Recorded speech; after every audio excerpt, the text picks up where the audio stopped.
It has been 5 years since a team last hoisted a trophy in these halls. And I don't know about you, Banks, but it makes me kind of emotional being back here. This is where I did my first ever event, my first ever major, my first ever role as a desk host as well.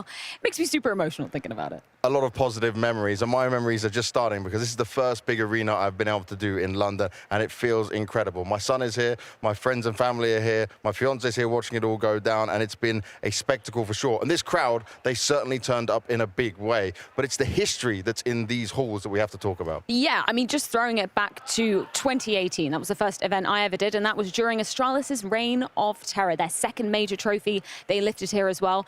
But the last time we were here, back in 2019, James, if you would so believe it, it was actually Alex hoisting the trophy with Vitality. Of course, Zyra at the helm as well, but kind of wild to think about that. Yeah, that feels like a lifetime ago, but this time around Vitality were not able to have that same success. But they did make a good fight in it, but now it's all about NAVI and Spirit. And for NAVI, they're redeeming themselves. After the major, they started to fumble just a little bit, and now it's time for them to see, okay, we can do it, and we can do it against Spirit potentially. But Spirit right now, they've been in one of those positions where actually on the stages, it's kind of been a bit of a troublesome moment for them all. But today, in this best of 5, this is where we get to find out which one of those teams will lift the trophy.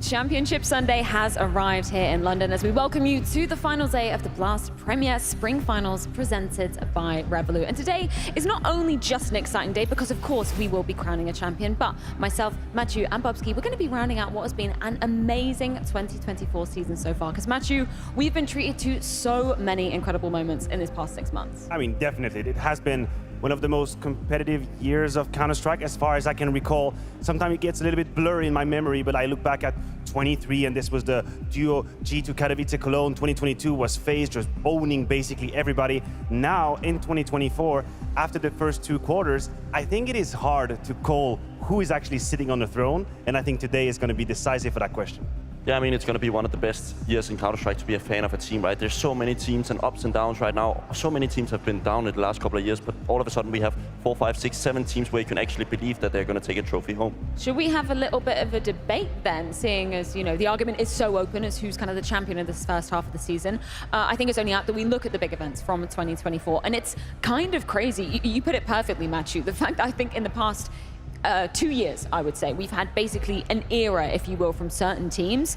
This first half of the season, it's been wild. Yeah, that is what's unique about 2024. If in the past we've had either a team, or let's just say a rivalry of teams, a grand final that would happen over and over again, here in 24, as it was on that graph, we've had 5 different winners for 5 different big events. No one has been capable of replicating success when it comes to the largest scale of events, and that is why actually today it is going to happen. We are going to have a 2-time arena winner here in London for the first time. Yeah, and the second crazy part is that, of course, we have those 5 winners, but we're still missing one team in that conversation, right? And it's also Vitality, who's been exceptionally well. So there's been so many good moments if you've been whatever region you're from. Okay, give me some arguments for why maybe Spirit could be crowned kings of this part of the season. Of course, they did lift the first trophy of the season back at IM Katowice in convincing fashion in the best of 5 as well. I mean, I'm gonna throw it out early, right? I think Spirit is the best team of the first, second half of 2024, right? And I think it's due to the fact that they just showed such resilience at the Katowice. They didn't play the Chengdu, they didn't play the Pro League either, right? So it's a little bit hard to have the conversation. If they would have been there, it would have been a clear cut in my position, but I think there's other teams for the debate. I know what you mean. The problem is the sample size, and I think this is why some people are maybe a little bit hesitant to put them there. But the truth is that the level of Spirit overall, any tournament they entered, has been incredibly high. And there's been a couple of losses, far and few between. Of course, there's the studio sort of spanking they got from Mouse. Yeah. That, there's nothing we can do against that. There is the very high level, high octane loss against FaZe at the major. That's in the quarterfinal as well. but they never missed an event. They never looked like shadows of themselves. They destroyed the scene in Katowice, which is one of the most important rendezvous of the entire year of Counter-Strike, and now they could do it once again in a stage. So the sample size is a little bit small, but I do think you're right. I think there's an argument to be made for Spirit. Yeah, and you could also say that FaZe and Vitality, I know Vitality doesn't have a trophy, right? But they have been the Mr. Consistencies. They've been at almost all the tournaments, have made playoffs of all of them. And I think it shows a little bit of how they're used to this environment, right? We have many new teams who's not really been a part of the story, like MAO, Spirit. They're stepping into a top tier layer, right? They've been a part of it so long and they're used to this stage, but now we have a conversation. I know, the problem is, I'm gonna be honest, you know how biased I can be to Vitality, but I just think without a trophy, you cannot claim it. You cannot possibly claim. You are not going to be the bride if you don't have a trophy. That is just as simple as it is. The consistency is present, I agree with you. Had the year stopped in, let's just say, April, maybe FaZe would have had a claim, because that was just finals on finals on finals. You finally win in Chengdu, and you're thinking that's it. But there has been a downfall. So it has blemished just a little bit their record. I do think that FaZe and Vitality have been the most consistent team that we've had. I don't think that's enough for them to claim the throne, not in my view of Counter-Strike. I think for FaZe, right, it's just been a question of they've attended so many events. They've been present at every single tournament, which is kind of the opposite end of the spectrum when we're talking about Spirit. They've only attended, you know, the ones that they've chosen to, as obviously they chose to miss out on Chengdu, ESL Pro League as well. FaZe have been present at every single damn one. Yeah, and this is also the issue, right? That there's more reasons to be dissatisfied about their performance, right? They've been there every single time. They've been so close every time, but not been able to lift anything of meaningful. I mean, Chengdu is a tournament that's relevant, but they have not been able to lift the major, the pro leagues, the Katowice, right? So they're, in my opinion, not the first. I know what you mean. This could have been a historical year for FaZe. It actually could have, when you think about all of the finals they've been through. I also believe that the victory in Chengdu, in a bit of a nonsensical way, maybe just took away the energy and the motivation, because you finally break that curse of grand finals. You win a trophy, and then even though we would like to paint them as these robots who are always going to do everything they can every tournament, at the end of the day, we are still humans. And I think they paid the price of all the efforts and the frustration they had to put into their game, and we've seen now the downfall. The break could not arrive at a better time for FaZe. It is needed. Yeah, and I mean, since they lifted the trophy back in Chengdu, it's just been quarterfinal after quarterfinal after quarterfinal, right? Yeah, they have, and there's also another team that has lifted the biggest trophy of them all, right? NAVI, they're also in the conversation solely off that performance. If they hadn't won that major, they would be irrelevant, right? But they did lift the biggest tournament in the year, right? And I think we have to give them credit. They did in a pretty convincing fashion. Against a very good team. You just praised FaZe, right, for being very consistent. They demolished them on the last map, right? The guys who's been the most experienced in those finals, they had such a good game. I mean, the problem with NAVI is the opposite conversation of the FaZe and Vitality, is the lack of consistency, is the standard deviation that they would have as a team. Sure, you win Copenhagen. It is the most important moment in the year. There's nothing to say against that. But then you disappear back-to-back in 2 tournaments. And so what you do is you feed off the critics. You feed off the people that said this was a fluke. You do not have that level. There is no way stars are ever going to align again for you to be a trophy winner. That happened. But guess what? We're in London, and we are seeing some eerie similarities with the runs that NAVI have gone through. We'll talk about it all in the grand final. We're not going to use all of these bullets now, but that could be changing the narrative for them here in London. Yeah, and you also mentioned the way they fall out of Dallas and Pro League was so distinctive, right? They didn't even have a chance, and that's why it's so bad, right? If they made playoffs of both events and like you would see like, okay, they did decently, it was just horrific at both events, right? Now they're standing in a final again to redeem themselves and potentially claim that first spot. What about MAOs? I want to know where you put MAOs on that, because I think it's a divisive topic. Yeah, I mean, I think the Pro League, it's a little bit of an odd tournament, right? For many teams. It's not very many prioritized to win. They've been in a spot where they can actually dance with the big boys. I don't think there's an argument to say that they could be the #1 for this split, but in the next split I would presumably see that they would even improve further. Well, I think their issue with them is that, yeah, sure, you've done it in the studio environments, you've done it in the small crowds, now we've got, you know, Cologne on the horizon. Surely, if you want to be putting your stamp on Counter-Strike, you have to do something in front of a big crowd. Yeah, 100%, because when it just comes to Counter-Strike purely, MAOs at the peak plays a beautiful Counter-Strike, if not the most optimized Counter-Strike there is in the game. They have playmakers individually, they have great calls coming out of Shui, they have a synergy and a healthy environment that you would command as a team, and all of that is great. And there is already a context in Counter-Strike in which you cannot mess with them. If you face these guys in a studio environment, it's over for you. Just run. Like, don't even connect to the server. They're not going to mess with you. But I agree with you. For as long as you cannot 100% translate that state of mind, that quality of play to the big stage, which is where Counter-Strike really writes its legend, then you're going to have a little bit of an asterisk behind your name, and that is still the situation for MAOs, but you're right, Cologne is right around the corner. And one moment that clears my mind is that the game against Falcons and Katowice, right? Falcons, who's had no success at this particular split, right? And then all of a sudden they are struggling massively against a, let's say, tier 2 team, because that was Falcons is currently, right? So it just says there's still room for improvement. Of course, I'm pretty stoked about Cyclone standing behind the guys, because I think he's a really underrated coach, actually been able to source so many talents from the Academy project. No other team has been able to do it to the success of Mouse. So it's kind of interesting to see how far he can take it. Can we talk about what I would regard as kind of the wild card of all these results? Here it comes. G2, holy hell. Of course, you win the event that you don't turn up to with your full 5-man starting roster. Oh my God. You want to go? I'll take it, man. Take it away. I think that if we had to have a conversation about any of these teams changing, this would be one. And this is solely off the results we've seen in this season, right? There's only been one glimpse of hope, and it's Monacy. They got that trophy in Dallas. I think they played well, but it was a Cinderella story, right? I think the team inside is very realistic about, okay, what's it going to be for 224 for the rest of the season? Change is clearly needed. Malps is on the block, if you trust reports, right? We're hearing about it. We're hearing the names, and yes, there's no argument that can be made against the fact that G2 wouldn't necessitate a change. It is sort of mind-blowing to think what Monacy can put together on a server consistently now. I know he was always on the radar. He was always part of the conversation of the exceptional ones in CSGO already. But that transition to CS2 just put him in a different category. Like, he has now entered this realm of players that are unique, and obviously we know what happened here in London. We know the circumstances, the rush to get a passport, the rush to get a visa, come back here, and you end up only playing one series. I don't really care. That doesn't mean anything to me. Nah. Monacy is still one of the greatest when it comes to CS2, and the lack of success when you have someone like him, but obviously that is a little unacceptable. Okay, gentlemen, you've got 30 seconds to fight. You're saying Spirit are going to be winning this part of the season. Who's your pick, Matthew? Damn. Put me on the spot, don't you? You got to say a name. You got to say something. We've given you 6 options, man. No, I'm not going to dance around. I'm not going to dance around. What I'm going to say is, Spirit win this grand final, they close the debate. If NAVI win this grand final, then we better up in the bottle, because we're going to have to talk. Yeah, you agreeing with that, Bubs? That's a good statement. I agree with Yeah? Thanks, bro. Appreciate you. Well, we are edging ever closer to that grand final indeed, but not before we head things to a quick break. When we're back, we're going to be diving in to NAVI versus Spirit, also joined by a very special guest. Don't go anywhere.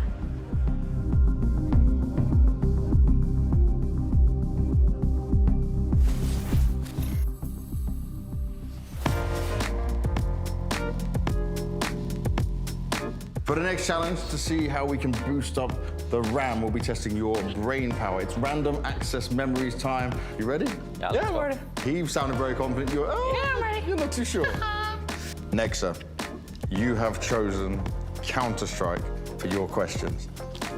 You ready for the first one? Yes, sir. Flames, Yeah. your chosen subject is computer tech. Let's go, guys.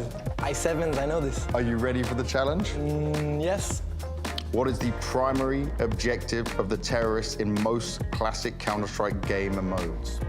To plant the bomb. Yes. Which specific component within the CPU is responsible for executing instructions and performing arithmetic and logic operations? A, cache, B, control unit, C, arithmetic logic unit, or D, core?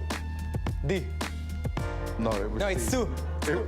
No, it wasn't 2. Arithmetic. Yeah, okay, so it's literally... Well, you lost already, bro. Yeah. What weapon in Counter-Strike is known for its one-shot kill potential, but also being expensive and heavy? AWP. Correct. What is the primary advantage of an NVMe SSD over a SATA SSD? A, larger storage capacity, B, faster data transfer rates, C, low power consumption, D, longer lifespan. Can I have a call or something? Phone a friend? Yeah. Nexa? Yeah, B. I didn't even listen to what you said. B? B, yeah. Correct. Yeah, nice. What was the B? What was B? What is the name of the classic Counter-Strike map set in a Middle Eastern town with a famous double doors area? I mean, double doors has to be Dust 2. Yes. Last question. Finally. Yeah, that's What role does the CMOS battery play in a PC's motherboard, and what are the consequences of its failure? A, powers the CPU during sleep mode. System won't wake from sleep if it fails. B, stores the BIOS UEFI firmware. System won't boot if it fails. C, maintains system time and BIOS settings when the PC is powered off. BIOS setting reset and system time is incorrect if it fails. This one. Correct, you're right. Yeah, but didn't even finish it. Woo. How'd you get that? I just wanted to move on. I can't do this. Next, sir, you have one for your computer, 32 gigs of RAM. Thank you. Flames, you only got 4 correct, so you're only getting a 4060 for your computer. Thank you.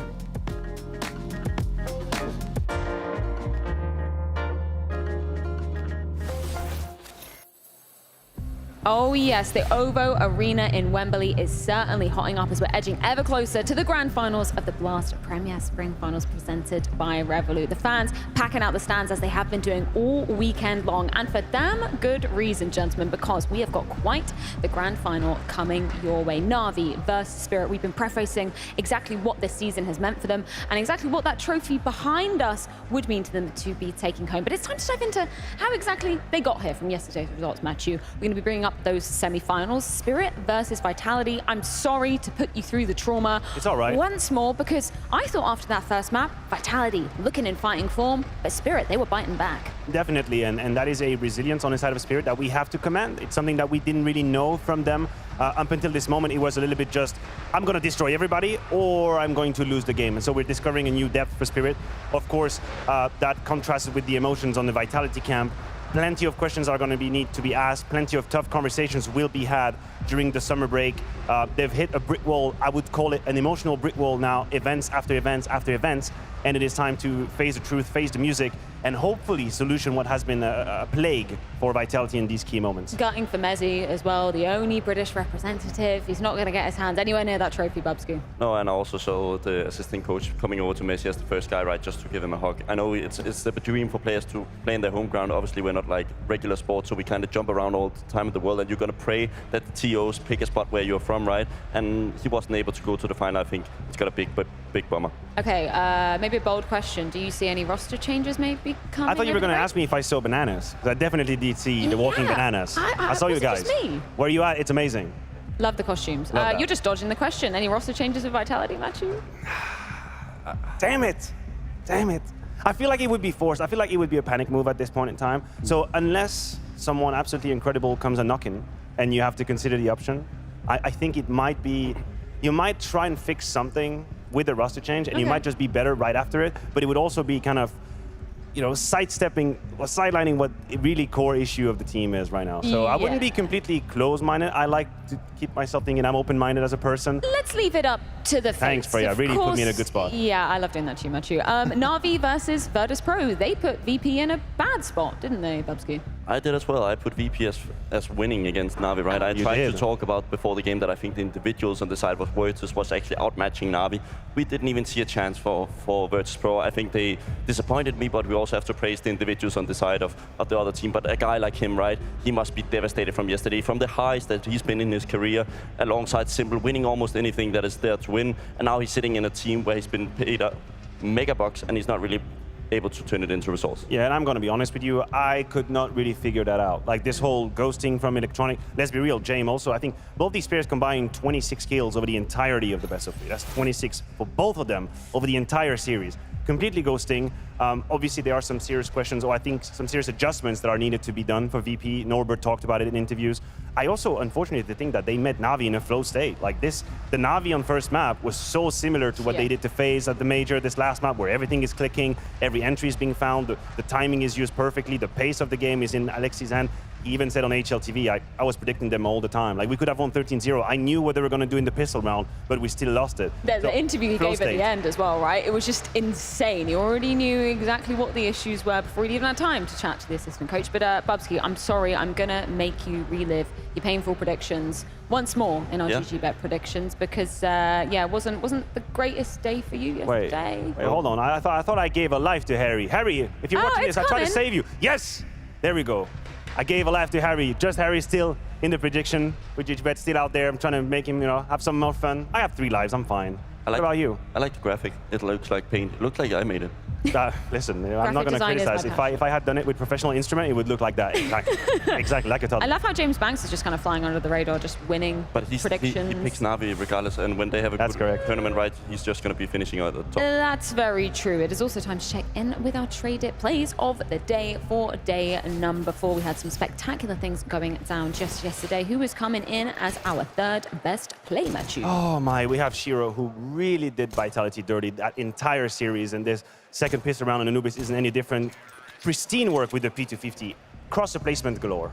Yeah, and a guy who had a great tournament, right? He was in a conversation for maybe changing him out at some point in the season, but he's been so good. He's been like the best player for Vitality, in my opinion, regardless of the roles. Oh my God, you just dropped that bomb on me, and now I gotta go to Wonderful. Play of the day, 1v3, well, technical 1v3. Obviously, he had a teammate, but triple kill, absolutely blistering from Wonderful. And I know these situations where he shines, and I wouldn't be surprised if we had more highlights created today in a grand final. I'm so excited to see what Wonderful is going to be delivering, because if yesterday was anything to go by, Bubsky, I'm sure he's going to be fired up for the grand finals. Yeah, I mean, he has the like level that we expect of a tier 1 Orber, right? And we spoke about Simple, right? And I also think it's a kind of unique thing to get that Navi jersey over your shoulder, because it's only been legendary Orbers like carrying those, right? Guardian in the start of the game, he was absolutely fantastic. Then he handed it over to Simple at some point, right? And it's only been those two who's been really dominating. I know Markelov, like, way back, Yeah, right? don't you dare disrespect Markelov. Exactly, but like he's been there way before I actually joined Counter-Strike, right? But those two is just such a name, and it puts a lot of pressure on a young guy. I think he's lived up to it in a couple of moments, but like consistency-wise, he's not been there. Well, gentlemen, how do you feel about one last time heading down to that tipper stage, getting in the belly of the beast and getting this grand final underway? The fans arriving in buckets and spades. When we're back, it's going to be grand final, Navi versus Spirit, but not before guests joining us on the tipper stage.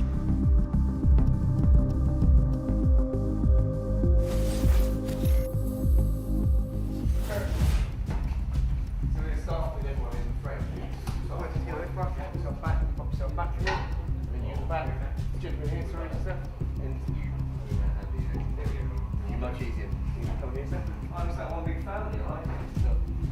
3, 2, 1. 2 seconds. 26, you're right. But William was supposed to have it. I'm getting a fleet suit. 3 at the back. Just remember, I'm small. Wow, glad you said that. My ass feeling back in here. Okay, right, so we'll do 2 things a little bit closer to me. Yeah. Maybe I'll just try and get you a key on this. Yeah, sure. Right, 3, 2, 1.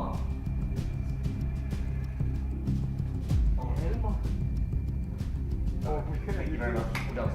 Cut. Look at me. Oh, the focus is not here. Oh, is it just turned off? No, but what did you do? No, is that what he said?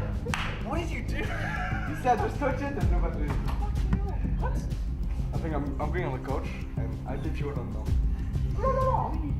Okay, vamos a la playa. Me gusta Apex. She's looking straight ahead. So we think. I love you, mate. Emma. That's not this guy. Emma.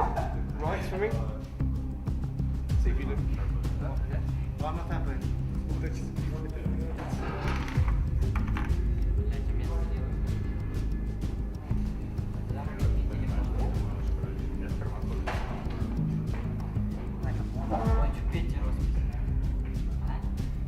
So, 2 chaps at the front, 1 here.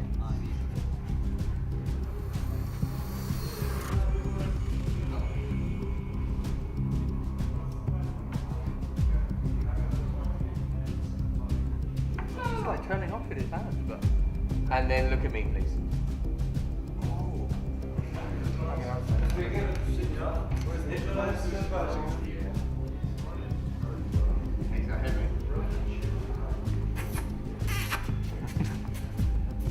Who is buying this PC? I don't know. Giveaway. Shut up. Yeah, like this.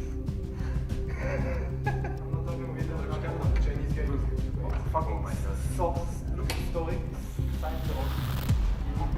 Yeah.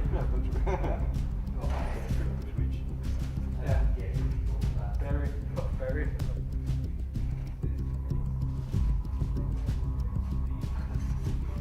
Roman with 2 jerks. Alex CV.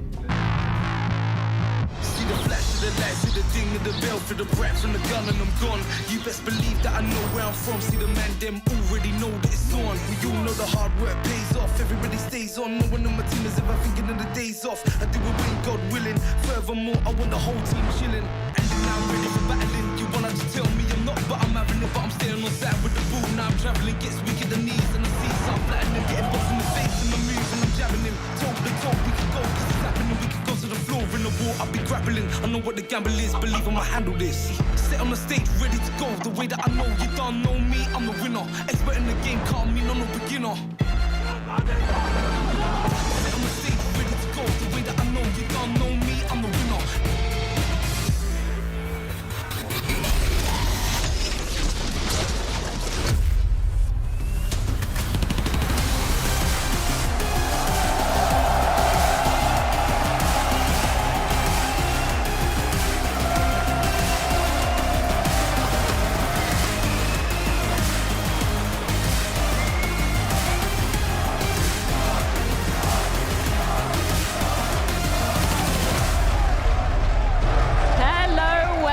Welcome back to the Blast Premier Spring Finals presented by Revolut. Now London, it wouldn't be a truly British event without pulling out Smooya, would it? Hello guys. How you doing? I'm doing well. I'm a little bit nervous, you can probably tell. I should not have worn a grey shirt for this occasion. So I'm going to keep my arms tucked. But I'm doing good, How are you guys doing? Yeah, I was told you didn't know we were going to go live. You just figured it out. I got given a mic and these things, if anyone can see these. And I said, why would I need these when I'm doing a pre-recorded death segment? No, you're with us. No, we're wheeling you out right on And then I come to the stage and there's a lot of lovely people here. You've got a lot of fans in this arena. They're booing. I think it's No, they're saying No, they're calling you. I can't hear, it's a bit loud. Don't Yeah, worry you can about take out one of your earpieces. That's fine, that's fine. Obviously, last time we saw you in this very arena, it was quarterfinal of the Face It London Major 2018, and you were on big. Tell me about that. Well, it was a close series between me and Navi back then. I think we got 4 rounds in MR16. We got completely plastered. It was good. I was a bit younger then, a little bit smaller than I am now. And big. They're doing well. They're doing well without me, of course. But it was fun. It was a learning experience, to say the least. I mean, now you have a new chapter coming ahead of you. We're hearing the announcement coming up. You want to give us a few words about that new team? Well, of course, it's Into the Breach. I see a lot of Into the Breach jerseys here as well, which is nice to see. Hopefully, I can bring... There we go. Hey, I like that. Up the Knights, as we say. I believe that's my slogan I need to say. Up the Knights. Yeah, Up the Knights, exactly. But yeah, it's a fun project with some very good players. Very, very good players. We're still waiting for the 5th of our teased on Hits to be confirmed and all this. Of course. I could drop the bombshell here. I mean, you on the stage. I won't. Oh. I won't do that. I'll get fired. I'm trying to keep my job for longer than a Yeah, month no, this time. please. I'm trying to We stay want on to this actually team. see you compete, Smooya. Tell us about the other players that you've already got then that you can, officially say. Yeah, so we have Juan Flatcher, of course. Like superstar in his own right. We have Synopsy, great mind. Also a superstar, people don't realize that. Very good mechanically. And then Kios, who played, I believe, the last Blast Major, who was in the final. That's correct. Yeah, that's my teammate. That's my homie. But yeah, we have, that's the 4 right there. We have a good coach being announced soon, good analyst, so I'm excited to get to work. Oh wait, you have a coach? It's not announced yet, but you already have the coach. Yep. Do I know him? Yeah. All right. We're just narrowing down. How are you feeling about the London crowd, Smooya? It's good. I've noticed a lot of people here. Ooh. There you go. They're here with you. They're right there. I will say one thing. There's a lot of people here. True British experience it is. There's a lot of people here who were also at the 2018 Major and at ECS when it used to be here. So it's nice seeing a lot of familiar faces. A lot of people, they see me in the, like when I'm walking and they look and they're like, is that, like, you look a bit different. I'm like, I'm 24 now, I'm getting old. We age. But yeah, everyone does get older, sadly. But yeah, it is really nice to see everyone. Everyone's been super nice to me. Very different to how people are online. I'll throw that out there. A lot of people are very rude online. Everyone's quite nice here. I like that. Please be nice online, guys. Yeah, I'm enjoying myself a lot. Anything you want to say to them, finally, before we get this grand final underway? I was about to just scream really loud. But I appreciate every single person that is here to enjoy the amazing final that we're all here. Hopefully you guys enjoy some CS and we do not see a 3-0. I have one question, people. Who do we want to win? Is it, who's playing? Is it Spirit? Anyone want Spirit to win? No one? NAVI? I think they just want to call your name. They're just here for you, Smooya, so you know what? NAVI! NAVI! NAVI! We got the Navi corner, the bananas are out for Navi. Bananas. Smooya, thank you so much for your time. I think you've got a lot of people who probably want something signed, so we'll let you get on. Thank you so much. I leave now. Do I keep this mic? You can It's keep it for a yours little bit. forever. Goodbye.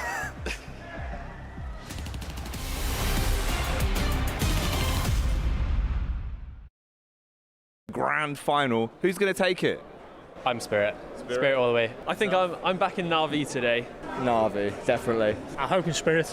Really hoping Spirit. Donk's been playing good, so looking forward to seeing him play. Navi. Navi, 100%, yeah.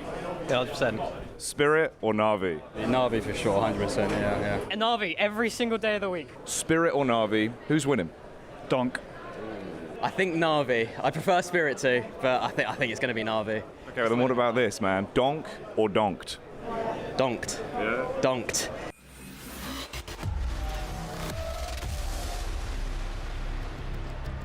Spirit versus Navi, the grand final to end out the first half of the 2024 season here at the Blast Premier Spring Finals by Revolut. And it's a story of one team who made waves back at the Intel Extreme Masters Katowice, lifting a trophy that we had no idea they had the capacity to do, versus another team. Some call it a fluke back in Copenhagen at a major, but this is their chance to put their stamp on the end of the season and show nobody should be doubting them and their ability. We've got a lot of cheers in the crowd coming out for Navi, so I think I know where London are siding. Gentlemen, this is going to be a fantastic pin in a really open conversation now of who is rounding out the first half of 2024 as the kings of Counter-Strike. 100%. The stakes are the highest it possibly can be when it comes to Counter-Strike in the season. If you're Spirit, once again, you've had this incredible high. You started in Katowice, you demolished everybody in your wake. You had a player that took Counter-Strike by storm, and then reality sort of hit you in the face. You had a couple of losses, maybe you let doubt creeping in. Magic's talked about handling their emotions, knowing themselves in that moment, and now you're proving that you can learn from these defeats. You're proving that you can become even more that you originally were, and that is an absolutely scary prospect. Yeah, and the reason why it's such an important event as well is that it's the last one, right? Both these teams, if they manage to take the trophy home here, they are going to be having such a good time when they're on the break, right? They're also going to be solidifying themselves as the best team in the first spring season, right? I think it's such a unique moment for both of these teams to actually just stand on the stage and enjoy the moment, because you know there's nothing to stress about after. You know you're going home, you're enjoying the win, and you're not going to be stressing about what's going up. I mean, I know you're right, but that would be in case of a victory that Navi would go home feeling rested and feeling happy, because we have to address it. We have to be honest. Prior to this event, we were talking about potential roster changes. We were talking about, was it just one event, a fluke? You guys have to make changes. Even Blade said, listen, if these are the results we're going to have, then we're going to have to ask ourselves the hard questions. We're going to have to figure out where we're going into the next season, with Shanghai obviously being on the horizon. That conversation could be put to bed today with a win in London. Well, let's take a look at some of the results so far at this tournament to kind of contextualize things. How would you weigh up both sides of the equation, Bubsky? Is there a clearer, stronger team at the moment? I mean, on paper, I think Spirit is the better team, right? But what Navi has did in that semifinals is pretty unique, right? Virtus Pro is no easy chance, like we saw them playing against Astralis, demolishing them, right? And then they go into the semifinals as kind of favorites, in my opinion, and they just get obliterated on their own map. I'm surprised by Navi, and I think JL said it pretty well yesterday that they have the better analyst and coach, and I think it meant a lot. I mean, listen, we will always shower Blade with compliments. I mean, if you do love Counter-Strike, you know what he brings to the table. But what I do really like is that we've had a different sides of Navi throughout London. We've had, obviously, the flow state, and we've all witnessed here against VP, this first map felt like a Hollywood movie, where everything was clicking, everything was working well, and it is easy to win in that state. But we've also seen them work their way back into games. We're talking about comebacks versus Astralis, we're talking about 0-7 third map versus FaZe, where they solution it all 5-7 and then they close it. That in itself attests to the resilience that they have developed, and that is a weapon that you have to yield in a grand final like that. And there are a hell of a lot of Navi fans very happy about it here, and also at the GG Bet community watches. They did have a watch for the NAVI game just yesterday, Matthew, and I'm sure they were very happy about the NAVI destruction, domination, any superlative you want. That was NAVI yesterday. I mean, listen, it is sportsmanship and the fandom at its best, right? When you have your team, your champions, the one that you're supporting, destroying people, and you just enjoy yourself. You're in the moment. It's a communion of people coming together, supporting the same team, and I'm glad for them. They had a good time, deservedly so.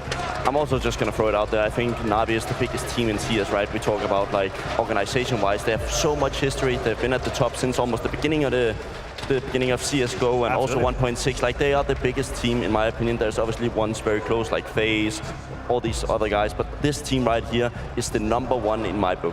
I think what's so exciting from an analytical point of view is the amount of comparisons we can draw from both sides of the equation, because Alexi B and Chopper, they've been around the block and they've had a hell of a lot of clashes in years gone by, Bubsky. Yeah, I mean, they've been playing on the lower levels together, right? They played on that legendary lineup back in the day with the N squad, right? I think everybody remembers that until Alu and those guys took a little bit of a left turn, right? But these two guys actually played against each other in 2018, and they played with Vega Squadron and Ends, and they finished on a map where Alexi was winning. They finished on the same rating, 1.04. It's such a unique story. They climbed all the way from Tier 2, Tier 3. Now they're standing on the biggest stage again. I mean, a big curriculum when it comes to both these leaders. Also, I would say this year is finally giving them the credit that they might have deserved for quite a while. Yeah. You think about Alexi B, a lot of people were very harsh on him, divisive figure, the G2 days, the OG days, people calling him a fraud and all of that. What happened in Ends wasn't exactly rightful. On the other hand, you have Chopper, who had to fight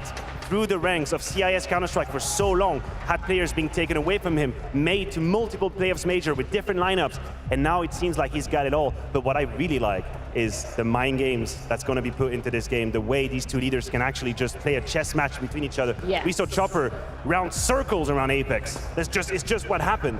And then side of Alexi B, I do think he's going to be able to keep his head a bit cooler. Yeah, it's going to be such a high-level game of Counter-Strike from both sides of the equation. I love the interview that Banks did with Alexi B just yesterday. There were so many amazing nuggets to come out of that. Not least, Bubsky, him having a few words for, maybe Spirit on stage. That's where he can take him down? Yeah, I mean, he had a conversation with Bit, right, yesterday, and he said one chance we might have against Spirit is on the stage, because we've not seen them shit the bed, but we've seen them play a little bit suboptimal compared to what we see in the studio environments. I think that's the difference that NAVI is hoping for, right? That they're going to be playing a little bit less, what can you call it, like optimistic, and just play a little bit more normal Counter-Strike and not doing those crazy plays. But we saw Dunk yesterday, he didn't give a damn. No, I know, and I think the argument was very much alive up until map 2 and 3 of Vitality for Spirit. This is where we started to feel the same kind of proactivity and the arrogance, the good arrogance coming out of the server, the will to take duels and get yourself stuck in these situations. They absolutely did that. But the history between NAVI and Spirit is kind of interesting, because there's been obviously a fair few matches already in 2024. And you have to remember, when Spirit took Counter-Strike by storm and were destroying everyone, NAVI somehow were capable of winning maps. They've taken the maps in Katowice, they've taken them out after that too. Just Dallas was a little bit more lackluster, but I would put that on account of NAVI just completely missing the event. And obviously this is in a completely different caliber, right? We're talking Grand Final, #1. We're talking best of 5, #2, Bubsky. And if you're Alexi B, probably not your favorite place to be? No, he said it in the interview, right? Quickly mentioned it yesterday as well. He's played 5 BO5s in the last couple of years. He's lost 15 maps in a row. All of them? Yeah, it's dreadful. It's literally dreadful. Like, it's almost a nightmare, right? Now he has a real chance to actually, I'm pretty sure the analyst at those games also said he had a chance, right? But I think actually now he has a realistic chance to at least get one map.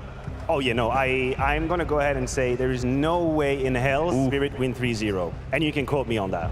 I mean, they did it to FaZe. You saying they're not in the same form? It's not going to happen again. Okay, interesting. I mean, let's talk about that FaZe matchup. Obviously, that's where we saw Spirit lifting the trophy at Iron Katowice. That was an incredible best-of-5 final, and it's somewhere where we saw Donk absolutely lights out. He made history in terms of a playoff rating, right? He matched that of Nico, 1.7 to come out of playoffs. That was insane. He is the best player who's ever stepped inside an event at the first time, right? He is a unique guy, and I think we never see something along those lines again. He is 16 years old when he stepped inside that arena, right, in Spodek, and he just annihilated everybody, just screamed and constantly peaked them. I think people have gotten a little more used to what he's doing. He's not by any means fallen down a lot, but like his rating is not the same. He's not having the same impact, but in my opinion, he's still running for one of the best players. I mean, listen, the eye test doesn't lie when it comes to Donk. He's had the same aura that Simple had when he started playing the game, that Zaiwu had when he started stepping up in Elite Counter-Strike, where from the very beginning, from the very first round, you realize something extraordinary is happening. And that comes with such an insurmountable amount of pressure and demand. Yes. And then we get to study him. We get to see him go through event to event to event, have high, have lows, maybe learn to know himself a little bit more in these losses. But you have to imagine, Donk is on course for potentially being the best player in the world in 2024. He's got an MVP from Katowice that was incredible. He's in, I would say, runner-up in this current race. Would Spirit actually win it? And that would already make such an impact into this incredible race. I feel like the main difference, when we're comparing Donk and Zaru, obviously roles aside, is that Donk has, quite a reliable cast around him. I know you had your eyes on Shiro, Bubsky. How are you feeling about him today? I mean, when you look at this team just from a statistics point of view, right, you think Shiro is also up there, almost closing in on him when it comes to the rating department, but he's not bringing the same amount of impact. I think that's the reason why Shiro is so successful in this roster compared to the Cloud9, because obviously Electronic, not equally good as Donk, right, but a top tier rifle as well, could not make it work at all, right, never really even played a game. And then we see Donk here, right, him and those two together is such a yin and yang moment. They play so well together, like it's almost like Donk forces them out of mid on the Mirage and then into the sides where Shiro is ready to deal with them, right? And I would love to hear how that partnership works. It just feels like such a good symbiosis that they have. Yeah. Just a spoiler alert, but I saw them at breakfast. They were, both of them, just Go two on. of them. It was just, what was Donk eating for breakfast? Like, I'm not going to reveal what he was eating. I think it's a bit like confidential information, right? He's got his secret going on, but they were just at breakfast, they were talking, and God knows I can't understand a word they're saying. But just the way they were interacting with each other, there's something very unique that's happening here. A little bit with the likes of Nico Manesi, when you have this duo where it's like, it's in our mutual interest for you and I to play together, and we can create something incredible, and I just think stylistically it works. I think Donk provides what Shiro was missing in Cloud9, and I think Shiro is the safety belt to the madness that Donk brings to the server, and so they have this beautiful, again, symbiosis within the server, and that is absolutely paying dividends for Spirit. Comparison time once again. Shiro versus Wonderful on the other side of things. Yeah. I guess two more of the passive AWPers we have in the scene. Yeah, exactly, but Wonderful sadly doesn't have Donk alongside him, right? So he's going to be having to take a little bit of another role, right? I still think, and I rate actually Shiro and Wonderful quite high. They have quite the same profile when it comes to their attempts on opening and also their death per round, sorry. So they're not really the most aggressive AWPers. They are kind of like this very specific region type of AWPer. We also see that with Jame and Deco and all these sorts of guys, right? But this guy can evolve so much further. I think we've already seen what Shiro brings to the table, but I'm so interested to see where can Wonderful take this. And if you want to get technical for just a little bit, these are also two incredible clutchers. Like, this is when they shine. The late round, the 3v3, the 2v2, this is the moments where they're supposed to be the steady hand to make the difference. Wonderful gave us a highlight yesterday, literally traded play of the day with that little 3 kill that he had on site. Shiro had a couple of these moments versus Vitality, so it is going to be one of these X factor that we have to follow throughout the grand final, is the clutch moment, the Wonderful, the Shiros, the last 20 seconds, whoever gets the better of it will have a lead, and the rifle play that comes out of both these players also very valid. I mean, speaking of the X Factor, the man that we regarded to be the most valuable player back in Copenhagen, JL. Now, it's been a bumpy road for him since getting his first ever major MVP and trophy at that. How do you expect him to be bouncing back coming into the end of the season, Matthew? The least I can say is that there are similarities to what happened in Copenhagen here in London. Just statistically, but also from an eye test perspective, the play style he's having, how committed he is to some of these fights, it's very reminiscing. And it is interesting because you could have made the argument that Copenhagen would never happen again. This was just basically all the stars aligning, every kill's coming his way, and then he gave you sort of reasons to believe that. The next 2 tournaments after that, shadow of himself, but he was open about it. He talked about it in an interview. He said, I lost a little bit of my motivation, and then as the results started piling up and my performance was going down, I lost track, I lost hope, I lost confidence, and now he's rebuilt all of it. I wouldn't be surprised to see the same type of jail in the grand final as he's having the whole tournament. Yeah, and it's also very easy to fall down that path, right? Where you win a tournament, everybody praises you, everybody on Twitter's like, oh, this guy's the real deal, wow, the rounds, and like you get tagged, you get so fed up in your own thoughts and be like, everything I do is perfect, right? Then you get back to practice, you're maybe not playing that death match before the games, all of a sudden you're standing on the stage again, you think you're the king, you're walking in, you're getting your ass clapped, then it's a little bit different, right? And I think it was helpful for him to actually have those experiences, because now he actually realized, okay, what is the pain of actually losing when you hit the top? It's kind of wild when we look at NAVI to go, okay, one of the most experienced players on the team is Bit. 2-time major champion, no less. Where have you seen his impact so far here in London? Oh my God, I swear to God, Bit is like a mystery to me. You've ever seen that meme where this guy has like a million different pieces of paper on the wall and he's trying to understand?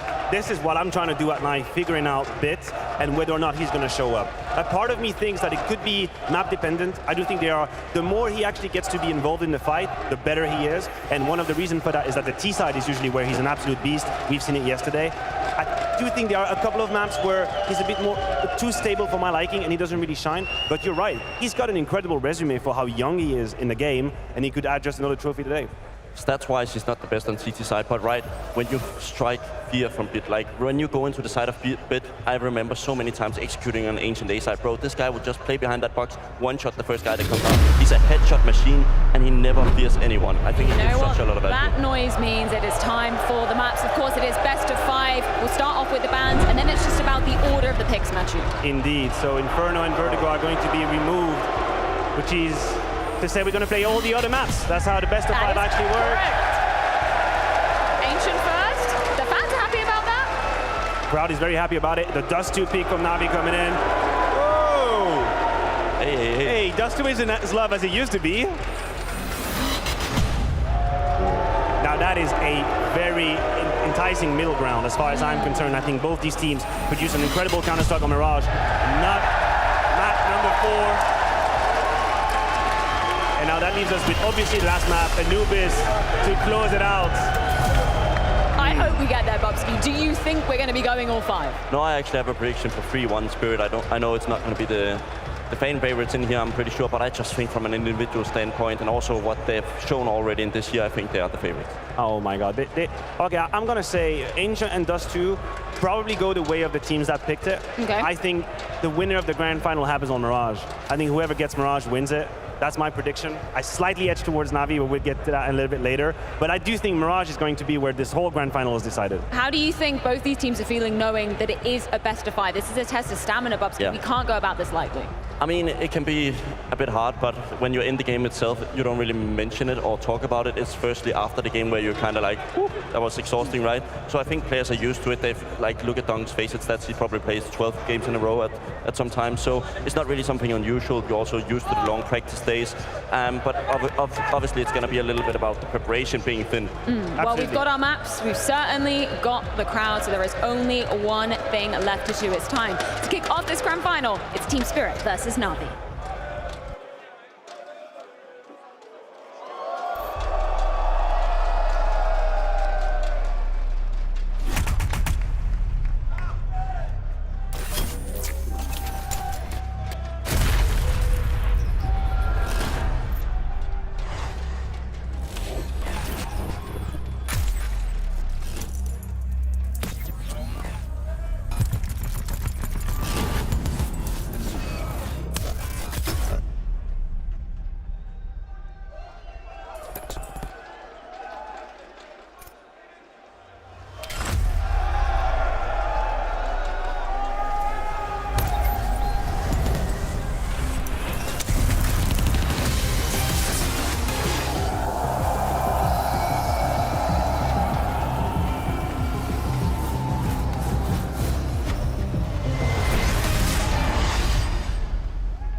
The grand final of the first half of the 2024 season. And the two teams that stand in your way, they had success throughout the year, but now they want to end on a high. How's everyone doing today? Now, Wembley, I heard a lot of people say the UK crowd is not good, it's not been making enough noise. Well, I want you to prove them wrong today. I want to hear everything you got. Are you with me? That's what I'm talking about. Let's start with NAVI, major champions.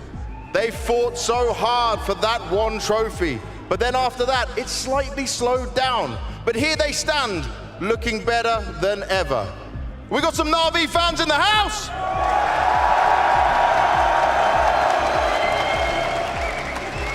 And then Spirit. They started the year doing what someone thought was impossible. A young prodigy coming up and dominating every single one of the competition.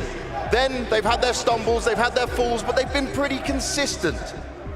Now they're looking to try and take this one home at the end of the day. Have we got some Spirit fans in the house? Okay. We know which side you're going on. But what I want all of you to do right now, on a count of 3, come with me. 1, 2, 3, make some noise! Let's get our teams onto the stage.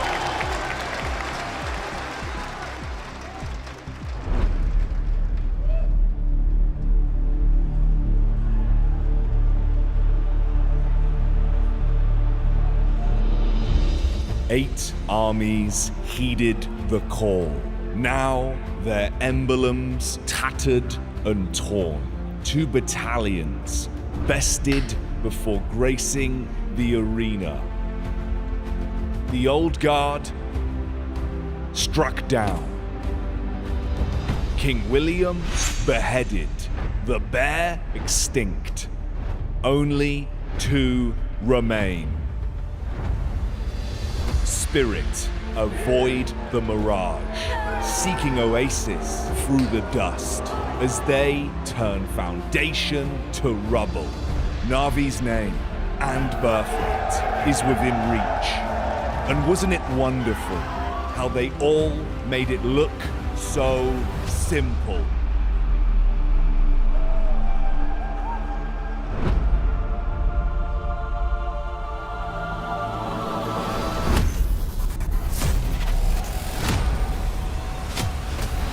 Big Ben's chime ushers in the end of our season. Each tactician looking to make legend reality. The Dragon's Den has been rumbled to life. With it now awoken, all shall face the consequence. Embers emerging from the cracks.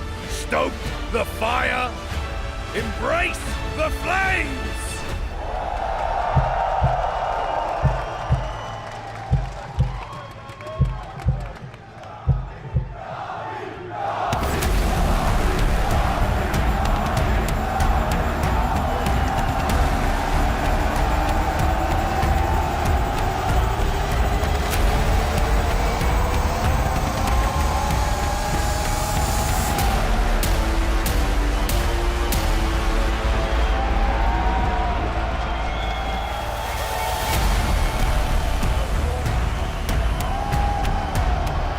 A fluke, an overperformance, or just lucky.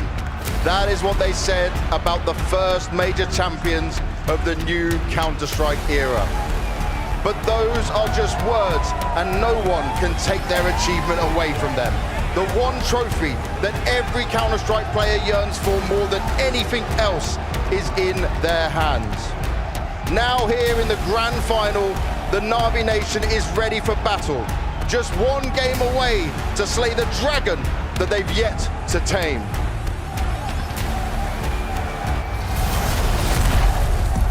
Bit, the headshot machine. Ema, the difference maker. Alexi, the Finnish prince. Wonderful! The unstoppable. JL! The major MVP. Born to fight. Born for victory. Born to win. It's NAVI!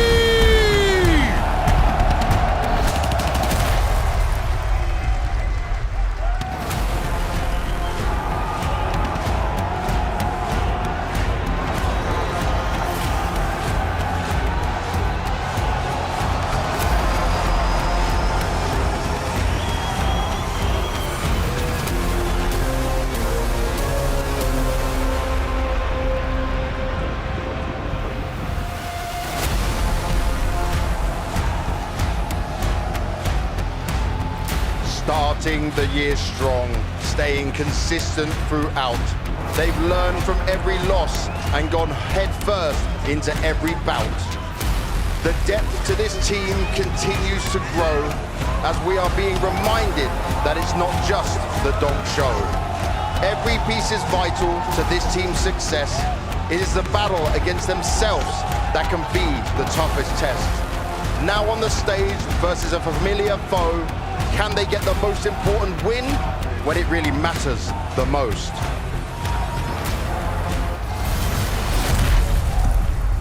Shiro, the stable sniper.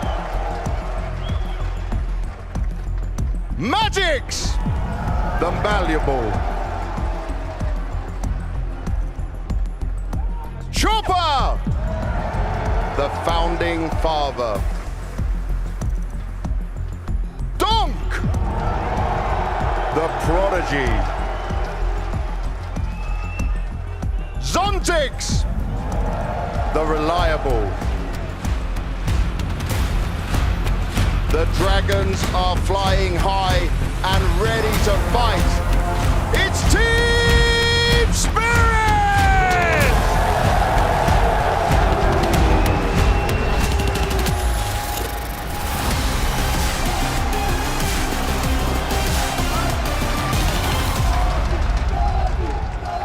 The stage is set. Both our teams are getting ready. Now it's time to see what they can do in a best-of-5 grand final. These are not easy. These can be quite long. Let's see what these teams can deliver here in London and how ready they are for this. Wembley, you still awake? You like that, Magix? Yeah. You're comfortable now, right? You feel good? You feel at home? I'm feeling great. And in terms of feeling great, you've had great games against NAVI all season long. Does that make you feel even more confident to lift another trophy today? We'll find out, but we'll see how they play, because we know how they play. So you know how they play, so you've got a good game plan then?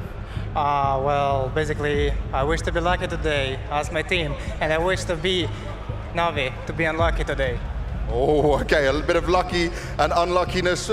You feeling lucky, Alexi? I wouldn't say so, but you never know. You never know. Well, we're about to find out. But did you get cooking last night? Did you get your chewing done? Did you get everything you needed to feel in that same form you had at the major?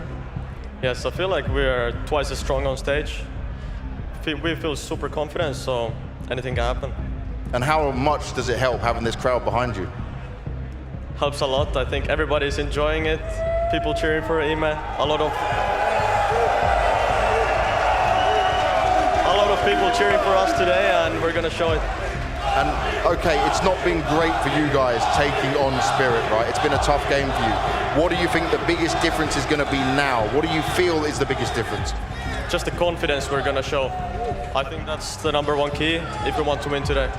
Well, let's see what can happen, guys. Fist bump, shake hands, whatever you want. Get with your teams, get yourself ready.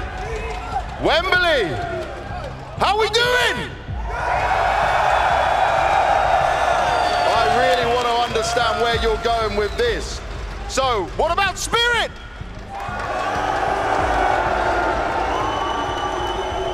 NAVI! And I want all of you with me again. Blow this roof off. Make some noise. Let me hear you!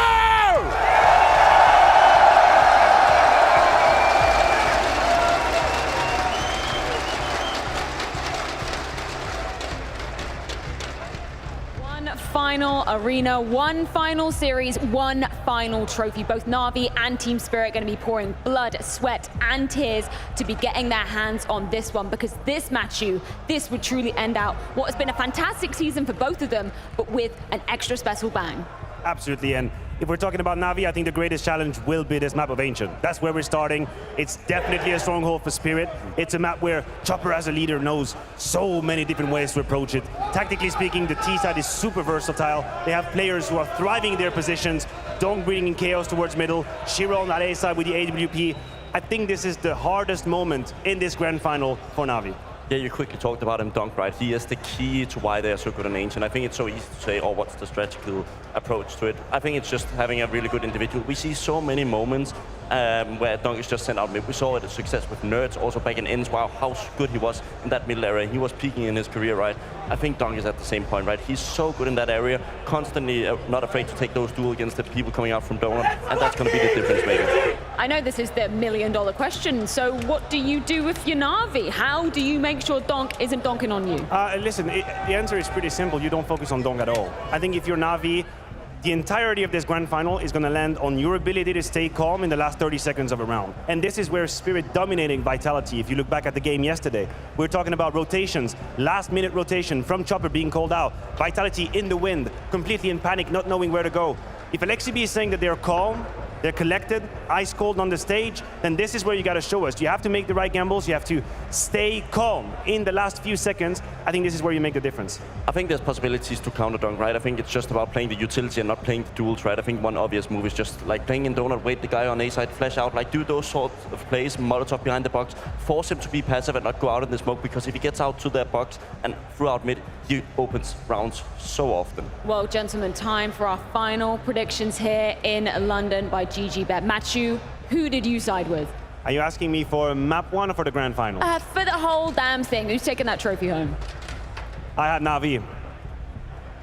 And I went with the 3-1 Team Spirit. 3-1 Team Spirit. How many maps are Na'Vi going to be doing it in? We're playing 4 maps minimum. Okay. So how is this Ancient going to be going down? Does this make sense? This is going in the favor of Team Spirit? I think the Mirage will go to the likes of Na'Vi, rest will just go into Spirit's hand. Well, I think it is time to be getting this grand final underway. We've certainly got our crowd. We've got our teams ready in the booth. Scrawny, Launders, let's get the show on the road. Yes, thank you so much, Freya, and thank you, London, thank you, Wembley, for having us. We have an amazing match coming up, a best-of-5 grand final, where both teams have taken down 3 top 10 teams to get this chance. Yeah, man, legitimate run, right? And a run-in between these two teams that's happened a few times this year, but Na'Vi left scarred by those last 3 run-ins. A best-of-5 to decide who takes the season, a match to be remembered. This is quality Counter-Strike deserving of a screaming Coliseum. Because make no mistake, you light this fire. You set this stage ablaze. Katowice long gone. Copenhagen no more. This is London! Yes, it is. And Ancient will begin it. A best-of-5 grand final. Both teams, everything to prove. And a last chance before we put a stamp on this season and go to a break. Spirit have been waiting since Kato, Na'Vi since Copenhagen. And Alexi wants a single map in a best-of-5 grand final. Bit given a little space. I think that's a teammate shot to the back of the head. Na'Vi don't want nerves now. Oh, wonderful. From the pocket. 2 nice ones, but they still take Cave from him. But those CTs who came in from middle now starting to scour down the ramp. It's a push through smoke, a little dangerous from Magix, but ooh, does it ever pay off? Ooh, Alexi. There's the bomb. Alexi. Executed. He drops it in the mud with man advantage and then also deploys the smoke. I like that. Keep anybody who could have gone donut from getting over here. Oh. Zontix turns around. And not emphasizing the bomb pickup, but rather holding flank. Great read from Zontix to keep this cool, calm, collected. As he fires through, now it's all Alexi. He goes through the smoke, and they recover the 2v3 without the bomb. That is amazing. The fact that they lost that bomb and then were aware of all the lurks. It was a matter of who was getting stalked. We had Zontix there and Donut ready for the flank after he was getting quickly to the A site, and that bomb got dropped and spawned. Zontix, these are the rounds you want to see from this kid. On the big stage so far, he has been showing us signs of Kato again. And it's moments like this. I think he was even fully aware that Alexi could push that smoke, and he was playing tricky around it. And we need that flashback to Kato, not Copenhagen. Copenhagen, big stage, that's where Zontix disappeared. That's when the aura of Team Spirit kind of collapsed for a moment. The curtain was pulled back. Very collected play from the young man. get Spirit on the board first and foremost. Something was weird, you know. It was the Cato. They were the candle that burned too bright. Yeah. And they used up their energy. They didn't go through the growing pains, but now they have. But the fact that they come back around, that's what people are cheering for. And Magic's on the anti-eco is going to clean up on the Mac 10, eat them all up. Got a few rabbits up that hat. Skins them. No tomfoolery out of Navi in round 2. You'll find nothing. Team Spirit, clean as can be. Yeah, one of the most interesting stats from when they were so dominant was the fact that like almost every game that they started fast, they ended super strong. Like there were no close games in Spirit's match history, basically, almost at all. And then they started having to play from behind, and that's where we saw a comeback or two, but that's when the confidence would take a hit. Right now, they don't even have to think about the devil on their shoulder, taunting them, telling them that, oh, not a good start. These are signs of a bad past. Instead, they can say, oh, we got momentum. It's our old selves. Navi have to stop that.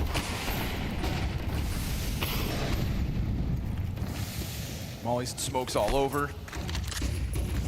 Now, there's always a question as to what kind of tempo Donk's gonna set out of the spawn, whether that's in a map or in a round. And speak of the devil, Donk in deep.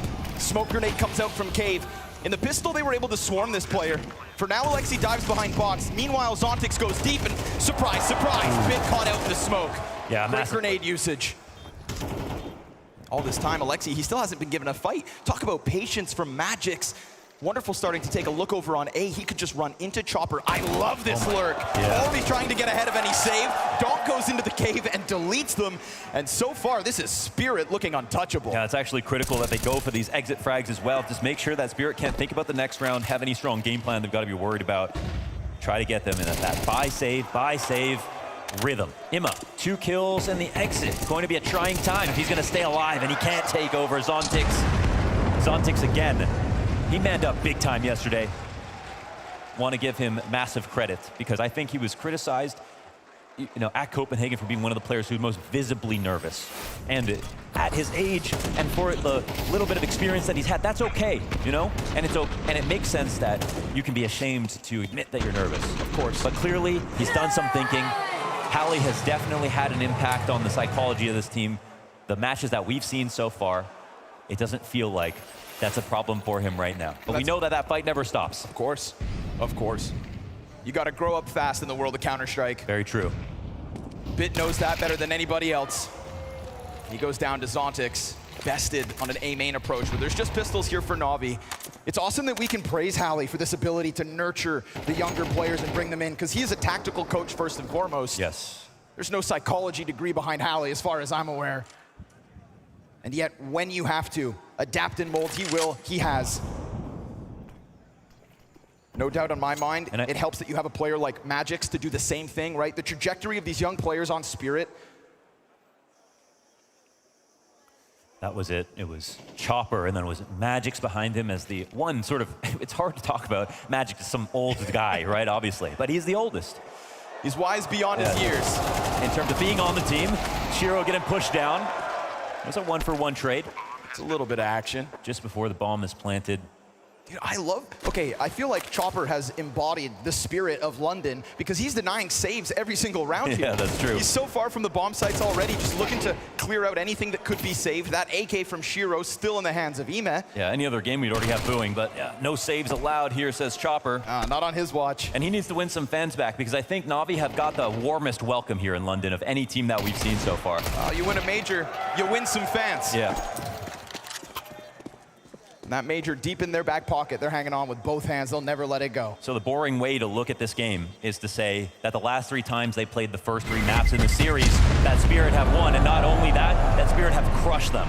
That's the silly, superficial way to look at it. If you've been watching the games from this tournament and you watched what Navi did to Virtus.pro yesterday, then you see that we're going beyond the stats now. Navi showed us, they showed us something even better than Copenhagen. They showed us Imma being used better. Wonderful having his amazing moments as a clutch player, a pistol player.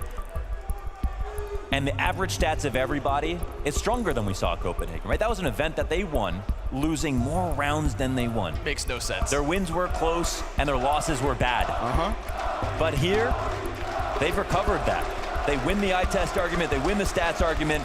They're trying to capture this Lightning. And now the next demon, the only one that Alexi B hasn't beat off yet, is winning one map in a best-of-5 grand final. Played 5 and lost every single one. 15 losses. It's time to maybe scratch that off the list. Yeah. And this would be probably the hardest competition. Spirit on a 4-map win streak versus NAVI. It's definitely the most ferocious. Because just like NAVI, it's not top heavy. Entire team contributes. Donk, not this round.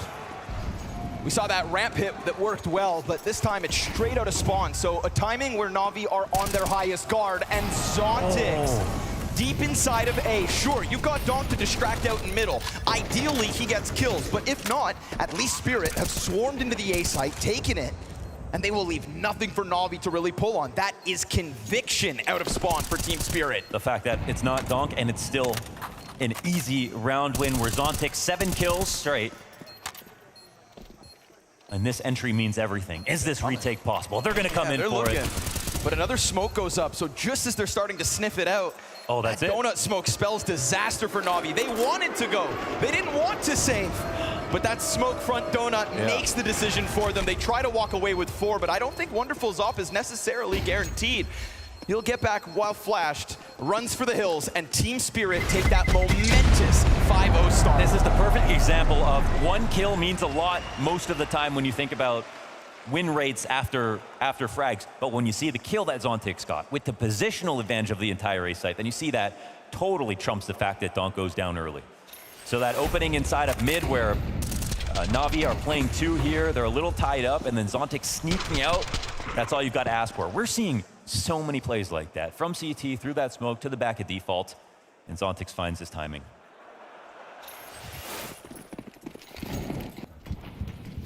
Back at it. Another mid hit. Donk not going to go down empty-handed this time. It's copy and paste. Why not? Rinse and repeat. It worked well without the entry in mid 1 round ago. It works just as well until JL, love it, interrupts the smoke. That temporary cover for Magix betrays him. Are they going to dive this? Man advantage out. Now they're starting to fight fire with fire. 2 players bottom middle to deal with Donk. JL interrupting smokes. This isn't just setting up a retake where you get utilitied off your site. But now we're setting up the mid round. This is where we saw previously Zontix find a very key kill. They'll make a connection now. Yeah, but Wonderful's got this angle, Mohan. But no one coming in from Donut, no one from A main for the time being, and a smoke on CT means, do they get the plant? Ooh, does he dive this? He's got the flash, he's gonna dive with the op onto the site, countered by Shiro. They were waiting for it. Oh, he is that stable pillar they rely on. They were frothing at the mouth, man. They wanted in. Because that was the nature of the rest of the round. That's what got JL into Magix. That's what got the Donut fight in position. Alexi tries to play with a faster tempo, and now it is him that has to clutch. And timing's great. He sees the ball, but can't finish the kill, can't snap it over, can't stop the Spirit 6-round streak. Yeah, man. And now all the scales on the dragon are shimmering. Everybody getting a piece. Another round in a row won. Another gap found after a better start versus this A attack with 2 kills coming down. But when they made this, the plant was so quick, and there's a very precise timing. You could see that Wonderful was readying his push through the smoke. But since he didn't do it a second before that, they weren't ready for that bomb to go down. They missed it. Shiro knew they were going to come through. He's going to run around. A big risk to take because you lose all your players trying.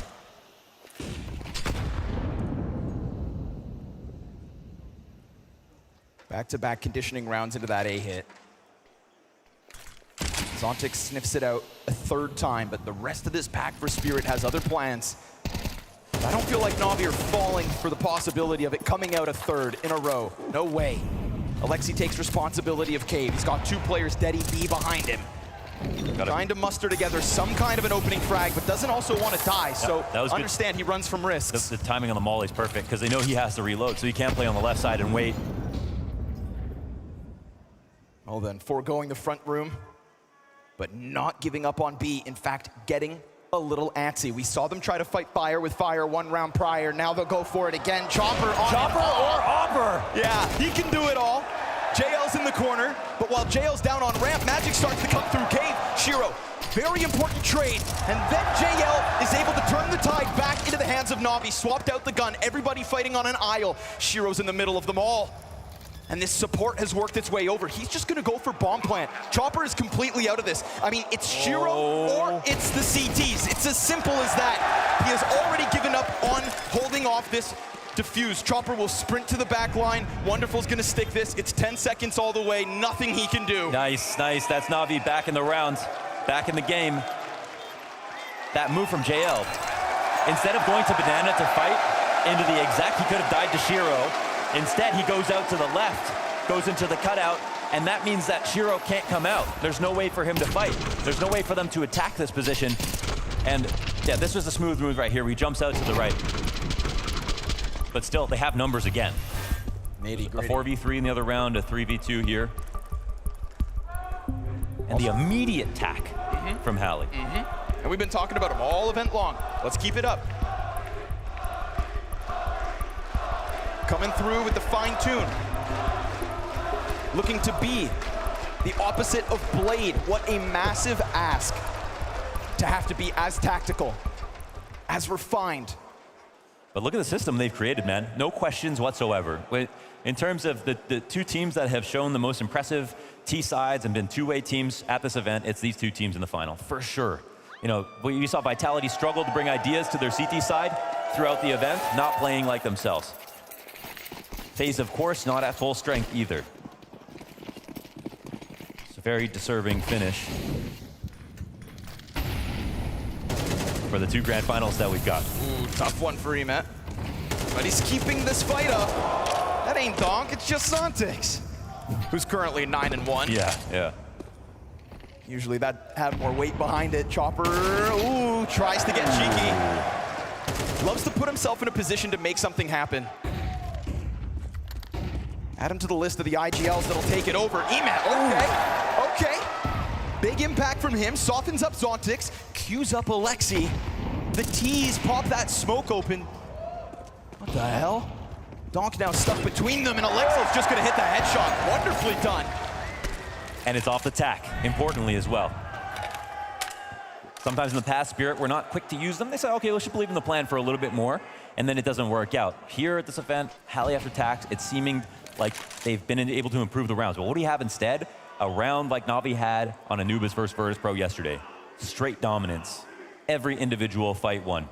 What a pathing from Ema this round. Yeah. Takes the fight to Zontix, climbs up, throws himself down lane. I mean, that didn't even seem incredibly supported. And he's got the smoke on the outside of Cave that he's concerned about, and he sees Chopper coming through it. But the thing that I'm happy to see is the headshots. The fact that it's Alexi B straight to the head. The fact that it's Ema straight to the head. That's just not the way you want to see Navi lose rounds, because their form, again, in playoffs yesterday was just on another level. A little recovery mission here with the last 10 seconds of the round, but nothing you can do. Just anticipating a fight out. So Navi do a great job of bottling Team Spirit outside of the B site. Keep that lightning contained. And a couple rounds where Donk hasn't really got his groove towards middle. Zontix tries to take up the mantle. Almost costs him his life at the start of this. Imagine how much easier this one would have been if Ema also gets the first. Yep. And I love seeing Ema in this form. I love seeing Ema taking fights. Yes, and he's the #1 guy that you wanted to have an improvement coming from their big win this year to this event. And he's shown us some really great rounds.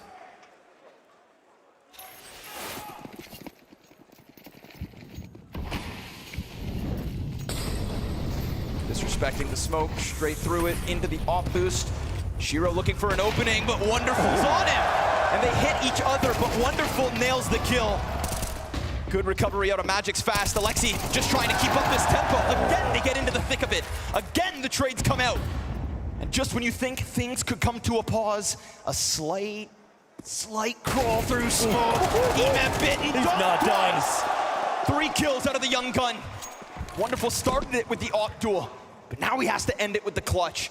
Oh my God, Chopper, hold on. The timing is insane, but you know what? This is Chopper's audible. Eyes on the radar. They're sending him back. Wonderful, we've seen amazing clutches out of him, but right now he doesn't know that he's being tracked. Ooh, man, Chopper A little delayed getting out of the house this morning, misses the train on the crossroads. And we see if Wonderful's, you know, he's just found himself a place to save, sort of inadvertently coming into the A site, wondering how they knew. But of course, ran right by Chopper. Chopper was in an unlikely spot. And this is Spirit right back to another dominant round, and a big one from Donk. His biggest multi-kill of the game so far. Yeah. No, I mean, I was doing a watch party when Kato happened, and I had to keep telling people that we're watching, like, this is something we've never seen before. He was spawning into maps versus FaZe versus everybody with 15 kills in the first 4 or 5 rounds. It was truly a moment that I'm comfortable saying will never happen again for a rifler to be able to do something like that. And yeah, he's built a little cult of fandom around his abilities, and he has shown amazing consistency as well since then. Yeah, I don't want to use this word lightly, but it almost felt like Kato was his destiny. Yeah. Burst onto the scene after the greats like ZywOo, you know, the rivalry that we all want and the one that we thought we'd never have. Yeah, it felt like that was, you know, the final phenom. ZywOo existing is something that we thought could never be topped. So Donk is looking to make that his duty. Great to that go he did above it in fashion. the bar that ZywOo has set, which is insanely high. Rookie #1. This approach from Spirit has been so multifaceted. They've had intended targets on both half of the map. It's just that they have the proclivity to go A is something that Spirit has shown us has worked versus Virtus Pro, who are playing open A sites. Yep. And the fact that they can condition you to believing they might just take it 2 rounds straight means that Navi cannot over-fortify other parts of the map. Oh, deep position down the B ramp, though. That's the thing. JL tucks back into that very critical corner he's had in the past. And because you have forward presence on middle as well and Wonderful, you'd think you could go a little heavier on A. Maybe they don't think they need it just yet. Wow, they approach that so carefully. As the ramp smoke fades, it's actually JL to double back. So now Alexi takes up the mantle. You still have Wonderful operating out here on his own. He's tunneled in, right? Because he just wants to hold on to mid, but you know what? Look at the map. Look Just at the walk it map in. right now. Sit right here and hold. Molly goes over top, doesn't disrupt it. Oh, Fine okay. by him. Go ahead, attempt the approach. All the while, Emes sits patiently back sight, but he drops the ball. Doc comes through, no flick shot from Wonderful. Oh, and as soon as he crosses Temple. Yet again, they get in. Whether they win mid or not, It's not called. Spirit goes so deep. Zontix almost finding one inside of spawn. It is only Magix who's been able to keep it up because Wonderful's doing it all. And as he gets back around the corner of the donut, the 4th and 5th could still be his, but Bit's been spotted. The nade catches the How many rounds will Zero take back? Another insane mid-round from Spirit. Sometimes we see a grenade in the kill feed and we think, oh, that's a nice kill. That was critical. It looked like on this round, you don't kill Wonderful, he's going to kill everyone you know. Damn. He was on a heater right there. I can't believe, though, he didn't calm Temple on the cross. Right. Donk walking all the way through to go look for a kill because he gets spotted. So did I, so did I.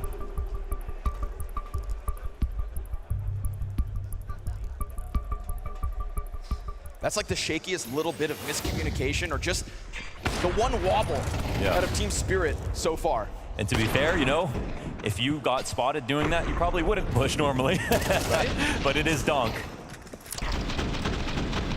Yeah, but the key part of that movement is getting into Temple in the first place pushes you back through Donut, because now if that guy peeks from the left side, you have no way to fight me without getting double peeked. And it's the scaling once again that's working out very well for Spirit.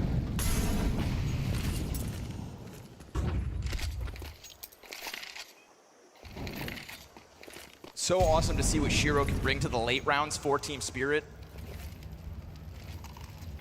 Always alive, always able. Fast one this time. Alexi gets swarmed. All right, Magix. He said, talk about me a little bit. Quietly climbing the scoreboard. 8 kills deep is Magix. He'd had a rough month alongside Spirit's struggles. Was kind of down there alongside Chopper. You don't expect him to be at the top, but you'd hope he'd be higher up. And we've seen a turnaround since, right? I think Magix's form is returning back to the better times that we remember of him. When he was a bit more of a carry, right? To the previous Spirit major run. Shiro settled down now. But dude. No saves allowed in London. Yeah, no saves allowed. They're not even able to save. Not on Shiro's watch. Not on Chopper's hunt. Magic's to the top of the ramp. We're not even seeing this bomb go off. I think the timing the Spirit have played this T-side with has just been so beautiful. Yeah. They've shown 5 different gears. And that's what a lot of people said coming into this final, is that Chopper is the IGL to watch at this event. He is on form with his calls. Damn right. And again, single-digit losses in the last 4 maps as well for Navi versus Spirit. Donk loses so much health trying to get himself up the ramp. What can he do with 40? Well, it's better than Alexis 20. Same that I could do on 200. He hasn't dived it yet. But let your guard down for a second, and Donk will come swinging. This is a forced position, right? It's the last round of the half, and look at the buy that comes in. They wouldn't normally have invested in this. Think about the rounds where CTs are able to hold B. It's when JL's down ramp. It's when they're kind of out of this bomb site. When they get turtled up like this, things go south for Navi. It's a pretty simple call for Spirit, right? You play the clock, you play anti-eco on this round, and you wait to see their push. That push maybe about to come. It's just the MP9s. There's a flash in hand, but nope. Alexi, nothing. JL, nothing. Both your cave players fall. All the pressure now onto the sole M4 left. 3v5 is not where Navi want to end the half, but hey, if you gotta, you will. Emat cautious about the ramp peak, but does he anticipate somebody this far up? 3! Awesome stuff from Emat when a bomb site's about to fall, but Shiro and Zontix in another 2vx, another late round where they can just head on over to the other side of the map with a smoke on the CT lane. No way. Zontix dives this, and it works! What? Wonderful caught in transition. Bit's gonna come through with the flank, and he's not gonna waste any time. He doesn't expect it. Shiro does it again. The pillar of this Team Spirit 10-round T-side. Hey there, Overpass warriors. Need a quick snack between rounds? Or maybe a hideout from those pesky AWPers? Tucked away in the heart of Overpass, Worst Hole is your ultimate stop for the best sausages in town. That is, when you're not ducking bullets. If you are in a rush to rotate, you can just get donut in a cup. Worst comes to worst. Step inside and soak up the warm, welcoming vibe of an authentic German eatery. Ideal for when you need to unwind after a defuse. Our chefs are sausage maestros, grilling up flavors that will keep you coming back. Unless you get headshotted, of course. Join our satisfied diners and savor the delight of a well-made meal. Every bite is a celebration, unless the enemy team crashes the party. So, next time you're in Overpass, remember, Worst Hole is ready for you. And who knows, you might find a little something extra to spice up your day, or at least a spot to regroup.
Chopper calling a phenomenal T-side. Hallie coming in with some well-timed fine-tuning, and the individuals of Spirit take Navi for a ride. But there's always T-side Wembley.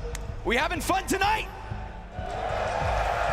Good, settle in, because we've got a best of 5 ahead. Yeah, keep the energy alive and get ready, because there may be a comeback or two in this series. You never know. The pressure only mounts the closer you get to the finish line. And obviously Navi could not be farther away. Plenty of time for Navi to turn around and give us like an Anubis performance from yesterday. Definitely.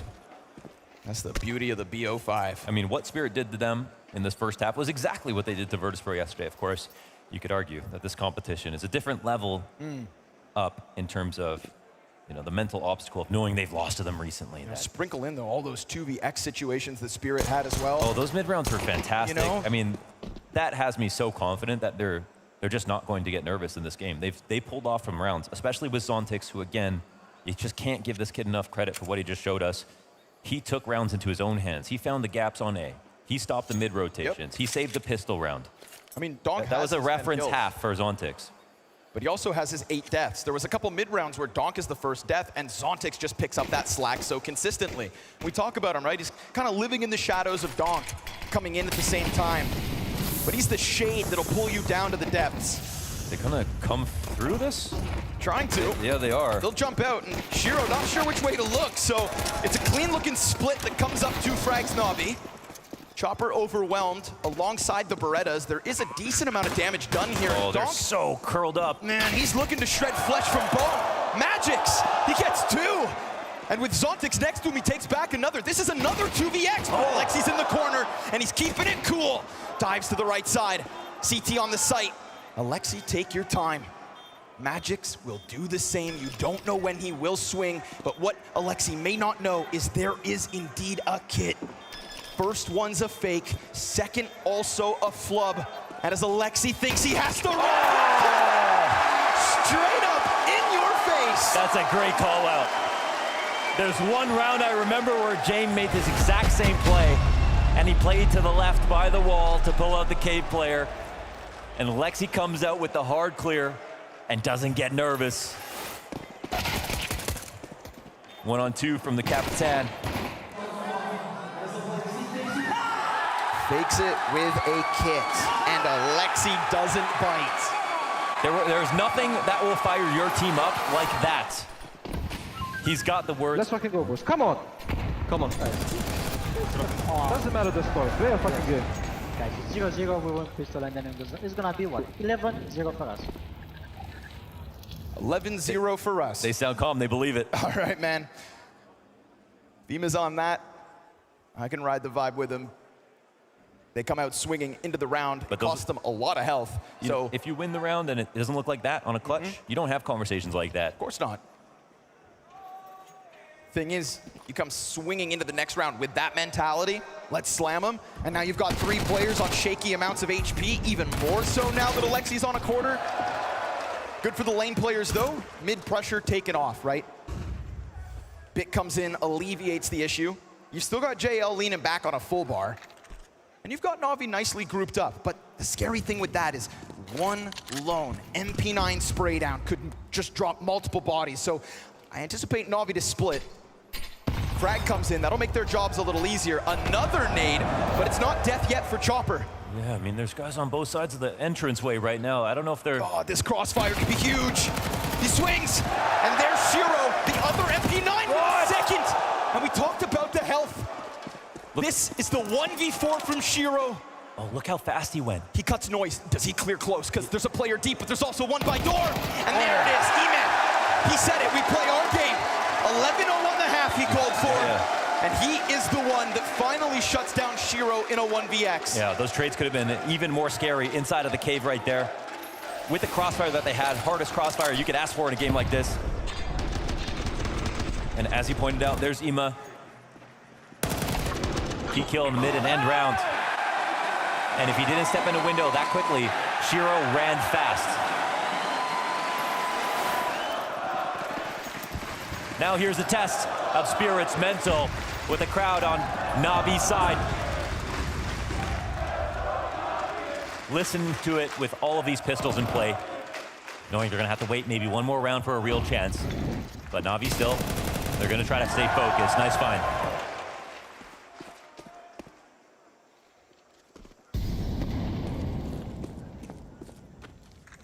Last round would have made them a little nervous, so I will completely understand if they slow down this approach.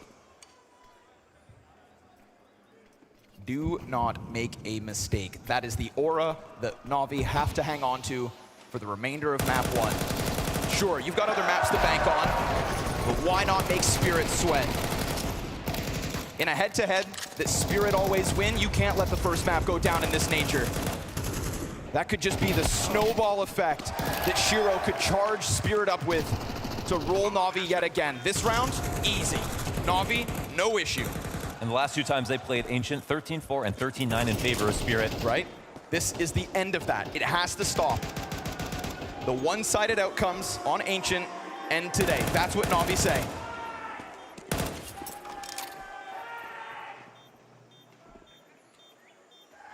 But for now, it's still 5-10. Still haven't even proved that it won't be a stomp. They've got a lot of work to do. And all the fluffy words about being in the right place are something, but nothing matters besides the plan.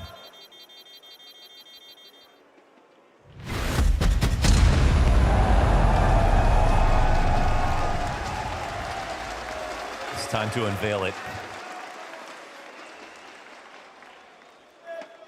So we further ourselves onto a T round with a bye on both sides.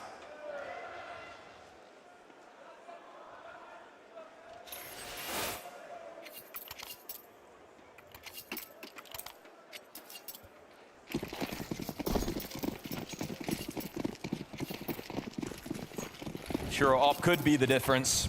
That isn't something that Navi's got to work with right now. But you see the MAC-10 purchase on Bit.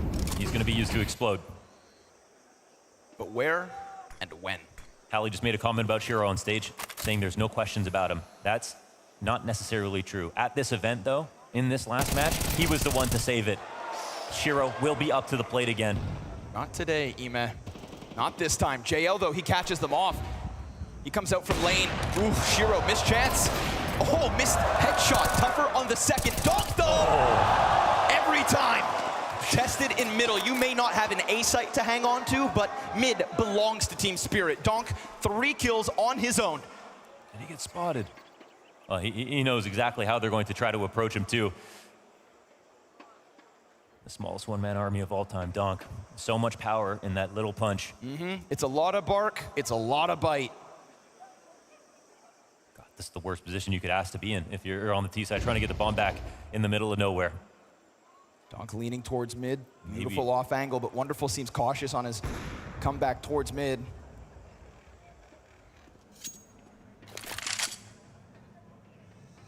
If you're Navi, middle of the map is horrifying. Just a matter of entropy at this point. Could be a slow death here for Navi. I don't think it's not that they want to save, but I don't know how you get that bomb back. You can't.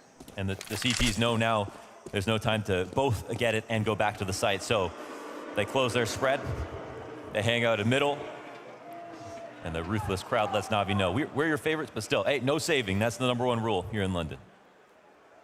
Damn. And I mean, their execution into the A site, it also banks on Shiro missing a couple shots. Yep. Yeah, this literally speaks to this team, right? Shiro yesterday, Donk every other day, Zontix today as well.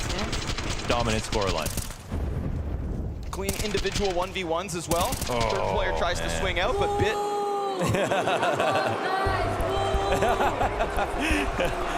Oh yeah, he knows what he's doing. Little joker. Fair is fair. He said be consistent, yeah. Oh, a little firecracker. Yeah. So, time for Blade to come through. Battle of the Masterminds. What kind of fine-tuning do we need here? Because, I mean, you had footwork inside A site. Yeah, that what you didn't have was the mid-entry. And as long as Donk is concerned, you ain't ever going to get it. There was, you casted him at the Dodger Finals that we twice now, and then as well as his Kato run. All these events, he had more multi-kills than he had solo. So this is a round where you see that multi-kill potential come out. So there's one thing you got to tell yourself. At the end of the day, if you can't counter him, like Maus were able to counter Donk, showing us that it's possible, then you don't deserve to win because you need to get a trade. If you've got 2 guys, right, who are coming into a position where they know where he is, you have to get Let the alone kill. 3. Yeah. This is a point-and-click adventure at the end of the day. Donk's just got the best mouse. Feels like he's got the space, so again, he'll press up, and that's always the looming threat as well for this climb up, for the lane fight.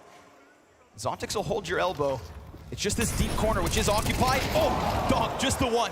Almost snaps it down to JL. Then that opens the door for Emet, who instead of getting countered by Zontix or Donk, is able to get out this time. So Navi, man advantage, trying to flex it along the cave. JL just with a little timing, and he does it on his own. A great chance for Navi to recover, but Shiro, mid-round, these have been the bane of Navi. Yeah, and this is one of his key spots. He's been playing this place in Donut with an op ever since Gambit, you know, all the way back in the day. So at this point, you can call it back in the day. But 1 round prior, 1 round ago, we get those missed shots. Yes. The door left open. This round, though, they need Donut because they don't have a smoke to work with. Shiro will get action in just a few moments. Yeah, but does he anticipate which side, right? That could be the problem. Yeah, you want to hold on to the site, but oh, the timing. He missed it. He doesn't know, and there Emet finds it. Shiro, not secure, unsure, uncertain. And so the slow squeeze from Navi finally gets Shiro out of a late round, finally gets them back immediately, right? That one off from Team Spirit's 11, but this is Navi at the halfway point to 12. Yes, and that's Imo with another awesome round that shows us that he can do what Zontix had offered up for Spirit, and Zontix is still ahead in terms of how many times he's done it, but the quality of kills here is extremely high for Ima. Off the mid play that sort of fails for a second when Donk gets his first kill, get the trade back. Ima slides out with a flash on the immediate timing, takes out mid, and they regain control of the entire round. He's getting his hard kills, that's the important part.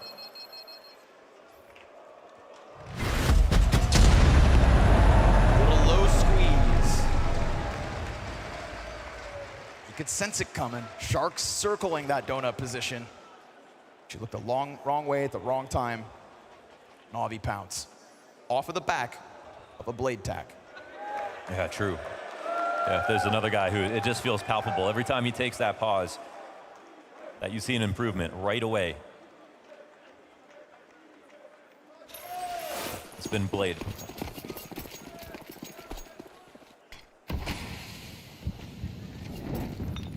So, really fast move to go over and take control outside of the B lanes. They're looking to get fast to mid, but Donk spots this, slows him down a little bit.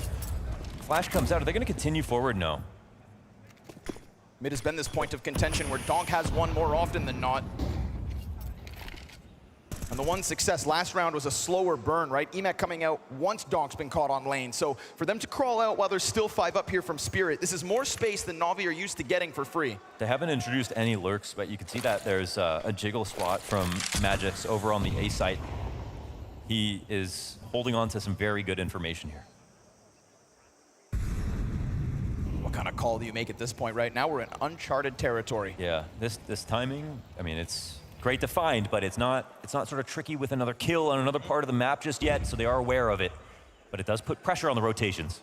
And if Emet wants to get going, eventually he's gonna have to fight Donk. So we hit the 45-second mark. And what is a very cautious approach for Navi, one that maybe has false confidence because yes, you've got a half of the map that seems to be surrounded, but inside of it, 3 players. Shiro, Chopper, hold on site. The utility is sparse. Every little bit counts here for Navi. It's gotta be perfection. At the 30-second mark, they've still not pulled that trigger, so they just dry swing. Oh. We said the util needed to be perfection. Well, Shiro just gets tagged up, but still has a chance to fight on. Wonderful clears the other defender off of the site, and now Shiro's missing shots. Oh. So he was, for a moment. They squeeze it. They get those 3 frags, and then Emet, man, he was supposed to be the hook, supposed to be that top mid anchor. Now, retake enabled. Again, no Shiro, but Magix fast on the approach. Brought out by the deep fight from JL. I love it. He goes through the smoke. He takes it to them, and with it, an edge. And talking about no utility, that's Zontix right now. He's been keeping it calm, but he gets dropped by the Op of Wonderful, and Navi continue this clawback. JL and Wonderful, all 5 kills. 4-round game. And another timeout.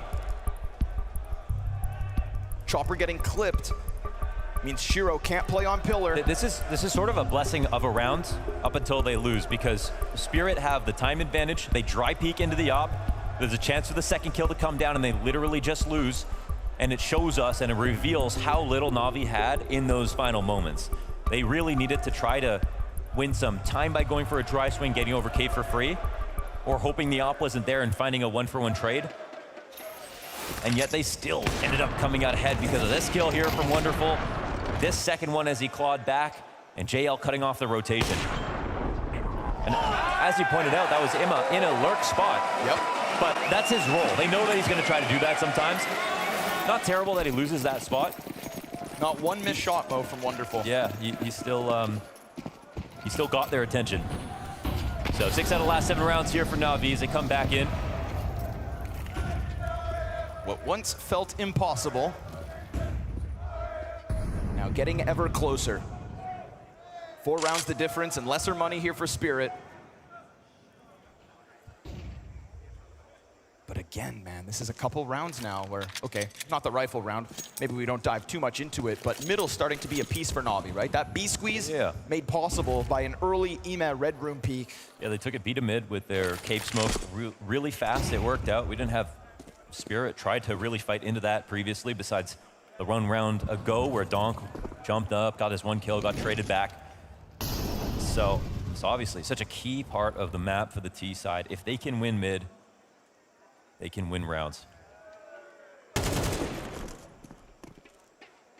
Little presence spotted up in Donut. 5-7's getting ready to swing. Ooh, he's trying to uncan them. Oh, God. No. Oh, hold on. Wait, the bomb has to be going the other way, and hold on, things get frantic. Bit's trying to work on his own. Look at all the pistols, they're coming back. They want this fight. They try to take it. Oh. He takes them instead. That's the tip of the drill for Navi. That's Bit. 3 up, and he says, come fight me. I'm sending the bomb the other way. Ooh, high pressure. I just want you dead. He perforates the bomb site. They wanted to swarm. They thought that would sting.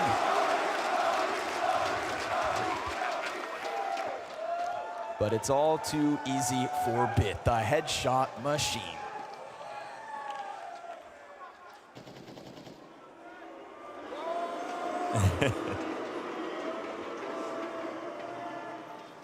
Bit on the chase to try to deny it.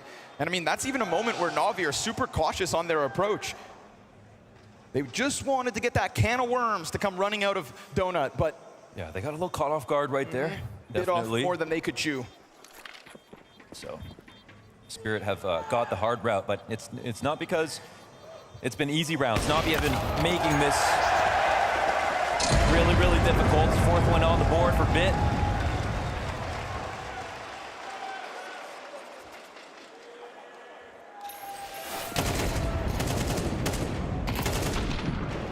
And this is just saying no chance.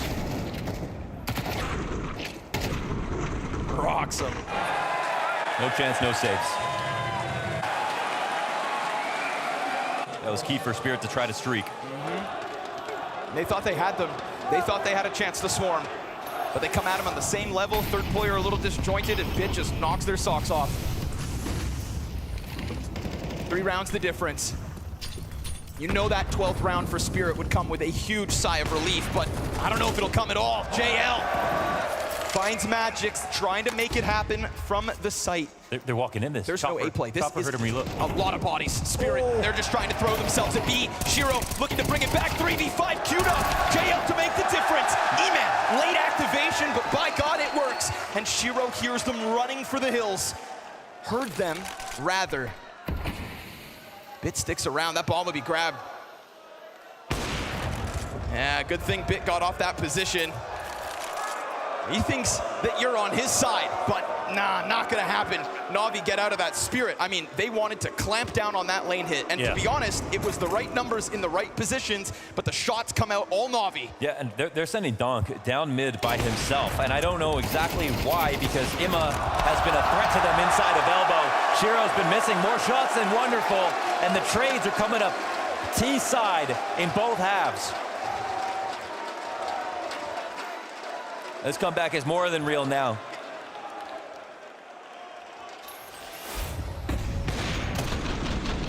Just like that, Magic's cleaned up.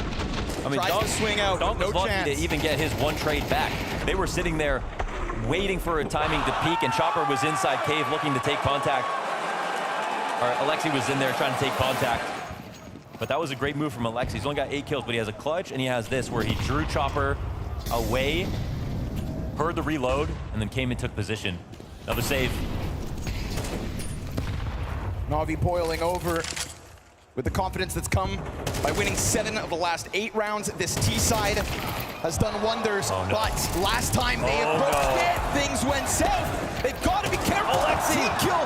No, not now. It's Chopper through smoke.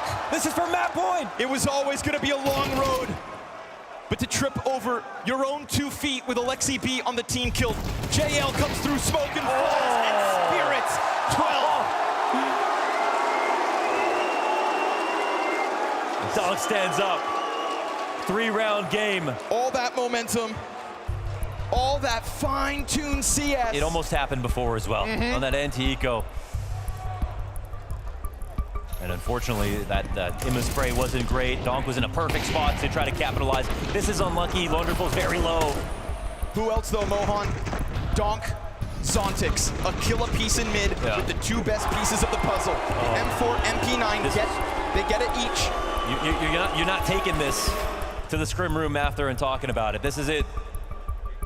You got to live with this one. You know you'd win that anti-eco on another day. You've won so many hard rounds just to give up map point to pistols and a couple of rifles.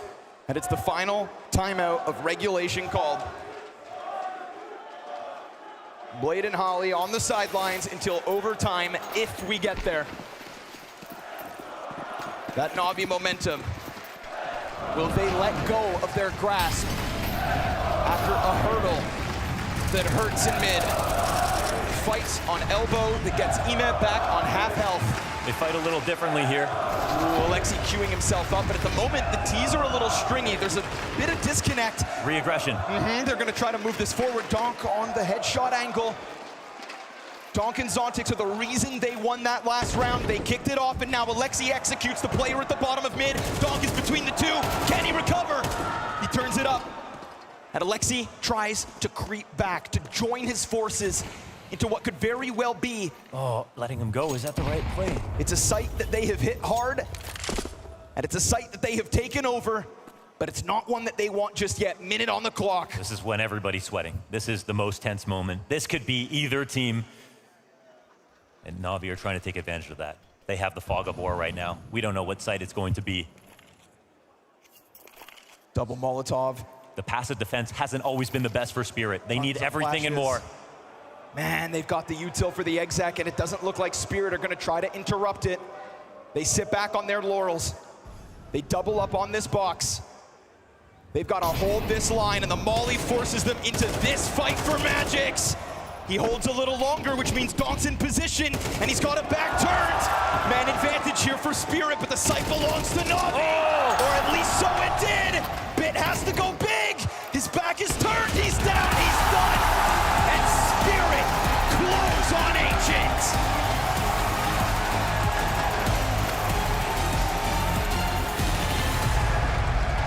Navi tried to extinguish the flames, but it's Team Spirit breathing straight fire. That comes off the back of an incredibly well-orchestrated and well-called T-side. And for Navi, just too much of a mountain to be surmounting.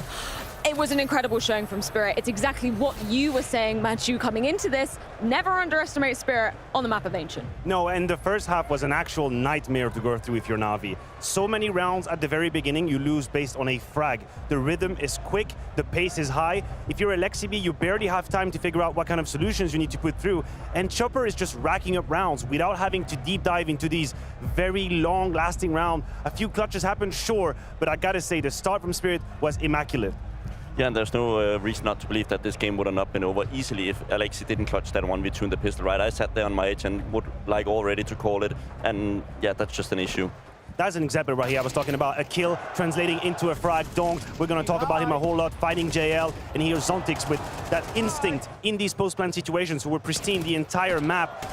We have to say, JL woke up towards the end of that game, but was abused on the B side. Same situation here. Donk has been put down. It's supposed to be such a good position, but then Zontix once again with that +1 move, making sure that the trades go in favor of Spirit. They use their util, and that is already 5 rounds on board based on 2 kills. 2 kills give you 5 rounds overall with the gun round. Super impressive. I mean, that's the point, right? When you're trying to put a lot of focus and trying to counter one player, right? They try to focus down that mid area of Donk, right? We see them successful in it, but it just leaves space. So when good lurkers actually realize, okay, there's actually space, because I see the A players actually walking around mid, it was actually Pit doing the flashes, right?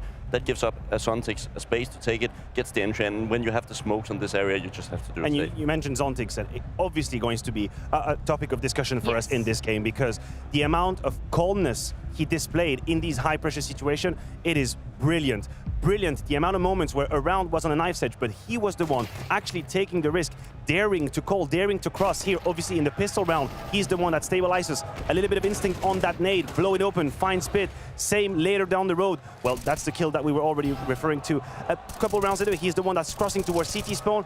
I feel like not only does he know what he needs to do, but he never shies away from what is supposed to be the move that will give you the round. And this is such a great asset, such a great trait to have for a young player like that. That was a reference game from Zontix. Alongside Zontix, obviously we have to give flowers to Shiro in this series as well, particularly in that first half of things. He was kind of warming up towards the later stages of that.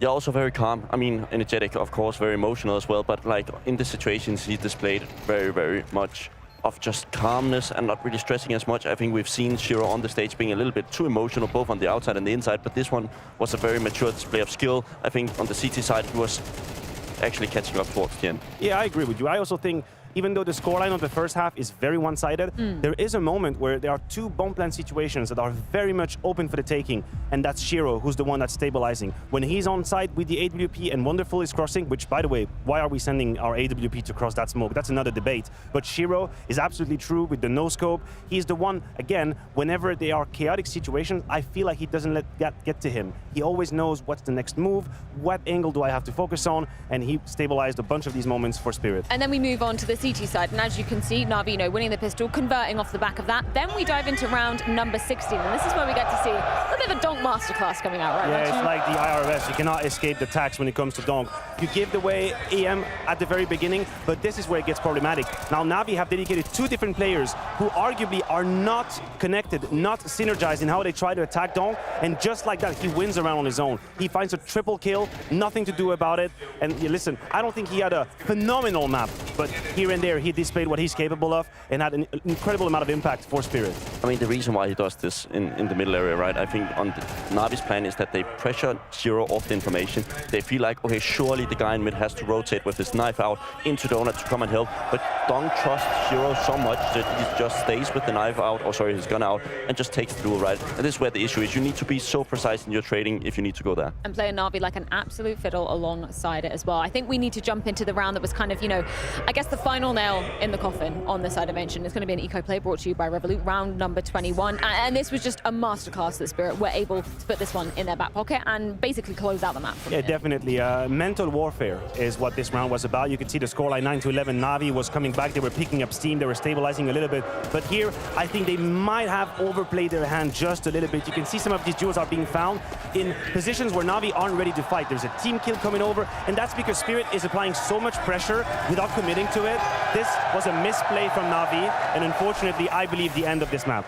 And it all causes from the first kill, right? IM wants to take a chance. He wants to take the first spearhead into that donut area, and he gets caught off, right? And he's probably stressing in the formation, being like, oh, one donut, low, low, low. And then everybody else just stop holding the angles, which is wonderful, leaves the window area open. Donk strafes out, gets 2 as well. It's an issue that you're not in balance when these situations happen. So how do you feel that NAVI are feeling right now? The comeback, they were kind of trying to make it work. It looked like it had legs. Then Spirit win that round. Where's their mental at right now? I do think that this was enough for NAVI to now confidently go into map 2. We're talking about a best of 5. The impact of this loss on Ancient isn't that big. You've just proven to yourself that when you get your shit together, you can actually definitely go toe-to-toe with Spirit. The T half from NAVI was very well organized. They had their trademarks, slow rounds, they were executing well towards the end. I think this is enough for them to know, listen, we missed the mark at the beginning. We were asleep at the wheel. They found a couple of entry kills, they destroyed us. You're moving on to map 2, you have to be confident. As far as I'm concerned, we are par for the course here. We're following my plan, my scenario. Yeah, I mean, it was also a decent display from NAVI, right? Don't take that away from them. I think they played a lot of good rounds, and they lose to an Eco. If they won that run, we would probably still sit here in overtime, potentially, right? It's a very horrific start, and I think it's very easy to say what went wrong. They gambled too much in the middle area, and I think that really backfired. Actually, one of the few times where we may be talking about the game plan not being optimal. But, yeah. Of course, that was just the start of this best-of-5 grand final here at the Blast Premier Spring Finals, brought to you by Revolut. NAVI's map pick of Dust 2 is awaiting us after this short break.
Matthew, JL had quite some confidence when he was speaking about Navi's Dust 2, right? Yeah, you liked that quote, didn't you? Yeah. He said it feels like whoever we're playing don't know how to play the map quite yet.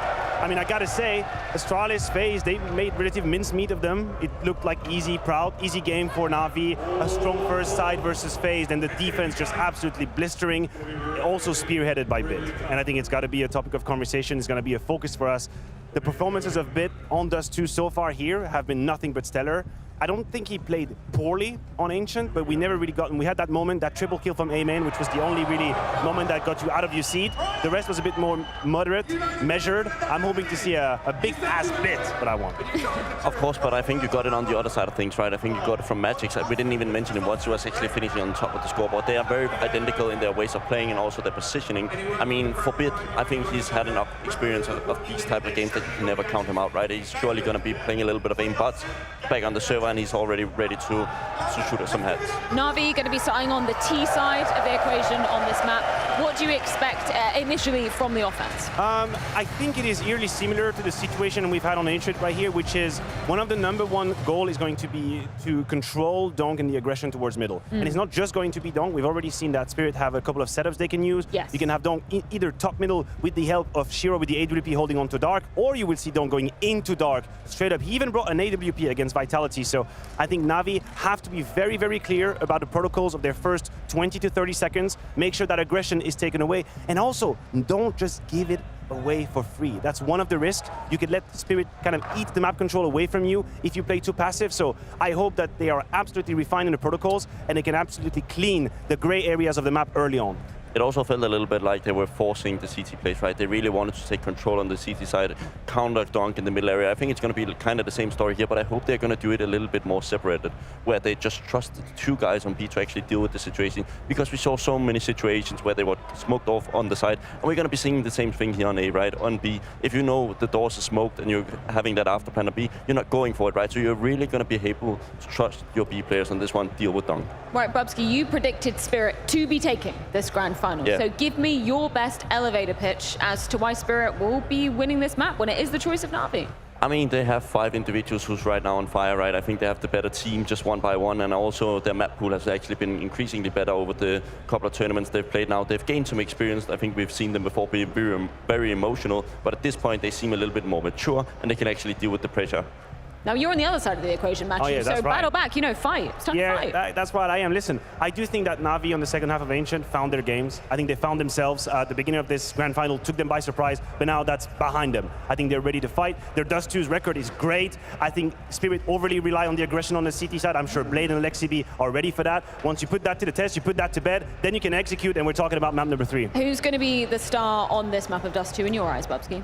I mean, Donk had a... That's yeah, I mean, that's easy, That but was he too did have strong. a slow map on the first one, right? And I think he's just going to be really showing up on the second. It is Dust 2. He's also going to be that first guy in the middle area. I do think it's a little bit different on the likes of other teams, because many teams like actually to do the map control kind of control where they do it in a pack, but Donk has no issue just going for it himself. It's crazy. He's already getting that superstar treatment where he literally has like 18 kills on a map like this with incredibly impactful moment, and we're sitting here thinking, nah, this was kind of lukewarm for Donk. I don't really know what happened. What do you mean?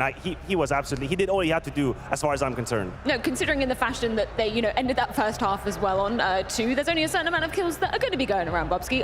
We know we've been putting the AWPers under the spotlight too. Dust 2, it's a map that heavily relies on the AWPers. How is Shiro and Wonderful going to be battling? I mean, it's almost like playing chess with the AWPs on this map, right? You're always just going to be standing still. Of course, on the CT side, you're either gambling, you're going to be playing towards the B or the middle area, and you're going to hold those angles and hope that you see an opponent stepping into it. Really good teams is able to flash those away and like execute their way out of things. I'm not sure NAVI is able to do that task against Shiro. Well, it's a chance for NAVI to be battling back on their map pick of Dust 2, so I think it's time we get into the action with Connor and Mo. Yes, Freya, it's their map pick, and it's off of the battle that was Ancient. Already a small comeback, now they start strong. Yeah, they do start strong, and we saw some amazing things there on Ancient, especially with Zontix showing us some awesome form as he recovered the moment. But this is the opportunity for Alexi to show us that he can win a map in a best-of-5 grand final. So if you will, London, show him you believe! Gotta believe. From the system, top to bottom, every single piece. Blade behind them, Allie on the other side. And what I love about map 1 is that we don't just get this total donk blowout. We get 2 teams firing up with a real chance to keep the Counter-Strike He just clean. started laughing. But it's like it was said on the desk, right? Donk inside a middle. That's what we're going to be watching for. How dare you peek me in my doors. Magic's had a great map, in fact, finishes with the second highest rating. 17 kills across Ancient.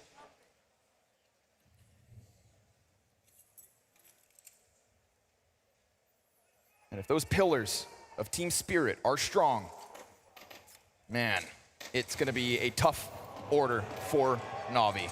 Yeah. They do find the flank. Yeah, and then getting that flank obviously opens up both sides of the map. There's still a minute up. They can make a decision slowly if they want to. Zontix wanted to go over to Hummer, now forced to fight, and comes away with one. That stands out.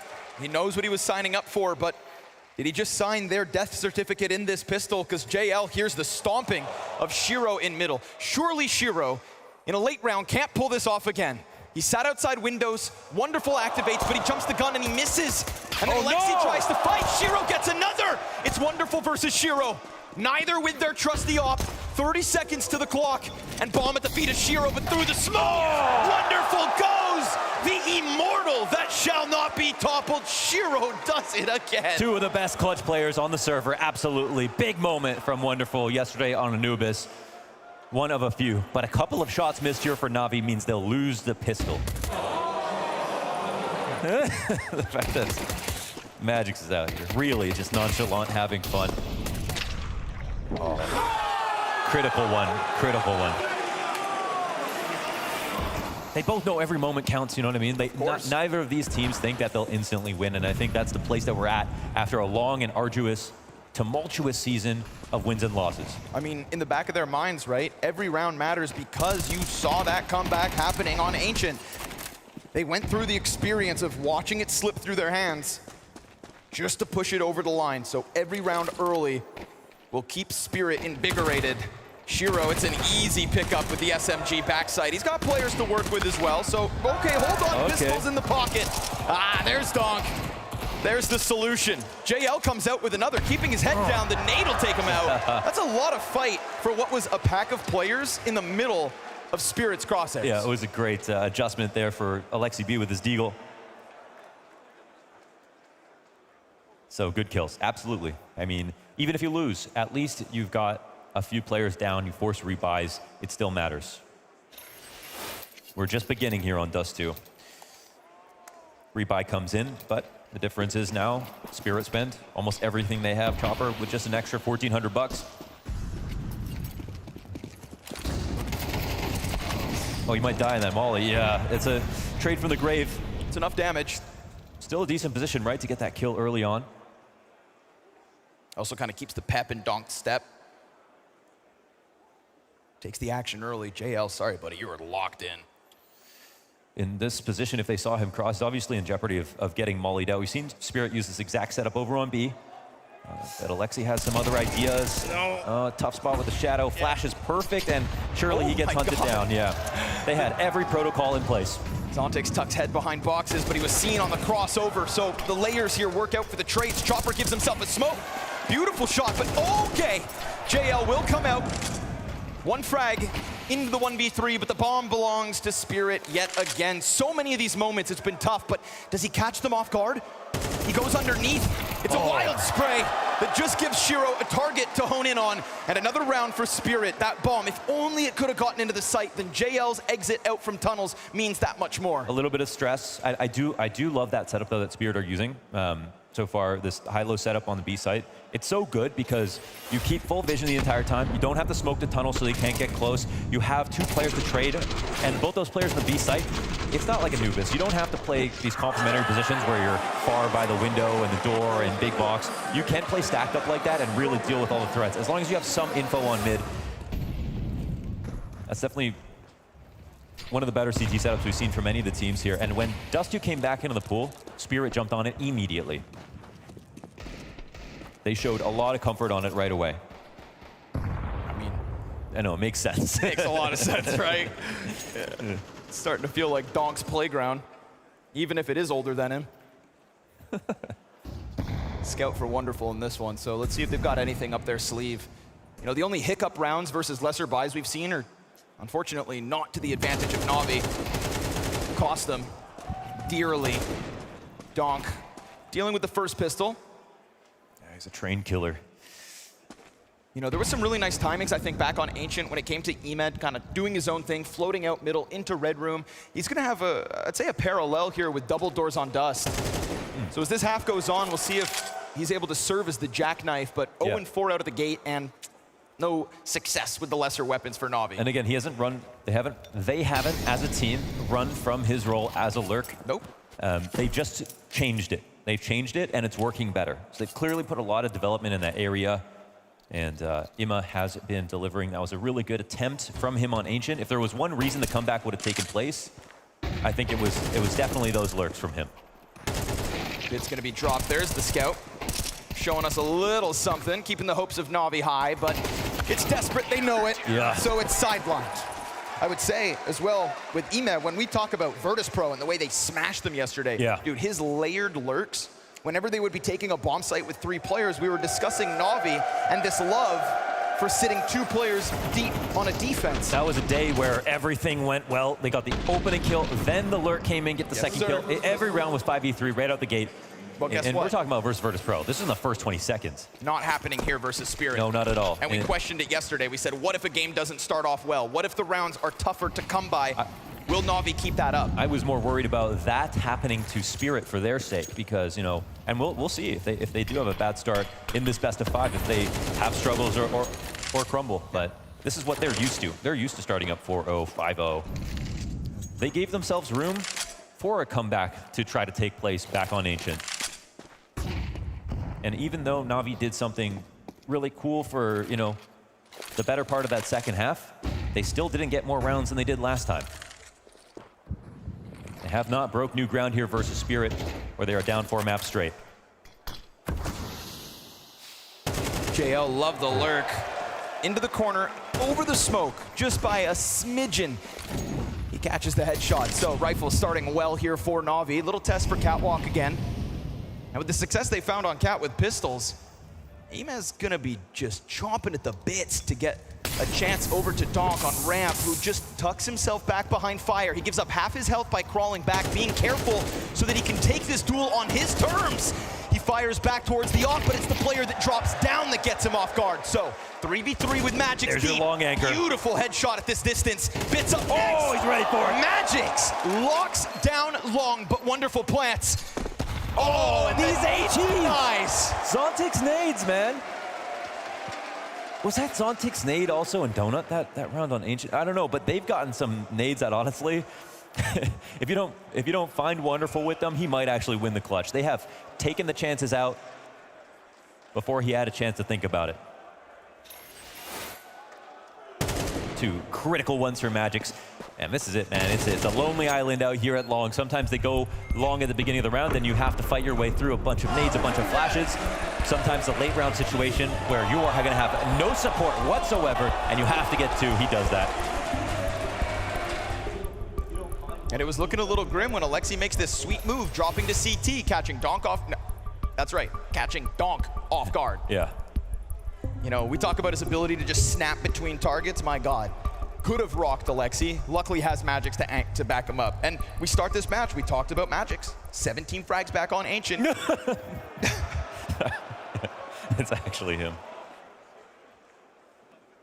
So, for Magix to be adamant about long control thus far on this CT side, I mean, Spirit on fire out of the gate. Magix 5 kills, all impactful, all over on one portion of the map. You got Shiro in these late rounds doing his job. Zontix is utility, supportive as ever, and Donk ripping heads off clean. So this time it is guns, but oh boy. Yeah, this is another key play that they do. Love it. Donk plays behind the pole. He's got Shiro to work with. He's fully blind. The offer missed the shot. Shiro's down. Wow. Alexi B, double entry. They came out ready for that. Pre-flash the top mid. Looks like they're knocking on their first round win. They try to clear the corner. Zontix able to hang on, but now he's going to have to desperately reload as he dives back hard. He gets away with timing. Imez at bat. Can he really do this? Just like that, he takes back what Alexi worked so hard for. We're talking about Bits Lurk now. Deep inside the A site, but the bomb gets cut off. Bomb control again. Alexi's down to 9.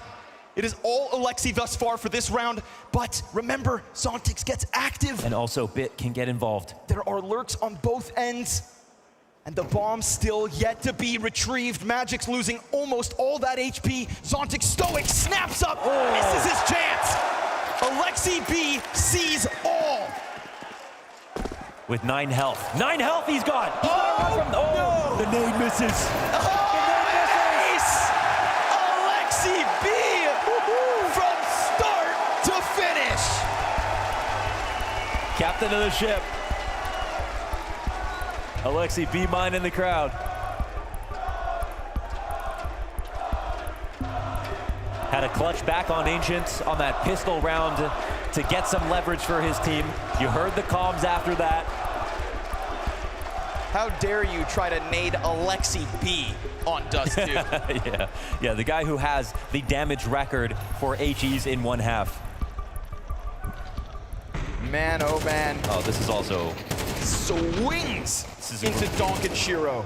Just a great tactic. One extra flash you use at the beginning of the round, just to pre-clear an area that they might be in. It's a great call from Alexi. They read the next step here for Spirit, where they wanted to take it. With that, on the board. I gotta say though, I'm still very impressed with what we're seeing from Zontix, maps 1 to 2. That was a pretty much done position with no rotations inside of middle, solo B site. Oh man, out fast. Oh, but look at this. Look at the setup here for the CT side. Yeah, Donk comes back, he never sees it. Oh, he still reacts. Of course he does. And you're not just besting some chump, that's a bit dead. Surely this doesn't take another Alexi ace. This looks scary though, right? It's you know, re-clearing mid is, it takes time, it takes resources, and it's a risk. So right now they know Spirit are totally blind. And they're starting to organize. Wide swing, looking for the headshot. Land player keeps himself tucked, and Magic's, dude, rock a wall. Yeah, now it's a little scary to go up with Cat, but they can plant for it. JL, Just will that he pistol. catch this? Chopper sitting over on the pistol, so Chop it's already missed. open. This door is one thing. Wonderful decides not to go for the plant. Instead, he swings out and catches Chopper. So cautious about that flank. Zontix has to keep his head in this direction. And the bomb actually starts to leave. Hold on, hold on. What is going on? Wait a second. Yeah. Zontix hears these moves. He's going to come wide, but JL's got this locked in. 2 critical kills from JL to reopen the possibility of heading into B. Well calculated, well timed, and it works. And it had to be that instant headshot. Nicely done. Looking like it should be 2 rounds in a row now as Magix makes this extremely long path around in through playground. This was an interesting moment because they could have even killed, I mean, obviously if it was anybody else, Donk would have died. I would like to see if Shiro's shot was hard or not, because he came back, right there to kill JL inside of middle, right on his rotation. He probably got startled, right, of course. But when we're comparing the two operas at the moment, like Shiro's had big moments, Wonderful's had big moments, but Wonderful's definitely missed less, I want to say. I'd agree. At least when it comes to, you know, the stability shots, the ones that he's supposed to hit. But for the story of this series, glad to see Navi pick up back-to-back rounds.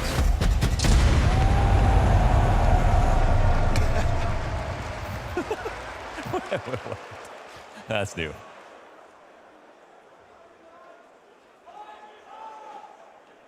Oh, okay. No, we didn't have to talk about it, but we can. Okay, production. Yeah. 0 and 7 for Imma.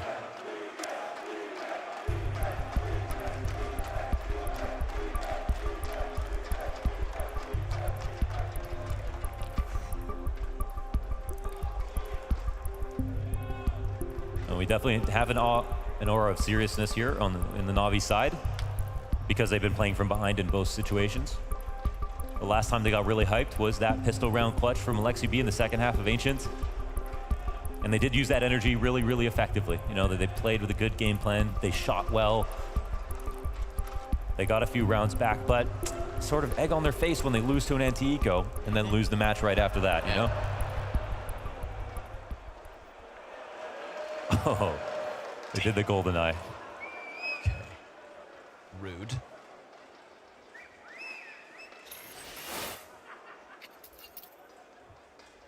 Alexi ace to kick off a 2-round streak that's now got a real edge. Magix, having saved that AK, throws it on over to Donk. So let's see what Donk can do. Solo AK hero mode.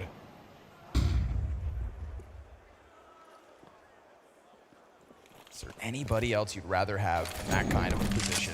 No, I think it's great also that Navi had like shut them down inside of middle with like Shiro, Donk going at the top of mid, like huge confidence play to take out of the repertoire. So now it's a way more classic position, but it's around where Donk is the only gun here. And Navi have to be extra careful in these kinds of rounds. If we go back to Ancient, they don't want to get embarrassed. You know, exactly. If it wasn't Bit to bail them out, they would have lost 2 of these. That embarrassment doesn't look good on NAVI, so make sure that it doesn't happen again here in map 2. Your chance, your momentum, much earlier on here in the second map, of which, of course, is their pick. But still, you've got to play with confidence. They need to pick a site. They've been cautious enough so far. They hit the 45-second mark, and JL's had enough of this waiting game. They found an open house. Yep, starts to move it over. And that one solo AK will do nothing this round. At least not enough to stop bomb plan. Bit trying to find timing top mid, good to go. There's an important move here for NAVI just to make sure that they move on the board with everybody. A round of applause for a struggling Ime. Does it count if it's against the pistol? It really does, actually. Yeah, it really does. Oh, there we go. Two will at least be one. Oh, snap back to reality. Donk. Nice. If he was in the right position. Oh my God, wait a second. No, wait a second. They're actually running for this bomb. He's got it covered. He goes down, and now Magic's no kit. Oh, holy smokes. Man, I felt this whole room pucker. His first bullet accuracy from that distance, I just can't even understand it. Like, even the AK is just not that reliable. It's so crazy how we find those frags. See, but isn't that evidence that if you had chosen the wrong part of the map, if you had walked into Donk, he could have done that sooner? Definitely. And that is part of the game. That player on B site. Yeah. Oh, man. Oh my God. Alexi's gonna feel that one for generations. Especially if it had transitioned into a defuse. Back to the buy, Spirit. That 5-round streak at a start. Ooh, Ime. Difficult job, but he's gotten out to blue box where we have a round where Magix isn't deep inside of the actual pit. He's got flashes to support him. They're looking a little discombobulated. There's a little bit of a gap between smokes, but this is the tease to keep up pressure, so Magix hears the rumblings of it, doesn't want to stick around. And they don't go for the reclear, even though obviously they wanted the fight just for a second. You can respect them taking long if you want, but it's a thorn in your side. You know that they stay here. Sometimes you can take long control, peel back with everyone, go for a cat split if you want to, or take full long as well. This is Dust 2. It can be long-centric at times, so they'll go for the crawl up. Keep it going. Total forfeiture of the bomb site. There is not one person in it, so there's definitely enough utility for a retake if you're Spirit. You've got 2 nades, the molly, the smoke, you'd be good to go. Shiro, oh, nice! Wait, there's one snaps over and then nearly gets caught. Molly forcing him back. They open up the smoke. It's a fight. It's a clash. It's Donk and Magix to get a couple more, and just when all of that footing seemed good, bombs down, falls onto the shoulders of Alexi. No way he can do this again. Keeps it good. Alexi's broad shoulders. A second headshot in a 1v4 where the nade nearly takes him down again, and it's the pistol of Shiro to clear him. Spirit back on the board. Yeah, not broad enough for that. One too many things going on. Him in a known position. Nade sailing over top of his head. Too many fights to calculate. And the players on the other side, too good. Shiro, nice shot, nice round. This is the first sort of hard miss we've seen from Wonderful. And we go to Shiro. He gets a really tough shot to kick this off. Straight to the dome. Oh, and well handled. Ooh. Bit with a fluffy spray when it came to the cat play, and then jumped up into spawn. Really wanted that duel. Once again, could have been round winning. 6-3 here for Spirit.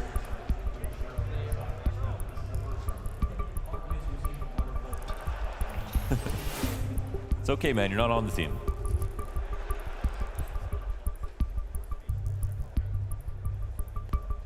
It's also okay because Blade's talking. Yeah, but so is Hallie. Yeah, so is Hallie, man, and he's making a name for himself these days off these pauses, for sure. It's these damn masterminds, I tell you.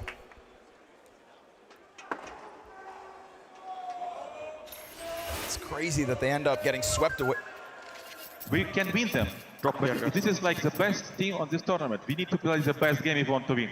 Can we understand this? Please. That's Blade. Well, you know what? That just says that what we've tried to do isn't working, but it's the right plan. It's saying that you need to do things correctly. You need to focus up and make no mistakes. That's not a great sign, but it might be the words they need to hear, unfortunately. Maybe it isn't about going too deep into new meta, new territory. It is Dust 2 at the end of the day. And of course, we've got some typing in chat. Looks like we're likely to reset this round. But when you hear words like, you don't hear Blade speaking like that very often, you know? You don't hear Blade very often. He's been touted again for getting a lot across in these tack pauses very clearly. And Alexi's somebody who said that he's improved me as an IGL. And I haven't heard Alexi say that about any coach that he's played with in the past. So, of course, big words. And we know that before Alexi was on this team with Navi, Blade has been that guy.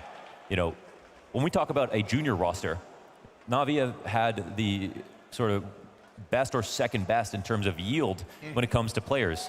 For Bit, for Monacy, it's actually amazing. It really works, guys. Don't give up.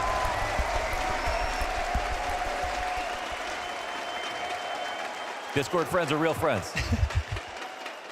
Kiss your homies goodnight. All right. Tech hiccup out of the way. Bit's earbuds back in place. So we're good to rock and roll. So again, let's think about those words as we come into this next round for Navi. We're gonna get a repeat plan. What does Blade feel like went wrong?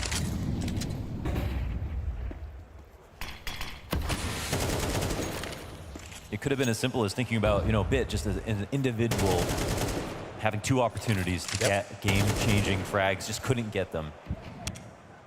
To light a fire under him. He was the hero of the Copenhagen third map in the final. Amazing stuff from Bit. Huge nade, all things considered. For this MP9, that damage is gonna make a world of difference. Oh, the timing on the peak was good, but the bullet's off. Magix finally drops the ball on long control. Yeah, it's the first one. All right, this is what I would call like an MM moment, you know? See if he can get the better of Chopper, who is right above him, sliding out. Ooh, Ema keeps his head down. Oh, he's scared now. Honestly, I like that he goes passive. He's cautious of the mid-peak, and sure, Dog comes swimming. Ema, he was ready for it. Shiro going deep. For it. Missed shot again. And Chopper now has to slide out. His M4 connects, and it's Alexi with his head in response. Only Zontix unable to shuffle out of that B site. Navi win a key fight over on long. Emed doing a great job of just sending Chopper back to the bomb site empty-handed. Sure, they lose a player through the mid doors, but 1v2. Bomb is on site now. Whoa, that was a... Emed kind of maybe overcooking, makes a move before the bomb's planted. Nade is good. It at least shaves JL down to 55, but it also gives away his position. Zontix in the clutch. This is when we saw the nerves get the better of him. Yep, but with a gap. Contemplates the save. Does anybody give him a thread to pull on? He always plays these clutches so slowly. Will that activate Navi to maybe take a glance before they should? Now, he doesn't have a kit on him. There could be one on the site, but at 10 seconds, it's already starting to get away from him. He'll find the one on the exit. It's a bit of a labored spray. He gets both kills. There's no kit. He scrambles. He looks for one. There's no kit. He never had a chance at that, but still huge damage. And most importantly, London, no save. No save. Whoa. Damn, that was the one window of time he could have been able to grab that. Of course, needed a kit to make it possible. A nice try, but man, I got a feel for Shiro a little bit. That shot looked good. I agree. I didn't even see any wallbang damage, right? When he... Let's see it. Oh my God, that was the first shot that he hit. It's third person. Oh, yeah, looks like it's off right there. Zaiwu would have hit that. I think Zaiwu would have been here, folks. How about that?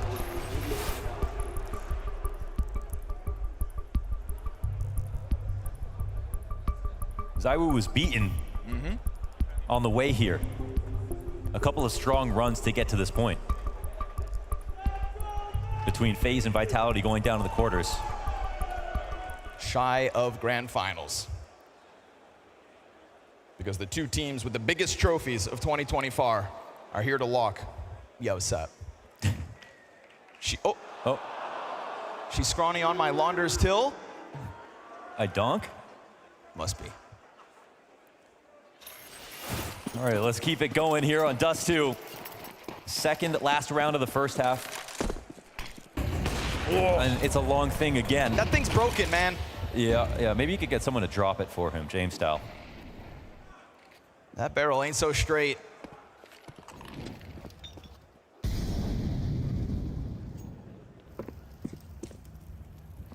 Just trying to keep a little little vision over smoke, but... Is that the T-smoke? It's a scout, man. It's a scout versus Shiro's op. Surely he's going to win this one.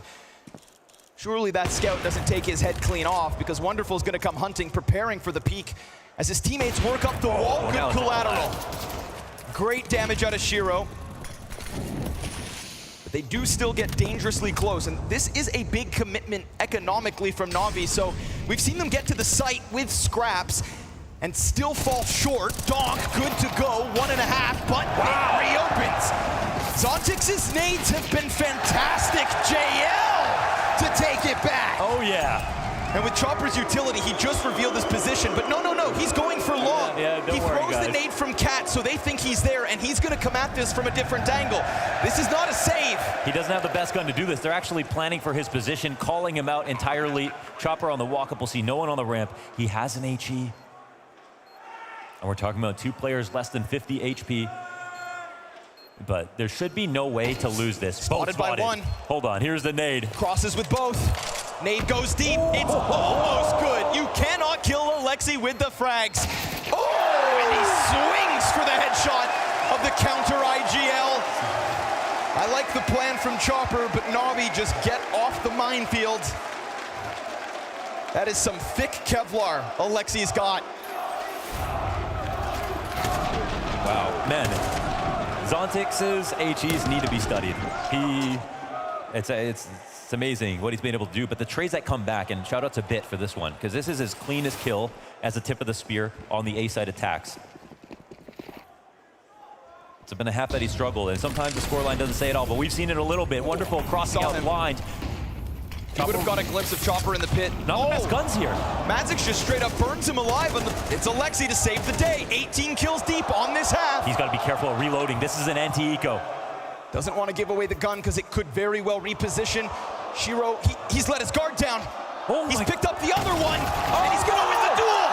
Now you've got 2 AKs in the mix, but does this serve as the move for Navi, or are Navi going to fall victim to another lesser buy? The flank is fast. It was the bane of their ancient, and it could be the end of their T-side here too for Spirit to maintain this lead. They swing with the MP9, and it's going to have to be greatness from JL. One is fast, but the bomb is out here for Spirit to possess. Smoke and nade atop of it. 80 health. He creeps on out, and Zontix, the final hurdle. So yet again, at the end of a half, it is Spirit to rob a round away.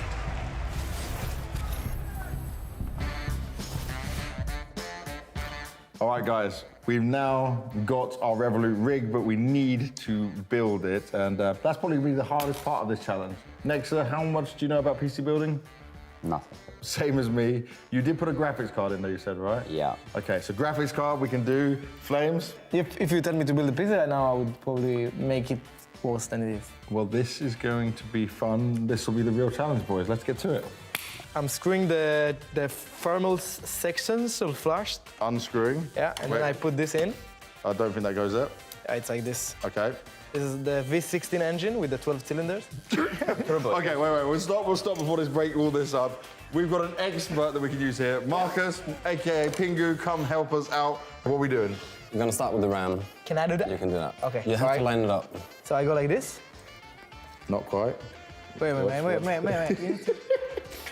Marcus, how hard is it for you to watch this? Very hard. No, push it down. Push it further, make it click. No, you gotta push it down and then it clicks by itself. Yep. Are you sure about that? Yes, there you go. Yeah. Now we have DDR5 twice. Yes. Next thing, the CPU. Yeah, we put thermal paste, guys. You have to pop this up first. I'm scared to break it. Yeah. And now we take the CPU. So I take it like this. You need to line it up first. Woo! Yeah. You put it in, I'm scared. Just push. There you go. And then you can move that one. And we have the M.2 SSD. Yeah. So I put You have to line it up with that. There you go. And then you put that on with the sticky bit down. The sticky bit down. The sticky bit, I completely removed it. So you managed to remove all of the sticky. That is impressive. Yeah. So how did you become an expert in this? It's like playing CS. Yeah. The more you play, the more you can put the SSD in. there you I go. think the piece is ready, right? Not yet. Now this one needs to go inside the cabinet. Is the USBs? Looks all right. All right. You see that? Yeah, so I need to... You need to... It's flexible cable? Yeah. Okay. Okay! You need to line up just like you did with that cable. Yeah, mate, I can do that one by one. Yeah, now what do we do? Next thing is the cooler, the V12. Ah, the engine. Okay, next, so this is your cylinder. This? Flames, you want to take some thermal paste? I already tried it. Of course. We finally got this done. Okay, so now we're gonna plug it in the electricity, and if it works, mate, I'm gonna give the PC away. So it's not even mine. Okay, Okay? that's good. Click on it, Banks. This is my 1-star moment. Please, colors, please. Boom. Pop, pop, pop, pop. That means it's working? I feel stuff coming out the back of it. Yeah. Nice. The Revolut rig has been built, and all of the players here for London have signed the PC. And one lucky person is going to be going home with it at the end of the event. Good luck. Alexi B fought tooth and nail back in Copenhagen to hoist the CS2 major trophy, and now he takes things into his own hands on Dust 2, going above and beyond across that T side to get the ball rolling, but it's still the 2-round deficit. It's still Spirit, map up, and leading here by 2. Dust 2's up for grabs. And again, there's just small mental victory here for Alexi, even though it's the same game. It's another grand final. He already did the major final. It's a best of 5 that has really stuffed him. And Spirit being, him being down 0-4 in maps versus them, that's another level to it. So Imma, not much in that first half. Not much to start out the second. And look at his reaction, dude. That's a confident nod. Yeah. Shiro feeling it. Yeah. After a few misses as well inside of the A site. Nice to see him kick it off with that lethal P250. And you saw how much fun they're having versus Vitality. It was a new Spirit for sure in terms of these big game moments. They weren't just yelling, they were laughing. They've got this one about to pounce. Player off of the site. Would have been great for Bit to get something, but now 3v5 demanded of Navi. Oh, getting this melted. lead's about to grow. Chiro's P250 from downtown. He'll be covering off bomb plant. Alexi, try as he might, is not banking on teammates at the moment. We've got 5 frags on Bit, 3 for EMF, 4 for Wonderful. I mean, if it's not been him, JL can't do the rest on his own. Yeah, no kidding. And now that conversation that Blade was having, that tack, where he wasn't even talking specifics, making the move forward, man, but falling back to Chopper 2. It makes sense now. Oh! What? Okay, JL coming back at bomb. Let's see what that L stands for. Doesn't possess the kit. Tries to push into the site, looking to rock him. What? 3 kills into this 1v4. If only he had the time. Because mechanically, that was clean. Wow. Nobody survives. He was going for greatness right there. Some beautiful taps.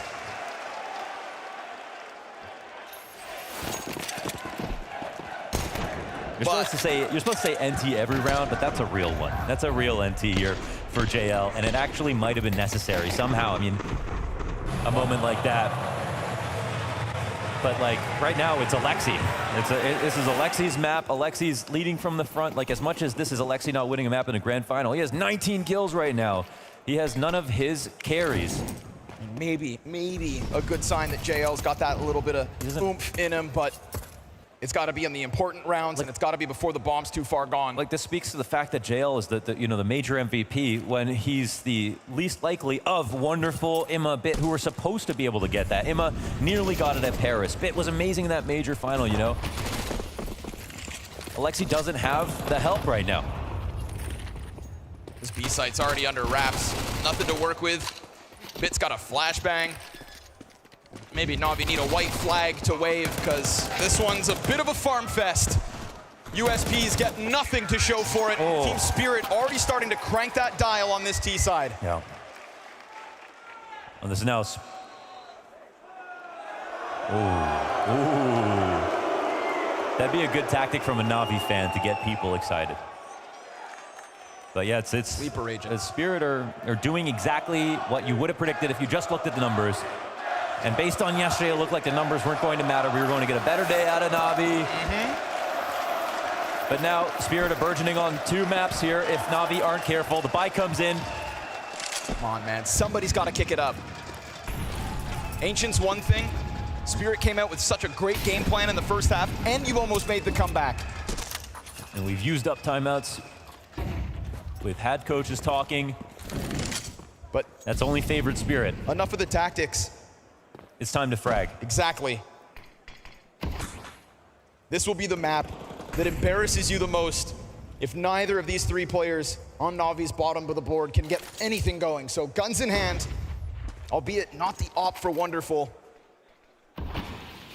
Still a little bit of positioning here, so Spirit are forced to take a slower tempo than what they'd thrown out. But it does still feel like there could be a world of hurt inbound for the B split if they pull the trigger. Still, options open, minute to the clock. Can be so dangerous to play up in an aggressive setup like this, but you know, Navi need to have some kind of map control, and they've already been cleared out of mid. Spirit know they're going to be playing close here or long. Here we go, three-player pack. They're If trying to Navi draw decide it to swing, it could be great. And it is. Nice. Wonderful best donk, but here comes the B commitment. There goes the smoke. JL's got him. Lined up. Oh, yeah. Triple from inside of the site. Sit down. Chopper has managed to get out from mid, but he's flopped. And that is a total shutdown from Navi the moment they get guns. Yeah, not so quiet now. And luckily, unlike Ancient, they didn't wait for a comeback to go too far gone. That second half had their name printed all over it as well. And he's one of two players that are extremely reliable at the moment. The only reason they get this play off is because they are baiting in this re-clear. You see Donk get sent through the mid doors to clear out almost every single round on T side. Then they knew maybe we can set the lure. He tries to go for it on Cat and we're ahead of the play. The flash tactic is perfect here. So we have a combination of a good idea from the start to try to get this kill and find it, and JL, who has been a consistent fragger, who showed us some amazing stuff on the pistol, albeit not winning the round. Now getting his flowers.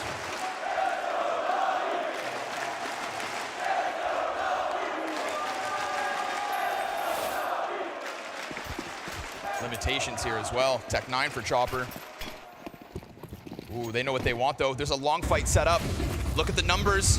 Bit crosses over. Nice. And Magic's dead first. The second does still emerge through the fire and the flame. Oh my Giro God. and Donk. Wait, the molly missed. Kill a piece, and Donk with a little gap behind it gets sprayed back by Ema. Not to mention second player still incredibly low, but so is Ema. Everybody out here on longs working with minimal bits of health. It looked like the movement was so good from Bit, but that molly wasn't. That nade. And there's that nade. It's been so good.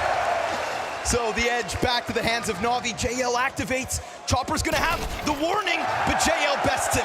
It's the better weapon, but it's a door left open for Zontix. Always in the shadow of Donk. He always takes it so slow in the clutch, make sure that everything is perfect. Right now, doesn't want to put that bomb down until he gets a frag.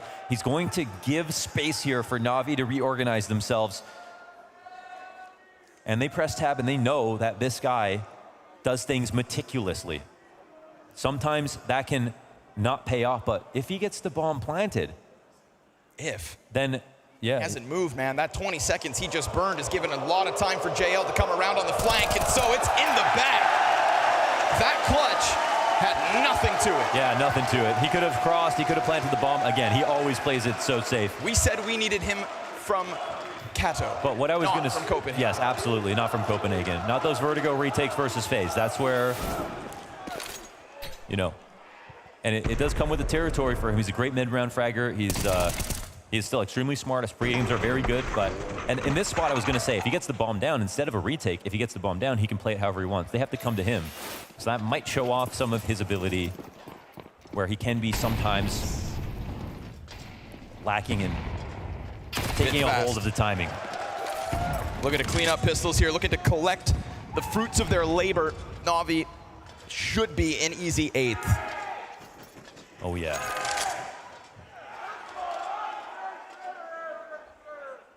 Zontix offered nothing in the clutch. Never even got a chance to cross the door. JL getting active, right? You said Alexi needed somebody else to be with him. Well, if it's not going to be the other three, God damn it, JL will do it if he has to. Tying his in-game leader and setting himself up for a top frag performance if they continue to take this back, right? 2 strong pieces for Navi, but 2 rounds the difference still. Yeah. Come on now, Donk. That's a kill and long control. Nice one out of Donk. Gonna be tough to reach for the gun. And even if they grab it, there's no Kevlar here for Spirit, but it's just funny. All these rounds, Navi have to be extra cautious because they have let them slip They have made this mistake one too many times already throughout this grand finals. Not just let it come close, actually lost. We near 30 seconds. They've got to make their move. We'll see what kind of Hail Mary Spirit throw out. Got to be careful what you encourage and discourage a team to do on an eco round like this, but with 20 seconds, it's really, I mean, it's going to have to be a total disaster here for Navi. They have every advantage in the world. All good. That smoke makes their job so much harder. He's got him. Nice. Under wraps from the catwalk. Easy kills versus unarmored pistols. And the smoke really makes it all the more simple. One round to tie, and this will be the closest that it's been so far for Navi in this series thus far. The smiles are starting to come back to the faces. What a dig. Looking for that catwalk into A site, maybe bomb plant type vibe. Spirit, no footing. Barring the fight given to Donk, nothing to criticize Navi about on that one.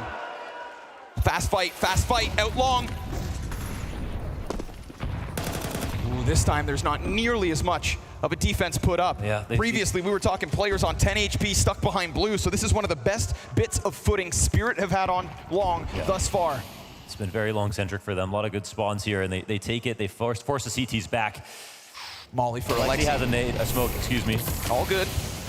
But of course, they know. They can still nade him. They can still spam him. No frags. Oh, no frag. Oh, man. In a game where the nades have been doing so much damage, Alexi's going to be able to hold on to this position, so there is a duel queued up. Oh, Meanwhile, that tiny the util little from the incendiary. CTs could interrupt this. Wonderful's, gonna slide right out. You want to wait for a fight? Wonderful takes it from you, and an additional smoke to still give Alexi room to work. He fires through the smoke, connects, and with Donk dead, the steam starts to evaporate out long. Spirit, that momentum they hope to bank on, it gets taken away from them. Navi come looking for fights. Ooh.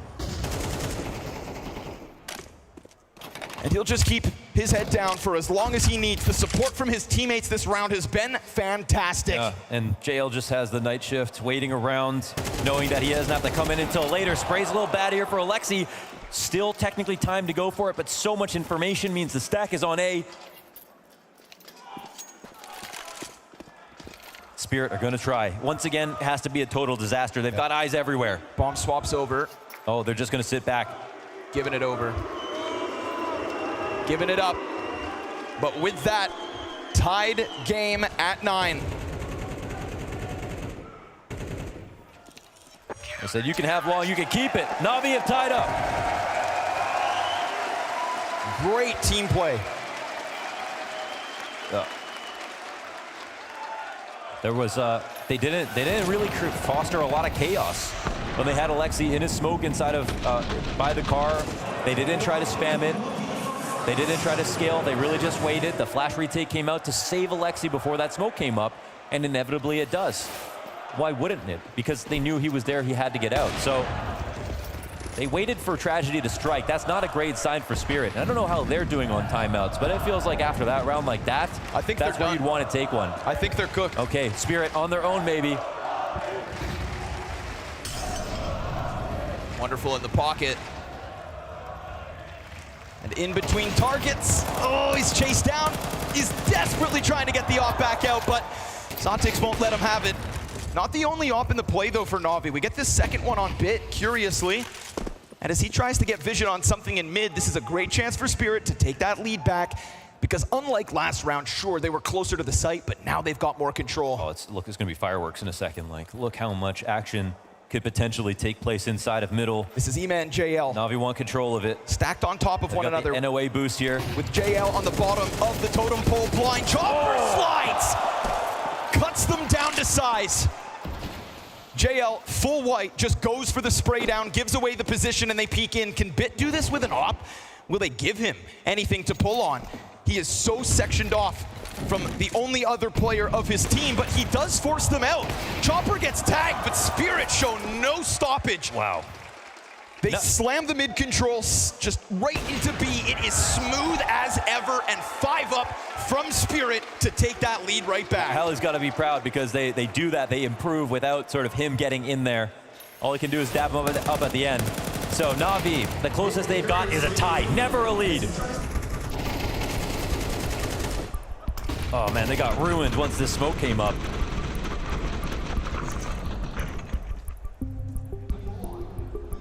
That's a terrible way to go. And 2 ops down. An expensive round.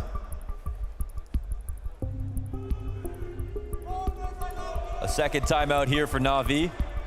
It's actually a chance for Hallie to talk as well. Yeah, because there are confirmed no more timeouts for Spirit. Okay. His chances to contribute. And Blade knows that he's playing Battleship with Hallie on the other side. Every time he takes a timeout, he knows that he gives a chance for them. Expect something really simple by them, guys. They are not gonna do anything revolutionary. You don't think that Magic's op is revolutionary? Interesting. Because this is an interesting find. They picked up both, right, from Na'Vi that last round. Expect something simple. That's Alexi's call. I think his name is Shiro. It's a different look from Spirit. A very critical full buy round. Does Spirit continue to pull ahead? Does Wonderful get a thread to pull on? There are 2 ops on the other side for him to deal with, and he will find neither duel.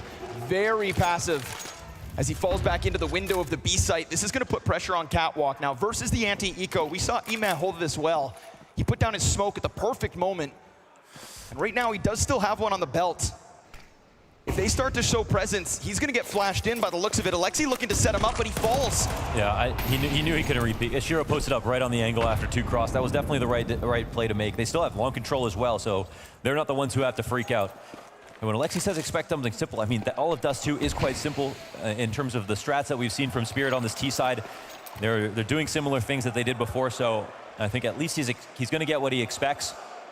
They've got that defense. They're leaned in the right direction right now. Spirit at 30 seconds actually got to move. There are more pieces of utility where that first smoke came from. Another gets put in front. Are they going to challenge? It's about to be a haymaker because they absolutely have to go for this. They put their own smoke at least to try to inch out, but it's Eman to get into the pocket to line up one. Zontix emerges, trading out Donk. With no Donk, there's no entry. 10 seconds. That bomb's trying to come over, but Alexi had dived down to the spawn. They didn't read this as the cat commit. They thought that smoke would stop them. And so Spirit, they take the risk of running blind and they get themselves a post plant. Oh, now the retake's on. Alexi given a chance, but Magix just keeps his head tucked. And that time is ticking quicker. That time is ticking fast. Shiro goes, clears the corner, and there is nothing coming out from Na'Vi. There's no mid-climb. There's no long play. They put their pieces in the wrong position, and they will lose for it. Okay, it's fair to say that they have the smoke on Cat. They could reasonably expect to hold on to the site. Did they need to give up on the long presence, right? Because if Imma plays Goose in that position, and there's a flash play for him to peek, then all they kind of have to do is stop the bomb. Like, we're really coming down to the last few seconds in that moment. So they trusted their utility, as you sometimes should be able to do. And Spirit do something kind of uncharacteristic and run right through a smoke late into the round. And it ends up working well. Maybe this is a spot where if IMF gets 2, they win. But it's on your mid-B rotator, which is Alexi, to make the executive decision as to what he thinks is going to happen. You don't always get full information in that spot, but you do have to pick if you're going to be a game helper or if you're going to be at the mid doors helping your B players. And today, he gambled incorrectly. It happens sometimes, but at this moment, it's one where Spirit went 2 rounds in a row. We could very well be looking at 2 maps where Na'Vi, at the tail end, just when things feel clinchable, it slips. That looked like a nervous moment for Spirit, for sure. They're running out of time, and Dust 2 is a map that you can default very quickly. In the first 30 seconds, you could take map control. If there are no aggressive CT pushes, or you don't think there are, you could take long and be ready to already go for your exact. It's that small map in that regard. So when you see time be a problem for the T side, you think, all right, well, we're definitely waiting a few extra seconds in certain places. Maybe there's an opportunity. And it looks like we got something new. Only 1 round of the double ops for Spirit. Oh, dude, JL, you've got to go above and beyond. Yeah. It's a smoke and a frag in handy. Here's the util coming. He's got the A4. Can he mow them all down? Can he really hold them back? Not blind. And the only other thing on this B site was a desperate spam. It's Zontix and Doc. And now you can't even. You can't even. They just smash down the door for the double entry. Oh. Ema hits the dirt as he attempts. All their money. Shiro's gonna slide out from middle, and Navi again at the tail end gets struck down by Spirit. Big time.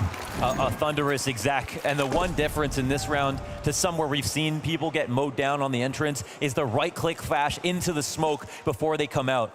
Completely obfuscated jail vision. And Alexi said, expect something. Simple, maybe you should have said expect something, Shiro, because he is having a map. Off of the back of a top-rated performance too on Ancient, Shiro has come to play. Blind again, poor JL. Flashbacks to the mid-hold when he had Ema on his head. 2 moments where the flashes of Spirit, and much like their frag grenades, have had key pieces of impact. This is a well-oiled machine. That right-click flash is something that everyone has to be ready for when they're exiting. Tagged, he's tagged from bad to worse. JL not with the tools he had in the round prior. Stuck alone in B on 26 HP. And yet again, it is just this multifaceted T-side from Spirit. So many different directions, so many different timings. We praise them for the same thing back on the offense of Ancient. More fight out of 2 pieces from Navi, but Spirit knocking on the door of 2 map wins in this best of 5. It's a head-to-head, they win every time. Couple smokes left for Navi. I mean, they are scraping the bottom of the barrel, but this is even a peak that's gonna be set up. Donk, can he be it? He doesn't swing. They just want to try to get information again while the time is high. Get these last few nades out of them, right? Yeah, we're out of smokes now here for Navi. Spirit, no, it's an anti-eco. This is the least advantageous position you have because it's the last round. They know it's a force. That force doesn't have much left behind it.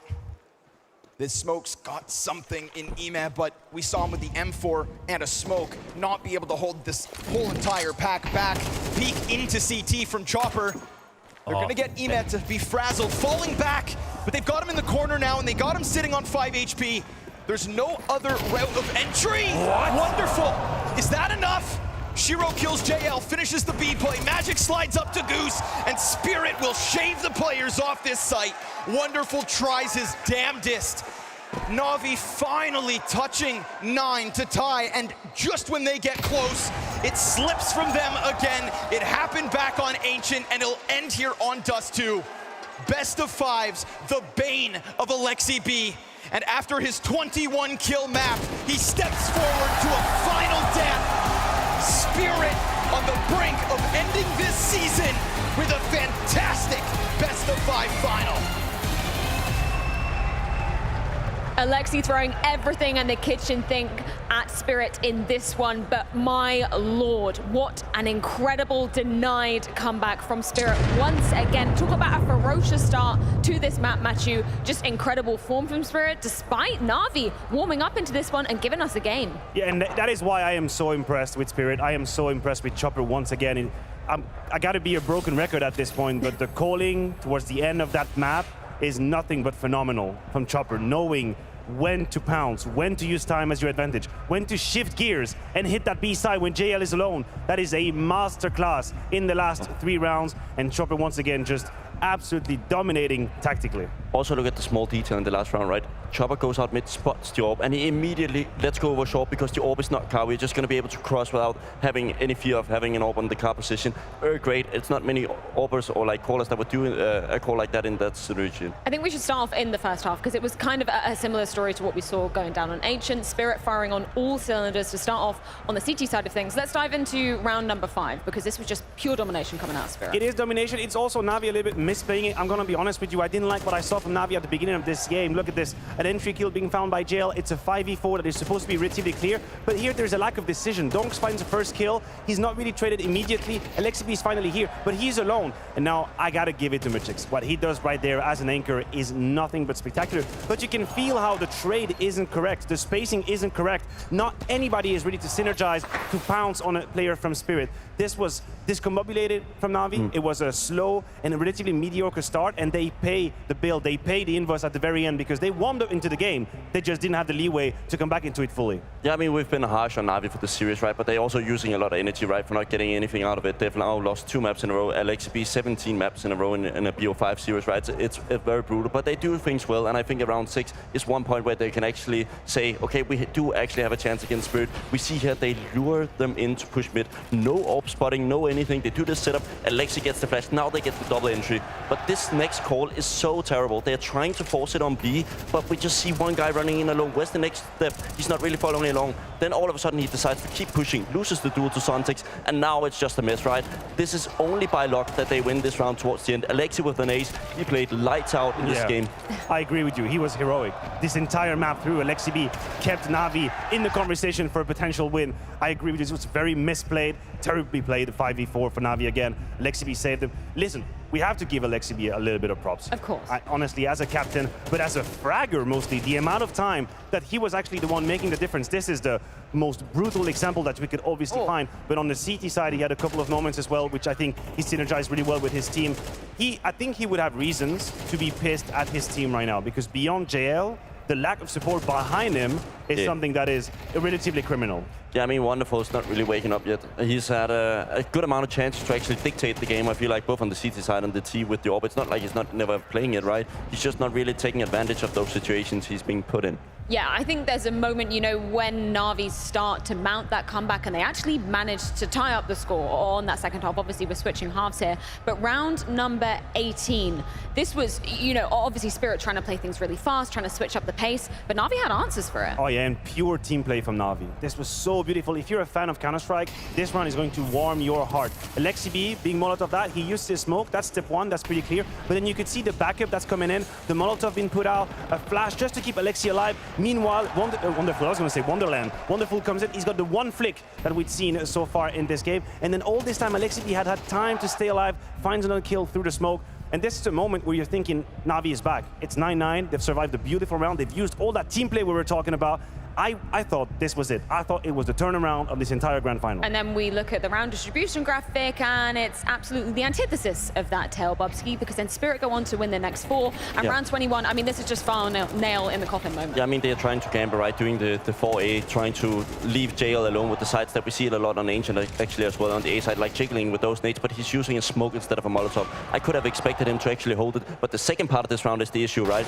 The call is that once he dies, he has to save, right? But all the players like sticking around because they maybe just want, oh, maybe we can go for this. And then the last round, there's absolutely no money. I know, and the context of the call, why I think it is absolutely genius is that prior to that, you have a very slow round coming out of Spirit with a final A go with 25 seconds where they cross the smoke, and they basically checkmate the defense of Navi. Ime is alone behind that smoke, he gets found, one trade, 1-for-1, and then that's over. So if you're Alexi B, you're in a high intensity moment, you have just lost a round with 20 seconds left as an A pop through a smoke.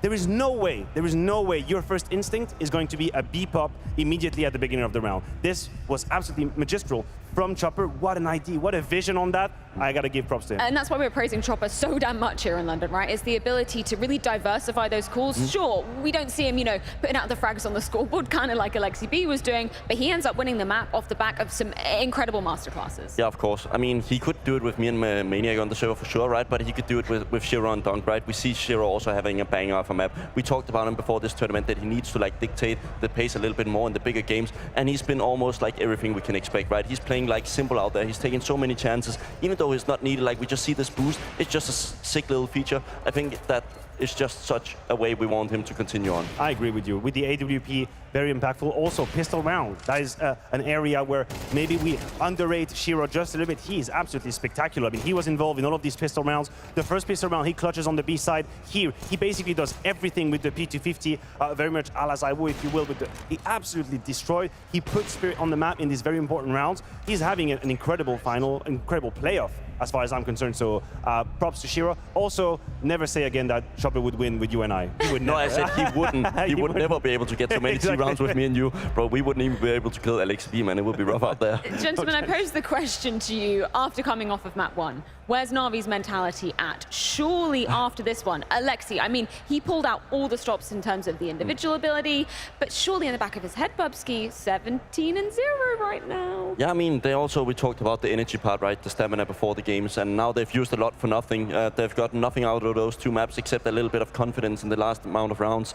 It's a devastating position to go into a BO3 because you know, even if we play perfect Counter-Strike right now, there's at least going to be 3 hours more of Counter-Strike if we have to end this. Yeah, that's one side of the coin. The other side is very similar to what happened in Katowice. I take you back to that FaZe Spirit game. If you're a Spirit and you're now 2-0 up, this is the most unleashed, fun Counter-Strike you can possibly play. There is no pressure at this point. The fear of winning doesn't exist at 2-0, and I guarantee you we're going to see that transpire into the server. It's about to be an absolute mountain that's going to be in front of Na'Vi. Production, you're doing JL so dirty here. I feel like the teams we played have no idea how to play Dust 2 correctly. Maybe he wants to rescind that quote, revoked. You know, we'll put a score line through that. I mean, listen, again, if we're going to pound some players when they make these statements, they're just not going to make them anymore. So we have to be careful what we want. We don't want to burn ourselves, do we? I think we're going to be heading to a break, as when we come back, it's going to be Mirage. You said it's quite a nice handshake between these 2 teams. Na'Vi, they're going to have to bounce back on this one after this.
Now, Mirage may be regarded as a handshake between Na'Vi and Spirit, but Spirit, the only thing they're looking to put their hands on is that trophy down there. That is because they are one map away from stealing this best-of-5 grand final. Maniac, they must be feeling so fired up right now. They did it in Katowice. Surely they're going to do it again here today. They're the absolute best position to just close it 3-0. The whole scenario, the whole narrative I built in my mind was a 1-1 situation moving on to Mirage, where pressure would be equally split between the teams, where we would just go down the road of the strat book, where I think maybe Na'Vi had an edge. Look at the results, Spirit a little bit shaky against Vitality. I feel like this just goes all out the window. Now Spirit are gonna roll, absolutely fly. They're flying business class, they're having a good time. 2-0 in the best of 5, you kidding me? It's the best place to be. Yeah, and also considering the Mirage actually is the best middle ground for the both of the teams, right? So now it's who is the better team on the day, right? I think both of these teams really like Mirage. I think they have a different approach at times, but I think it's going to be interesting to see who's more fired up. I think now we have to understand this is where Blade have to do his stuff. I mean, bro, of course it's about who's the best on the map, but it's not as they're just playing a best of one out of nowhere. There's a context to what's happening here. There's a context. It's map number 3 of a best of 5 in a grand final. Such a lead. All the calls have worked towards the late round. You've had incredible starts. And if anything, maybe this is where we begin. How's about Navi have a good start to a map? How's about a pistol round and a conversion? A little bit of momentum to get going. Not start second-guessing yourself early on. They've made life very hard for themselves with these bad starts. Not that Spirit didn't deserve it, but it has been such an uphill battle all the way for Navi. They would benefit greatly for a little bit of air at the beginning. And this is going to be equally as tough for them, if not more, because Spirit, they're going to be starting on the T side of things. And that's going to be interesting because we've seen Chopper coming so well prepared and with so many different avenues, right? If one strategy doesn't work out, he's got plan B, C, D, the list goes on. Yeah, and the terrible news for Navi is that, of course, before the game you think about Dunk, right? You're really going to be scared of him, but all his teammates has played lights out up until this point. Sontics on map 1, Magix as well, Shiro on Dust 2, like they've been particular super strong, and we've not really seen the same thing from Navi, right? Alexia had a good map, JL had a good moments, but where's my bit moments? Where's my wonderful taking a round or two, right? We've not really seen it to the same point. I agree. I do think that the triangle of Bit, Wonderful, Imme cannot possibly replicate what happened on Dust 2. And I know it's pretty baseline analysis, but you would think about the role and the positions. Imme very much involved. In fact, he's the one that takes the most entry duel on the CT side. He likes to make plays on Mirage. It's a map where he's always felt better, even throughout the hardship of his situation in Navi. Wonderful. We've been praising him a whole lot for his clutching moments, for the impact he was having. Also kind of ghosted Dust 2. And if Bit is going to come alive being tested by Chopper, this could all change the scenario, but I have to hope that it is a different team that shows up from Dust 2. Otherwise, this is done. We're looking at 3-0. Navi just finished their team huddle and getting drilled on into the server. But if you guys at home have enjoyed watching the action, spectating, if you will, here in London, you guys have a chance to join us at the World Finals at the end of the year. That's 2 tickets, flights, and accommodation by scanning the QR code that's up on your screens right now. Bubsky, we've heard Maniac's thoughts. He feels like Spirit, they're fired up, they're drilled in, the momentum is on their side. Do you agree? Is it over? It's never over, right? But I think you said before, right? It's the basis analysis of just saying the individuals. But we are in a meta that is dictated by individuals, right? I think we only see tournaments where one guy particularly takes over. Now we have everybody on Team Spirit, and they're just doing it so hard for Navi right now. I think one thing that we can look into is looking at Lexi B. He's been the really good guy for Navi in this situation, right? Normally we don't expect too much of him from the individual side. We expect the plays and so on, but we've not seen much from the others. Well, it's time for us to throw it on over to 2 star-studded individuals indeed. Scrawny, Launders, is it over in 3? Unfortunately for Alexi B, it is no maps in grand finals. Unfortunately for Navi, it is a 5-map loss rate, single digit to Spirit, and it's not Alexi's fault. Kind of dire. That's how this one feels, but we're running out of runway, London. You're running out of maps to cheer. You waited a long damn time for the Wembley to come back. So I'm gonna ask you one last time, maybe one last time. London, are you ready?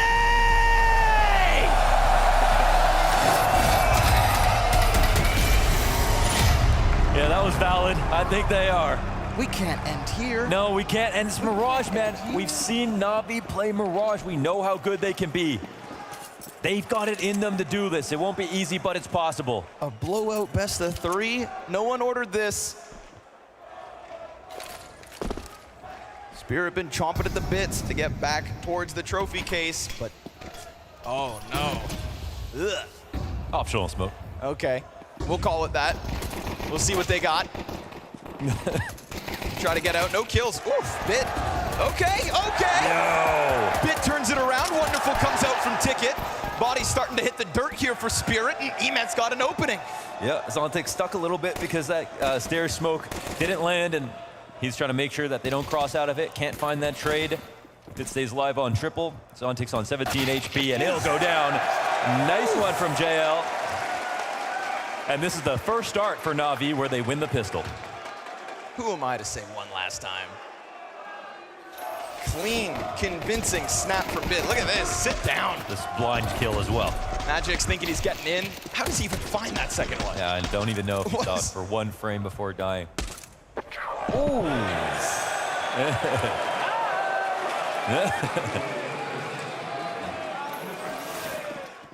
All right, so yeah, that's if there's anything that's going to keep you a little happier, it's starting out with a round. It's something Navi couldn't do until this point. But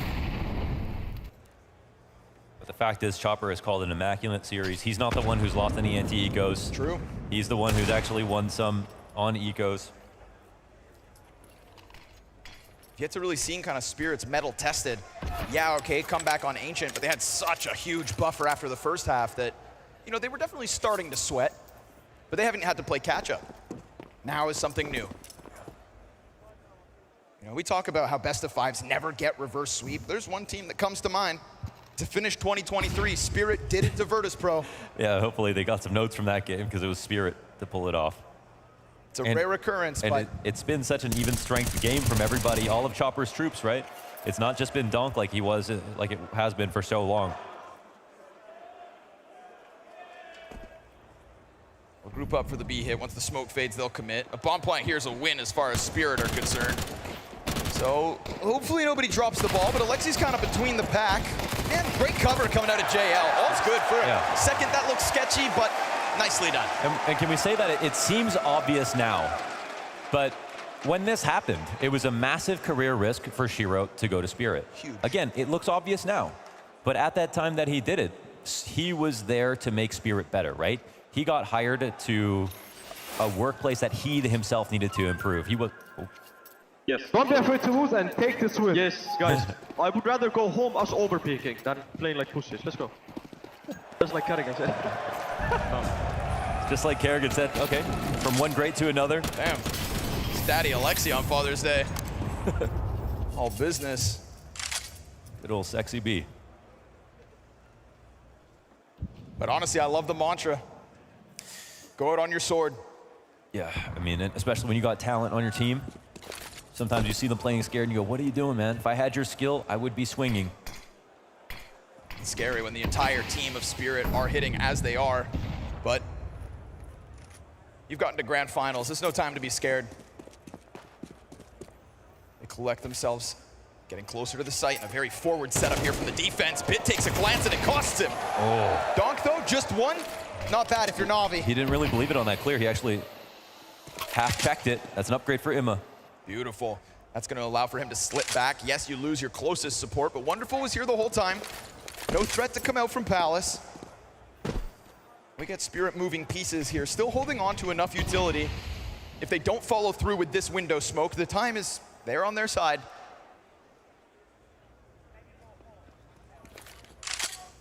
They're going to shuffle the pieces. Yeah, they got the Molly. Magic's just giving it over to Zontix. Excuse me, Chopper. Then they chuck one up towards Cat. That unravels JL's plans. He gets forced into the fight. Hey, why did he take that duel like that? The connector was smoked. Okay, the spray is good for the one. And it's a lot of damage. Emed, JL soften up Magic's. Wonderful ends it with a double kill. Shiro can't get out from Apps, and this looks so good up until the end. Wow. Navi. Okay. Fighting. Yeah, I guess that was the advice that Alexi B had. Rather go over peaking. I thought when JL came through that was just too easy to stop. Like running through the Molotov. I think maybe he didn't realize connector was smoked and thought that they could fight at the same time. That could be it. But either way, they survived without it. Nice kills from the players in sight. In particular, Wonderful on this A1S. Playing to win. Channeling. Manifesting.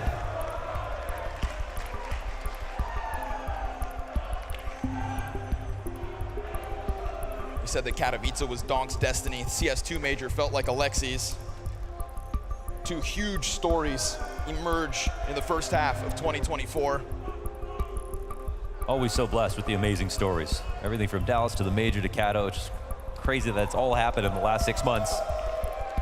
God damn, London, you look good.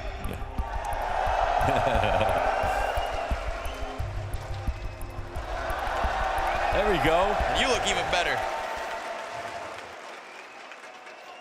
That's Chad, right? Yeah, I think so. Get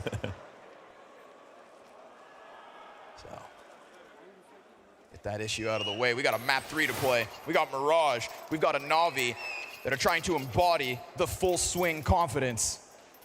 And if that's going to be their approach to this half, prepare for fireworks.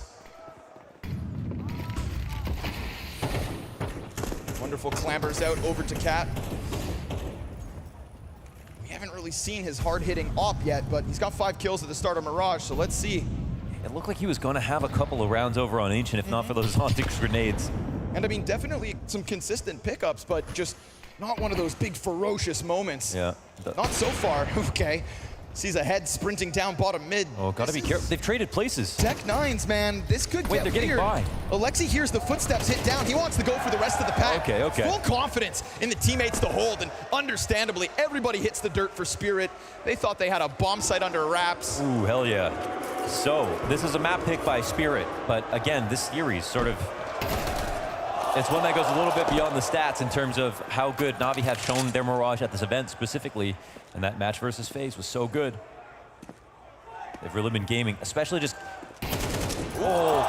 keeping an eye on each other. Magix, do you have any tricks? You'd have to pull more than a rabbit out of this hat.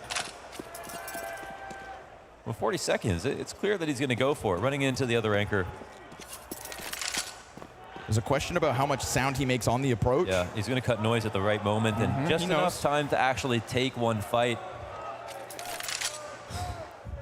London, don't give this one away. He's on the approach, and Bit still cautious about multiple entries. Not quite sure where to look. Got them both nervous. Magix! Just can't win it.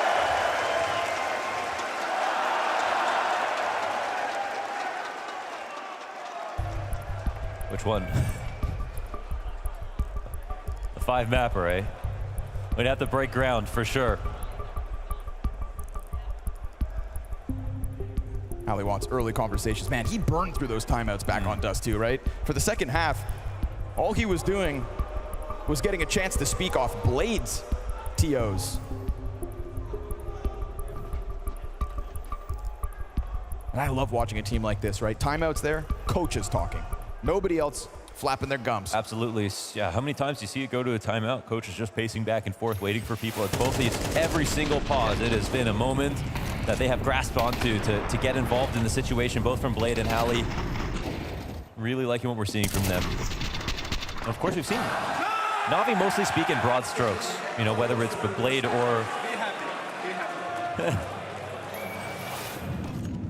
Don't get too excited. Got reasons to be content. Lose 2 players in the 1v4, but at least you come out on top. That streak keeps going. We saw the 5-0 from Spirit back on Dust 2. Oh, wonderful. No. JL, how do you do that? Somehow clips Magic swings. Zontix comes out from Palace. Okay. It's a faster tempo being set here from Spirit, just trying to swarm an A site that still has someone to play. Yeah, that's obviously a novel idea. There's full mid control here from the CT side. They're going to be light on A. They wanted to go 2-on-1 versus Bit and then take over the site so you'd be stuck at the bottom of the stairs. But instead, the 2 trades.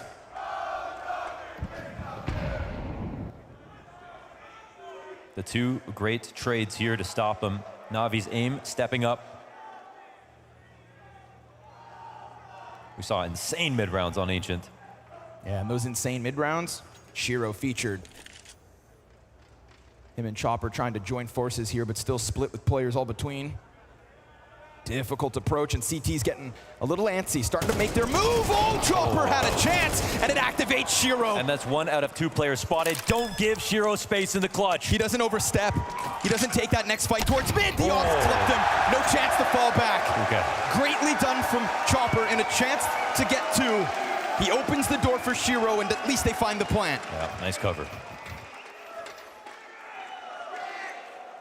A scary moment, but in every establishing shot of the round, it's Navi in a good spot. They're keeping mid control. They're playing active CS here. They're stopping the Palace lurks. There's more than one that's happened so far. But it's fast actions, quick moves. Yes. Navi aren't tiptoeing their way around these 4vXs. Donk, Zontix, both 1 and 5. Slowest start for the series, clearly for Spirit, and that's all players, all counts. They'll go for mid again. Chopper trying to take it up on his own, but is gonna meet him. Yeah, time for that duel. Again, though, fast. Rabbit Bit is blind. They're going to try to swarm. Nade pops open smoke, and Zontix, he just rails Bit to the side of the wall, but wonderful. With a nice headshot to Shiro. Counterpart is dead. Second shot's connected. On a pixel. And with Ema down towards stairs, he swings out with JL. Again, they keep this pressure thick. Again, it is Spirit to try and tap into the clutch. Zontix has been zoned into the back of sight. 3 CTs to line up, and as they pepper him with util, he is forced forward. A chance to aim. Ooh. No kills come out from Spirit. Na'Vi giving them no room to work. Amazing. Again, that same energy that we saw from FaZe, except starting out the game instead of having to come back into it. Really good trades. Everyone jumping to it. Not letting anyone go down without a kill back. And obviously, you know, Chopper has had an amazing game as an IGL. As a fragger, he really didn't have to do much in these last 2 maps. That was one where they could have definitely used him. There will be in the odd moment where they need even a little extra firepower, even on a team like that they have. And it's compared to like Alexi, who can randomly have a massive pop-off game. Oh, okay. He knows he can aim for the body, right? Yeah, but style points. Yeah, he's sharp right now, 10-3. He's putting them on spikes. Oh, he crosses paths. He gets away with this. And Emet collects both on each side of the smoke. Oh my goodness. Gets a little wild from JL. That's the one Galil here that Spirit were playing with. Donk, he's got 1 frag in the round, but it's that cross of the path that really takes it away from Spirit. They were trying to get something rolling in mid, trying to join forces with an eventual donk out of underpass. And it's taken away, so sure, they forego mid control, they give it over to Spirit, but you can confidently just spit your pieces and JL. Alexi said just swing. But now may not be the time. You got a deep commitment on the A side as well, so JL may die without his. Not the cleanest of rounds from JL, but luckily for him, Spirit's pieces still disjointed for the time being. Now, the thing is, Donk is going to start wrapping back around, but Alexi could just cut off bomb, and sure enough, yeah, he'll find that. Chopper's so cautious. Clean one. I feel like joining hands to go towards the B side obviously looked a little bit more risky from our perspective, and Donk, what can he do with 1 health? Not much. He goes down. 7 straight for Navi. Well, Mirage is a whole different tune. And it's not like Spirit in general are struggling being 2 maps up, but this hasn't been Donk, the star player of either map so far. He's been good. Okay. All right, maybe they're good name for the body. That was beautiful. Ema just playing games with him. It's the 1 casualty to Donk's Galil, but enough of the half buys. Here comes Spirit on the full.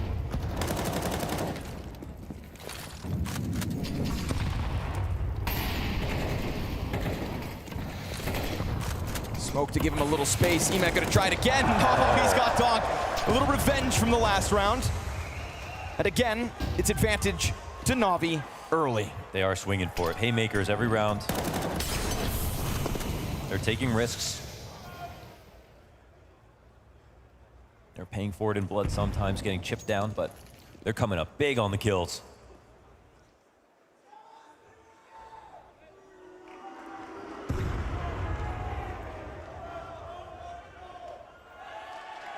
It's going to be a long road if they want to move that bomb around, so looks to join forces with the mid play. And there's been a couple moments where Spirit go down into disadvantages and then also split up. The pack has been set. Now, last time we had that smoke to block connector, which enabled the cat hit, which almost took B. And these are all almosts and maybes. The Spirit without their round win still. A shoulder spotted for Wonderful. He is on high alert. Oh, yeah. And so no access allowed for Chopper. Catwalk player out in the open. JL continues to fight because Alexi, he gave everyone the green light. If we're going down, it's on our sword. And they are swinging with this 2-handed Claymore. Yeah, I've heard him talk about it, that this is a confidence game. And his team looks imbued with it right now. Top fragger on Spirit has 4. Timeout comes in. And I wonder if Hallie has more of a detailed message, or if it will also be, guys, focus up, pay attention. But you can really see the message, you know, from that attack, from Navi, coming through in their play. The way that JL pushed that molly, Emma taking that fight in the smoke at the bottom connector. They're not going to go out looking like cowards. And so they start to believe.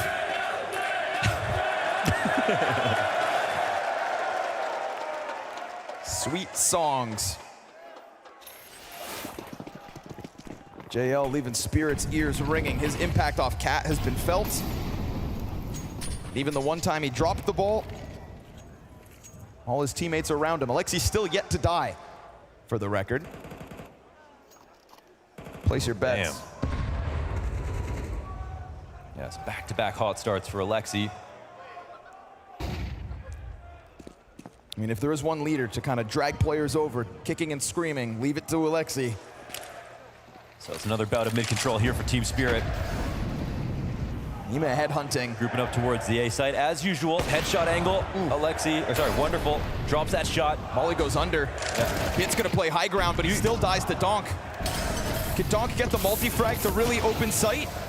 Ema killing Chopper and Magic responding, so Wonderful with this smoke grenade. He had a gap, but the flashbang allows for the Zontix exit. Now there's a lot of bodies on the site. Yeah. And Magic's, he goes through the connector smoke, but it's all about Wonderful as he creeps in and lands it to his counterpart. Oh. Just like that, even 3v3. And now bomb is planted open for Con, which also exposes it to ramp, which means Spirit have two people in position, but that's a T-side smoke. Magix has to come back through that. His own teammate taking away his vision. I don't understand it. And as Zontix climbs up onto the box, he gets his first headshot, but there's more to do. And Alexi takes it from him. What did Wonderful just pull off? Surely he sees them on the boxes. If Donk was still boosted, I saw the wall bang. I don't know if he spotted him. I don't know if it was game sense, but Wonderful won that round.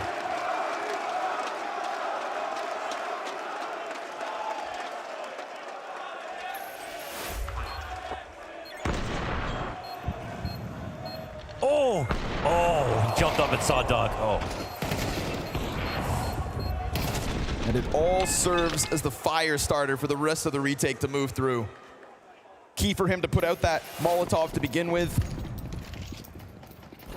Wonderful pressing in and pushing forward. 13 frags to his name.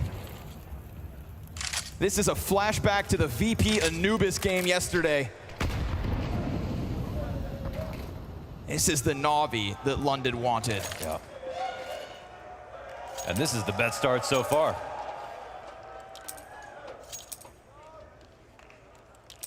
Guys, 13-0.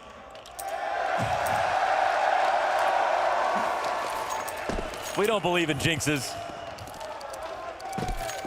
What about 13-9? They know what they want. Yep. They want map 4. Yeah. I got a hunch Spirit wanted even more. Wonderful. Not this time. He's got the fallback. The follow-up volley of util here from Spirit. Mid has been a place where they've taken a bit of control, but usually it's JL to deal with Cat. Wow. This time Wonderful is going to have a bit of a playground. Oh. 2 kills deep, smashed by Donk. Again, it is a 3v5. He taps at this distance, connects into the head a bit. Alexi shaving a play, and then diving down to Van to call to others to help. He needs support here. Magic's got him pinned against the wall. And as Shirao tries to work forward with only 13 health, JL between 2 fights clipped. The 3v5 coming together. Bomb has to be picked up. He's got to cross back. Ima has a chance for the fight. Oh, he's got it. 10 to the clock. And Ima with a question. Does he reposition Magic's? It's now hands busy. These nades have been fantastic. It's definitely going to soften him up. A single shot to do the trick. And Ima slides out. He holds, and he buys the Magic's. Finally pulling one out of the hat. Wow. He is calm in those 1v1s. Giving Spirit their first. Wow. JL weaving from empty pillar. The trades back and forth. Alexi B trying to tuck, buy time. This kill coming down after Wonderful's wicked whips off of Cat. This round had it all. But for the first time this game, Spirit have won a round. What was that about jinxes? some other force at play.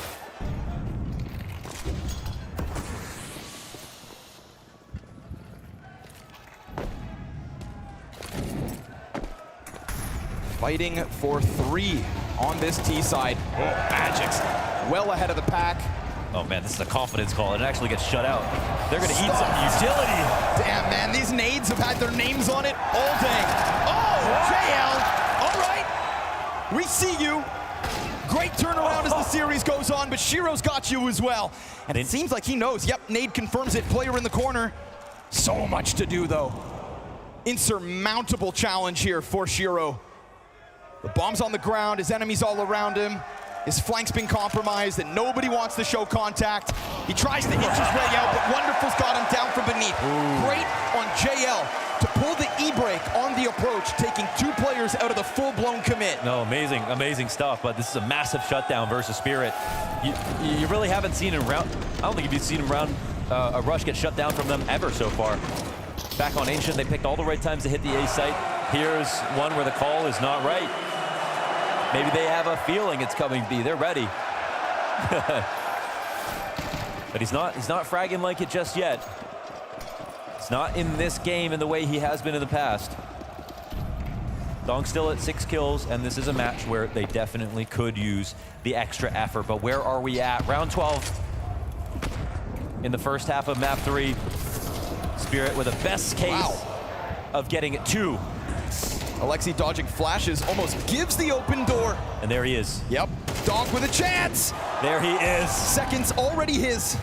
The op reveals itself, and it's Shiro dead, bomb being planted, Donk on the hunt, locks into the corner. If they want this site back, they'll have to come get it. And it's round 12, so no saves. Wonderful works his way out, and as he gets closer, so do his teammates. Donk still looking sharp. Donk chopping down a 3rd, bit to be drawn into the same position. 4 kills out of Donk. A chance to shine and a 2nd for Spirit.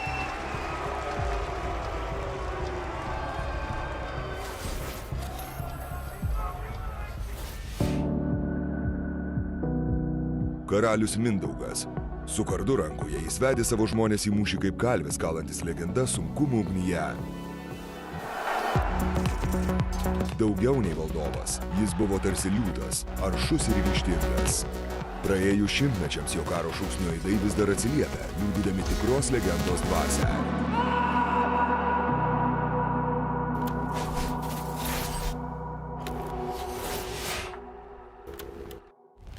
Hi, my name is Justinas Lakavičius, also known as JL, and this is GG Chronicles. Correct? Yeah, perfect.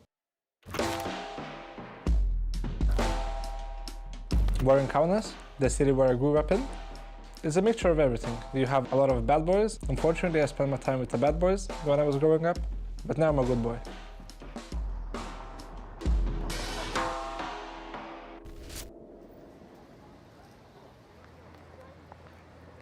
When I was young, I tried athleticism, but I broke my shoulder and it healed up incorrectly.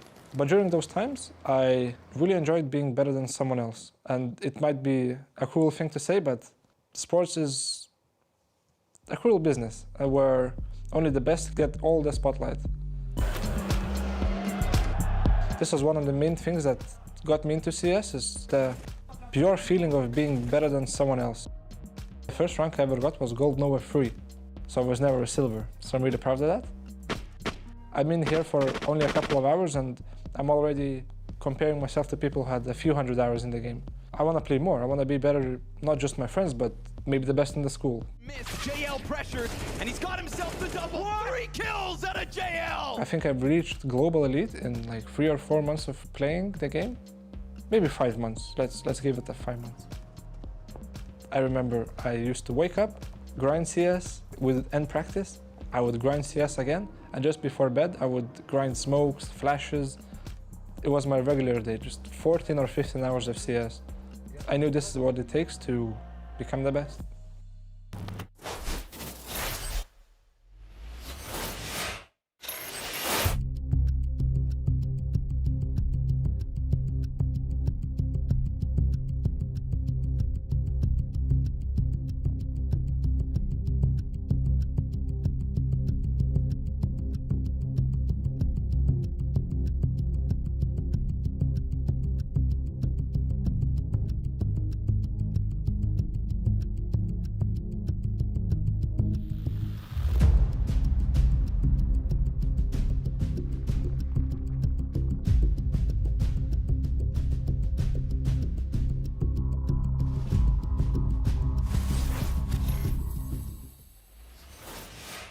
We heard it, Alexi B telling Navi to swing for the fences, to die on their swords if they have to.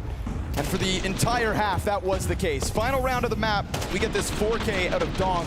A clean double entry and the close as the retake attempted to come through, but this is the most lopsided we've had yet for Navi. Yeah. The best position they've been in all night long. And with 2 more maps in the wings, this could be Navi trying the near impossible. Yeah, definitely should. I mean, we saw Navi at least make comebacks in the last 2 maps, albeit cosmetic, ending in this, an anti-eco loss that, if without that, maybe there was a real comeback in place. Spirit, they haven't shown us how they play from behind so far, and this is their chance to do so with 2 rounds. If they win a pistol, we're going to give them the benefit of the doubt, just like we did for Navi. But if you're Alexi, everything you said before the game is coming to fruition. Your team's playing well. They're peaking everything. You guys have a lead. You look strong. They just need to try to hold on to it. Feels like that fire has been lit. How big it burns, the question. How quickly it could engulf Team Spirit, we'll see. But JL, nice peek, out from Palace into jungle. Yeah, that's actually a crazy rotation from Shiro, because he's open to that angle the entire time. That really opens A. That could be JL with a kind of crowning moment here if Chopper doesn't stop everybody else, because it's Alexi up next from the same position, and Chopper, he's gonna get peeked from jungle too, so, Make it work, Chopper! Just like that!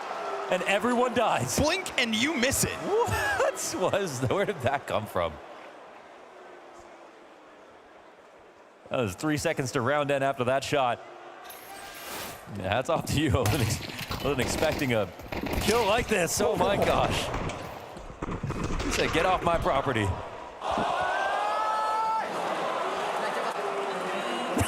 He can't believe it. He's at, hey, I inspire me.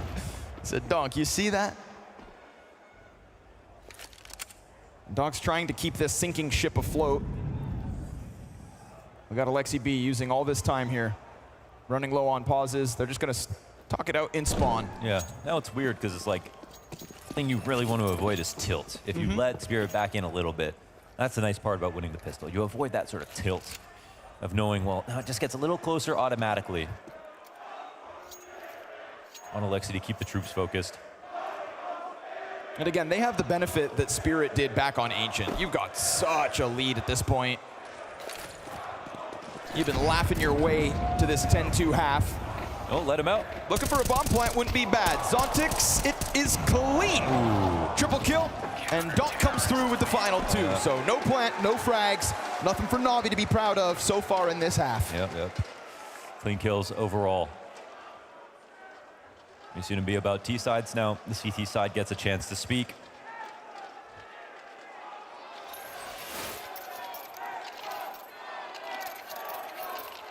First rifle comes in. Can't help but feel like this is important for Navi, who are down the 2 maps, They can sort of have a thought might be the end of suffering quickly. I don't believe that I can win. I haven't done it yet. It's 2-0 again in this best of 5.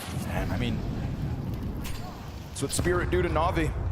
Rinse and repeat over and over. Ooh. Shiro, nice clean move with it off the top of stairs, but do they know about the player that got out?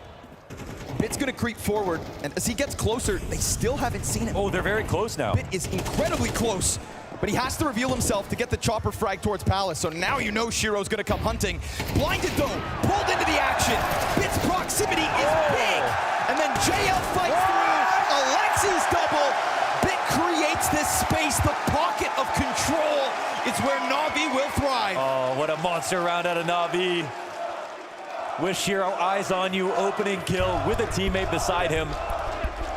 Narrowly misses the timing on another frag, but still very difficult situation.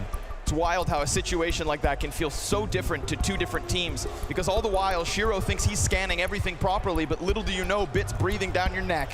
Hallie's got a lot to say to this in this spot. I think, Blade would have a little less because that worked out really well.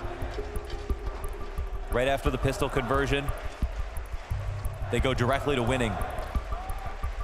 Now, because they saved 5 alive that last round, it actually gives them something here, but you see how narrowly from this perspective, they miss the opportunity. Comes with the flash to allow for the scale. It's his own underhand too. Bit just chucks it over the stairs. Oh, seriously? Yep. Again, created that space and then wanted to make a move, had to do it on his own, and he does. So, because they saved, they get this buy. Nice shotgun, bro. Which is something, yeah. And it's actually Magic now. Magic's over on the A site with this. This is a tall order for him to deal with. If the numbers, as they are right now, come through. I know this is the most trite advice ever, but don't lose this round, Navi. Not to another anti-eco. You've already lost 2 in this game. Uh-oh. And it's at least 3 guns up for Spirit, but it's still your best chance to close out quickly. Oh, man, this thing looks ready. Magic's finger trembles on the trigger, and he misses the first buckshot, so Bit comes through. Headshots galore. And with the 2 defenders down, there's the 3 remaining members of Spirit to try and rotate. They got smokes, they got flashes, they've got enough for this retake attempt, but they're outnumbered and currently outclassed. There's the lineup. Okay, we'll forgive Emek because he is 2 kills deep. And we've got Donk blind as a bat as Navi take their 12. Oh, they are chefing this up. Navi are frying right now. Another round survived after the opening kill goes the way of Spirit. Alexi just zoned through the smoke. This has really been Navi kind of grabbing that mentality. I'd rather lose on the wide swing, said Alexi. And we've seen it here and time again. It's great to see G2 fans with something to be excited about.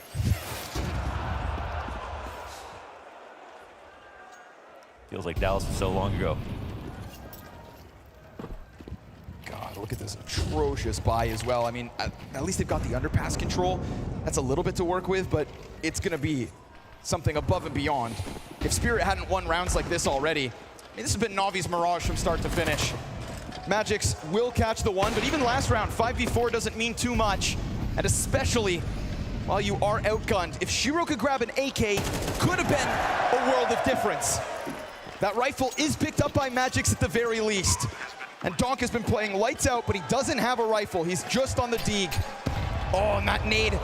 It's a warning sign of things to come. Just when it felt like Navi had been beaten and battered, there's still the man advantage taken back by Bit. Magic swings, keeping it alive, but here comes Wonderful. He's missed his chance, but Ema won't. And Ema's got the ball, just like that. We waste no time, because this is a best of 5. And London, now we've got a game.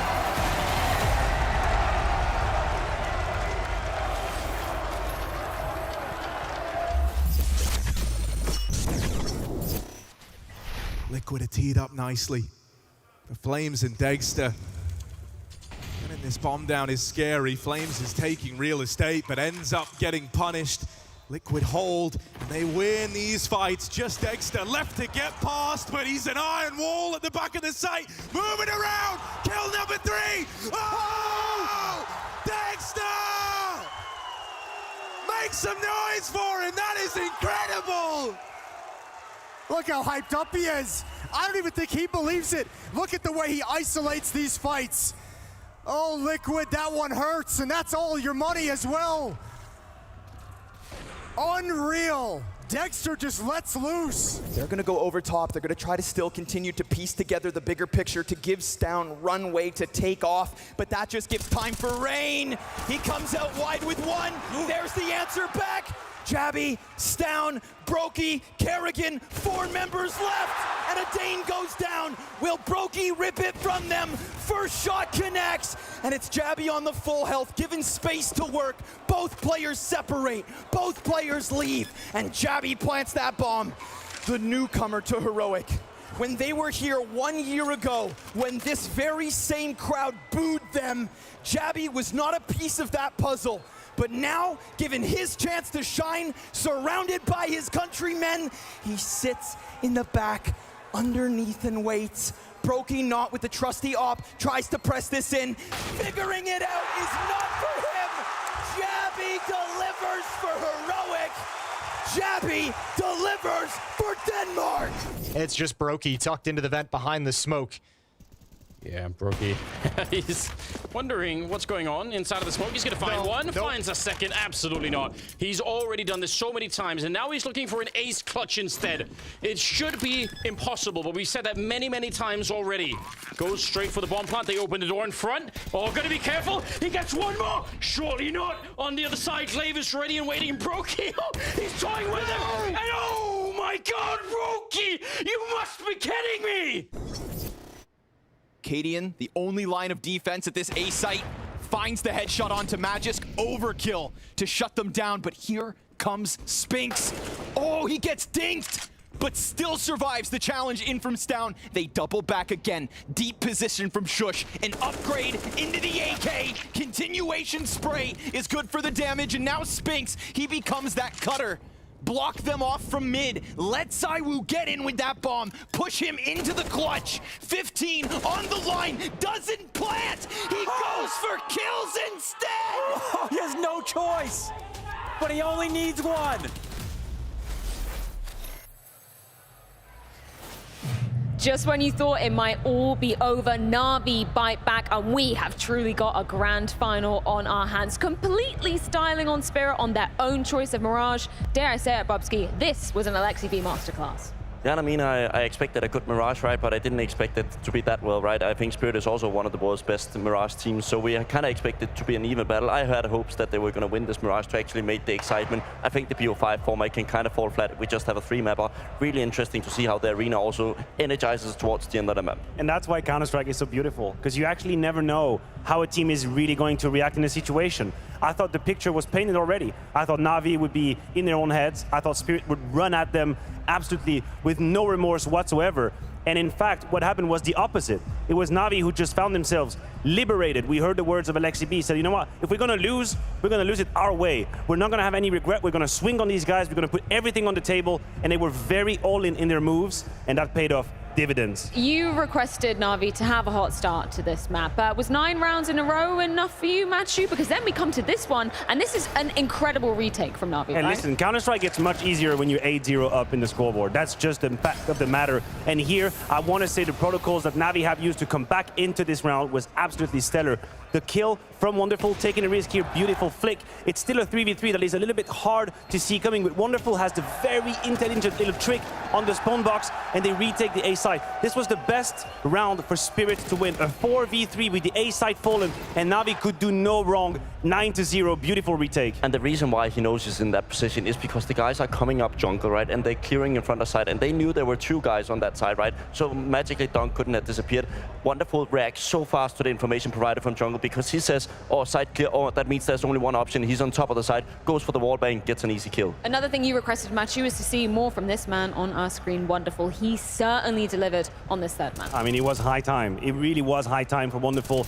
Had he ghosted this third map, we would have had to start a conversation that I would not want to have at all. Here, he was very much more fierce with the AWP. You can see how he's sometimes white swinging, how he could feel the timings. I mean, the flicks, we always knew he had it in them, but they all came together in this game. See the scoreline, the amount of very impactful kills he had, changing positions as well, from being into jungle, into CT spawn, into catwalk. This was a very convincing map for Wonderful, and you see the contrast here. It absolutely tells a clear picture. That's insane. Yeah, and one thing I find kind of funny about this guy is that he replicated the exact same sensitivity as Symbol. He plays with the same mouse. He's now in the same jersey as well, right? And he has those moments where we can't even see if it's Wonderful or Symbol, right? He has so many moments where we're kind of like just blown away, but sometimes he falls out, and that is where NAVI struggles. But here on Mirage, he shows up, and it's just a major difference. You talk about this kind of lethal triangle of NAVI. We had 2 of the sides showing up on this particular map as well, because Ime, got to give props to him to so much impact alongside that of Wonderful. Yeah, I mean, listen, same pattern as Wonderful. Dust 2 was obviously a failure on an individual level, but here somehow he played as if he had been on a roll. He played as if he'd had momentum. You can see how this was very clear when he wanted to fight, how committed he is in some of these positions. It's the blow open of the smoke, it's the moves towards top middle. I told you, Ime is inherently an aggressive CT side player. He wants to make moves, he wants to take risks, and it didn't pay off on the first few maps. I also don't think he had the right mindset or right philosophy, but I think whenever or whatever they discussed between map 2 and 3, he came on with a different mindset, and he did actually take take the risk. He did actually put himself in these positions to have impact. Good for him, very key for Navi. Also being friends with his former teammate Eiko, right? I always spoke to him like, what is it that makes Ima a really great player? And he always mentions that it's the vocal part of him, right? When he's just very dictative of what's actually going to be happening in the mid-round situations, right? He's standing there top mid smoke. Surely he doesn't just stay silent the whole time. He's screaming out there, I have a timing, guys. Okay, please come out, connector, and help me. Meanwhile, I get this guy, let this guy go through. He has the good attention to detail when it comes to the verbal part. And just to juxtapose this, Bubsky, we've been standing up here after map 1, after map 2, praising Chopper for some incredible T-side calls. What would you say was the main symptom of this, ugly result for Chopper? Obviously, we're not putting him on the chopping block in terms of individuals, but it was the fact that he wasn't able to kind of adapt to anything that Navi were doing in that first half. No, I think or Ima, or whatever we're gonna call him, had a very good approach to the connector and made it hard for the connector, for Chopper, to actually default in the mid area. I think we saw many moments where they actually just tried to force their way out of mid, but was not able to get the information, get a love to Navi in order to rotate early and stack on those sides. We saw the retakes also being very, very great on the side of Navi. I agree, and usually the last few maps we've seen from Spirit, we were always talking about these late round calls from Chopper where he was one step ahead of the opponent. He was one step ahead of the opposing leader. It wasn't the case here. I feel like Navi most of the time had the great read. And again, when you are in the lead, when the communication gets a little smoother, everyone feels more relaxed, you find solutions. That's a great example. Round 15, Navi gets surprised by the AWP of Shiro. It's a very early AWP, but you can see that they do not panic. They make sure that they clear the first step, the first side of the A side, and then that clever little bounce flash that comes in, they white swing onto Shiro, and it feels like they're very much dialed into what is happening. This could have been a dicey situation, but this is Navi really proving that they can problem solve live on air, and I really like that. Yeah, and also we've spoken so much about the lurkers in this entire tournament, right? But look at Alexi B in that situation, right? He's coming out through connector at the perfect timing. He's not shying away, staying in Delpan and just waiting for his mates to die. He actually takes the moment when his team creates the space. And we've been talking a lot about, Alexi B and his history of best of 5 grand finals. We can scratch that record, not clean. I mean, it's still 17-1, but finally he's got over that hurdle, right? He's bid the ghost farewell. I think he's probably feeling pretty good right now. Yeah, I mean, it almost came symbolic at this point, right? I think it's a little bit of a mental part, standing there and losing 17 games in a row, but now it's finally ended, right? And now things can only get better because now the streak is reset and he can maybe build it towards the winning side. You know what, guys? I really appreciate both of you, but I think this is just a BS narrative we created in our own mind. I don't think Alexi B ever joined the stage thinking, oh my God, I need to win a map in best of 5, otherwise the record's gonna go down. They're just in the grand final, they're in it. Now they've bounced back. I'm not exactly sure how they're going to show up on map 4 because I do think, again, that their backs against the wall liberated them in a way, and now the game starts once again. So we're going to have to see. Now, thank you guys. The map 1. By the way, they don't even need an S right now. It's just a map 1. Yeah, it's just singular. One singular map. Maybe they're, I don't know, reading the script for map number 2. Maybe. Yeah, and listen, you also say we're not putting Chopper on display. I mean, we kind of are blasting him when we show the stats, but there is also a reality over there. Yeah. Is that on an individual level, Chopper has been under the water this entire grand final. I think he's totaling 16 kills for 3 maps. So I don't really mind it because I know that Spirit is capable of winning even if he's a step below. They've proven it. The concept has been established. But it becomes increasingly harder to find the right solutions when the pressure gets higher and higher and you individually are losing track of your Counter-Strike. This might be one way, one avenue for Navi into this best of 5. Yeah, I mean, I think I played with Glaive, right? And I think he was the definition of a momentum call at times, right? I think everybody remembers the Virtus Pro call back in the days, right? And when you're struggling individually, it's so much harder to just think clear, and because you're all of a sudden just focusing so much on the crosshair instead of looking at the radar and actually what's going on, right? So I think Chopper has a luxury of having so many great players around him that can take individual chances, but he needs to get the troops back in the space together when they're doing default. Just in terms of how they're going to be approaching this 4th map, we'll save the nitty-gritty for after the break, but obviously we've been comparing this to back in Katowice. It was a 3-0. It was an absolute stomp versus FaZe Clan. Mentally, where do you think they're at right now? Because realistically, they still do have 2 chances, right? Yeah, they do. And once again, the comeback against Vitality was very impressive from Spirit. So I'm not going to say that they will fall under the pressure. I do still think they are in a comfortable position. All I'll say is, I said this wouldn't be a 3-0. And I said whoever wins Mirage wins the grand final. So, you know where I'm going with this. Reverse sweep incoming, I guess, Bubsky. It's a rare case, but it has happened once, if I remember correctly, right? And I think it's also what we needed to see from NAVI, actually showing some life. And we did see it on the first couple of maps, and they used a lot of energy. Now we're sitting on the 4th map, right? Been going for at least a minute, yeah. It's been some minutes, right? And I think they've played for a couple of hours now. I'm kind of curious to see how the coaching staff will handle this, because some players is going to be not tired, but they're going to be unfocused in certain situations. So I'll expect a little bit more mistakes coming in from both sides. Just a quick one from you, Bubsky. Obviously, you've been in this position, right? We know best of 5s, they're about a test of stamina. How exhausted, how drained are the players right in this moment? And what are they doing to make sure it doesn't affect them? I mean, back in the days, people would just crack Red Bulls for days, right? But I think people, we lost it completely. Yeah, I think people now have realized, okay, with all the people around the squad, that there's actually better ways. We always see them go outside. There's a reason why they don't just stay backstage and just inhale this lack of oxygen in here.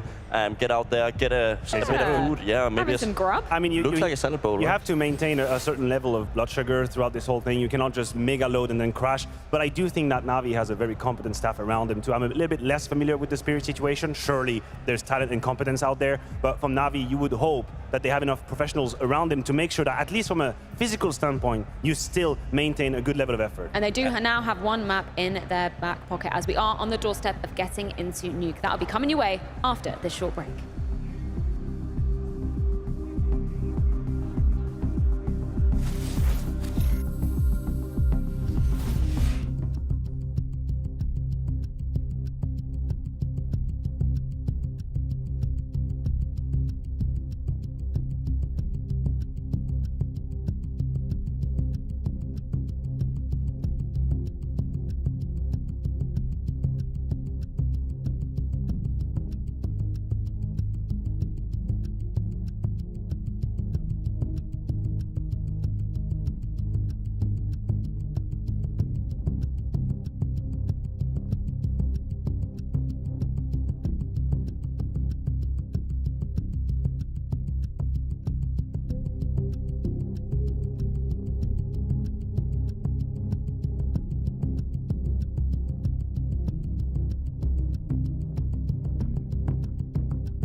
Oh yes, if you guys at home want to get involved in the action later on in the year, make sure you're securing your tickets now for the fall finals in Copenhagen, the last one for the Premier season as well. But back to the madness that is ensuing at hand. We are just about to be diving into Nuke.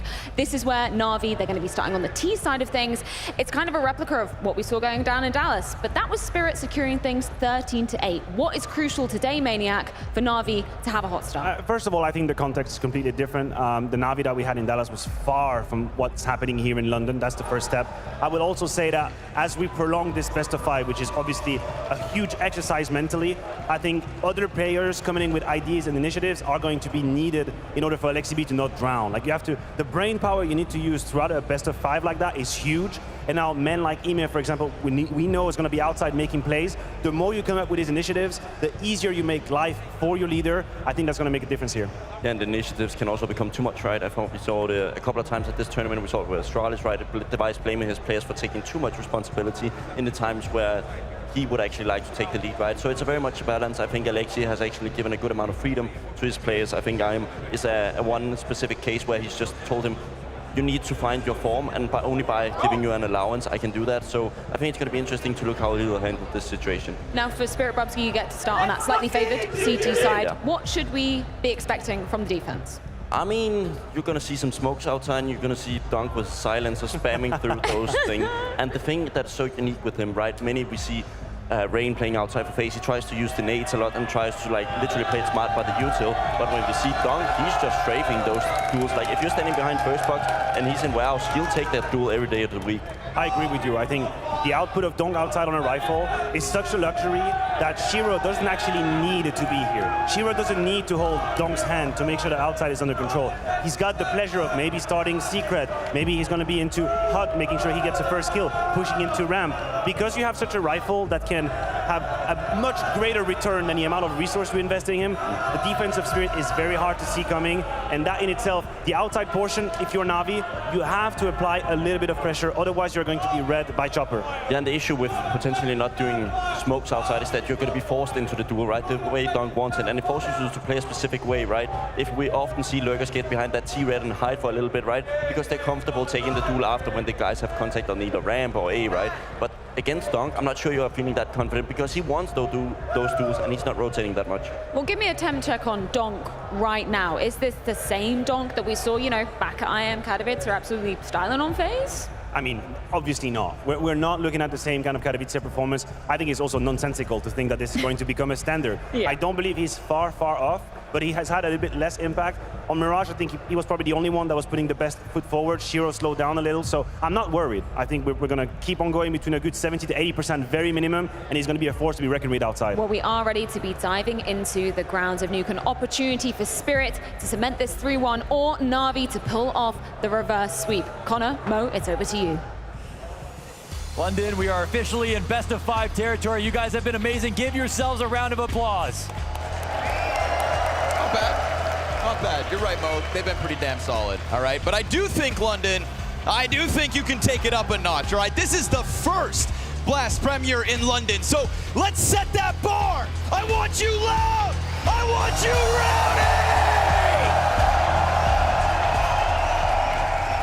rowdy. BO5.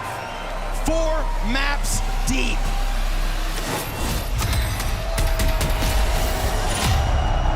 Oh, what a beautiful sight. It's Nuke tonight. For a map 4, anyone could be the close. The curse of Alexi B in best of 5s is lifted. He's done it. And if he hadn't, it would have felt crazy because he was so good on Dust. But his team came through in map 3. Yeah, a career all about never giving up. A career about fighting back. And he gets the entry into the site. Donk's out in the corner, though. And it's a little bit disjointed here. The rest of the pack comes out to clear him. Player swings from heaven. Donk can't get more than one. So the site falls. And Na'Vi, just like Mirage, gonna kick this off with pistol. Yes, they start with a pistol. That's obviously key. 1 kill in this round, it's Donk from opposite vent. Everyone else gets caught off rotating. Zontix isn't even gonna think about this for real, but whoa, what a first kill. So start to encroach on him from a few different angles.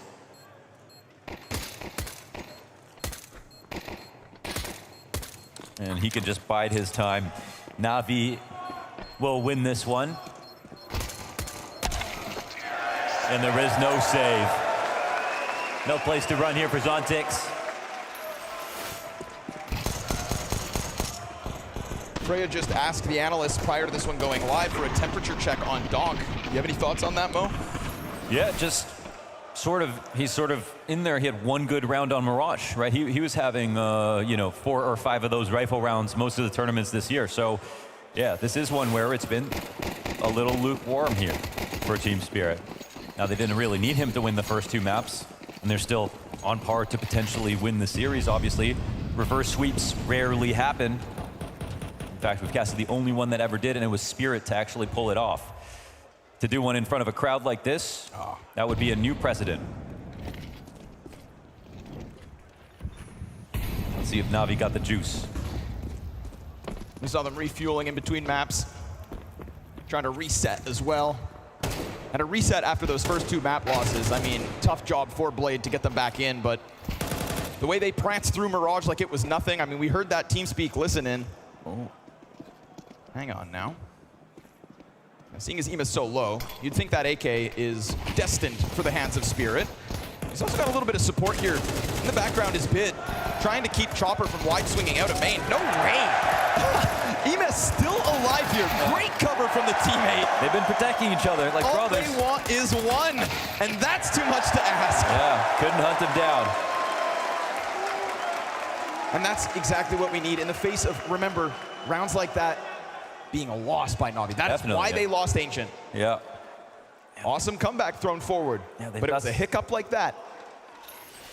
Yeah, the worrying sign was, you know, everyone on map 2, obviously. Everyone on Dust 2. That was the worrying sign for NAVI. But they've quickly sort of reclaimed the right to say that we are here to fight. And I think we got some very key insight into their communication when it came to that. Saying we don't want to go out looking like suckers. We're going to swing. And even if we overpeak, at least we went for it. So this is Donk's key position, holding outside. And when he's at his best, he is the best player right now at this. Going for the smoke spams, but this time he doesn't even put a bullet through. No pressure whatsoever. And if they think maybe that's max 1 or 2 to cross, they are in for a surprise. Yeah, the rotation is a little slow. They're going to hear all these players downstairs, but no timing is called because no noise is made, no pressure was put on. Zontix is up to the plate. God, this is going to be so desperate. Such a tough job, but he dives it. He doesn't even cross, he dives in. Zontix straight up wants the fight, and another's to be had. Oh, have at it then. Bomb Ben even at his feet. Team Spirit. Zontix. I mean, come on. It looked like this B site was under wraps, and if it's not for Zontix, maybe they flood in, but instead, total 180. Zontix throws himself into the fire. I mean, seeing him do something like that, it's a play that makes him uncomfortable. He's a player who does everything perfectly, and right there he realized, I have no space, I have to create some. I'm going to get into a position that could cost me if I jump through this window and they peek, but I need to make that move now. That's really great energy from Zontix. Again, it's been a fantastic series from him overall. One of the new kids, young kids here, overshadowed by Dunk. All the time. But still, you know, he could be the star of a smaller team. At times, you see the ability from him, so Dunk will get the final kill, but this one's about Zontix. And this is actually weird from Dunk. I've never seen them put so little pressure on an outside cross with those fresh smokes. They had no one back Big Garage spotting at top of Mini, so they had to be worried about a timing. I think Dunk felt a little bit unsupported when it came to putting pressure on, didn't want to get caught off guard. But then what happened is a full-on walk like that, it totally ruined things. Zontix's rotation could have easily been countered. So nearly in the right place at the right time, but it ends up being a round where NAVI get a single kill. And so for the first time in this series, we're gonna have a clean break right after the pistol and conversion in the first half. It's not going to be a 4 or 5 round start. Right. It's always felt like each team had a chance to just stamp their name on early games. Heroic moment from Zontix. Now, these are the spams that, Dunk has been very in tune with. I don't know. He missed that one. possibility the cross has to get called. Shiro's moving over. Shiro, oh my, almost caught out. Donk allows the second player to cross, but this time confirmed spot. Alexi's gonna try to burn him out, and Donk happy to deliver. At least they get the response, right? The Molotov works, JL comes out from Squeaky, and that's putting pressure on an A site that's also compromised with outside. So into the 3v3 we go. Did Shiro see someone jumping across? It would have been the bomb with that information. 3-on-3. I think they know what JL is going to do in this spot as the crawl comes now onto A. Spirit will wait for their chance. Close they they play get. it too passive. They let NAVI get into spots that are too good. Then this could cost them. Everybody's stoic, holding their angle. They crept into a site. They find it, and they're gonna hold. At least for the flank. Sure, Shiro, eyes set outside just earlier, but they crept down underneath his nose to plant that bomb in. Is the save called? Not yet. They keep getting closer. Chopper's shoulder spotted. He could serve as the jackknife, and it's not Shiro to overcommit. So Alexi, eyes up to the heavens. Hands busy. Bomb beyond the halfway point. Kits on Chopper. Huge reroute from Chopper into heaven. It's a double up in heaven. They eat the flash, and they have to call it. The flashbang stops their attempt. Wow, that was a really brave rotation to make all the way up through heaven. They had one chance where if one big mistake got made, then they could have got something out of it. NAVI win that. 3v3 crawling in. JL with the key kill in Squeaky. It was looking like Donk was in control of outside on the cross. Wonderful dies. Donk hits the next frag. NAVI have successfully created a couple of weird timings here on Nuke, and that's what it's all about. Throwing as many ingredients into the stew, getting all over the place, forcing the CTs back into cover, having to fight out.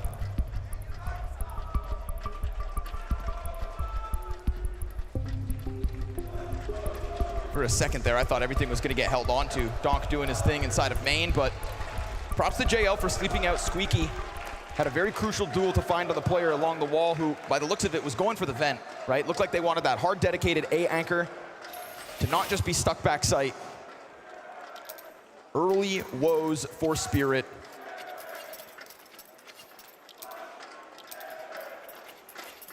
The one round they won was clean. But it looks like this half is going to be messy overall.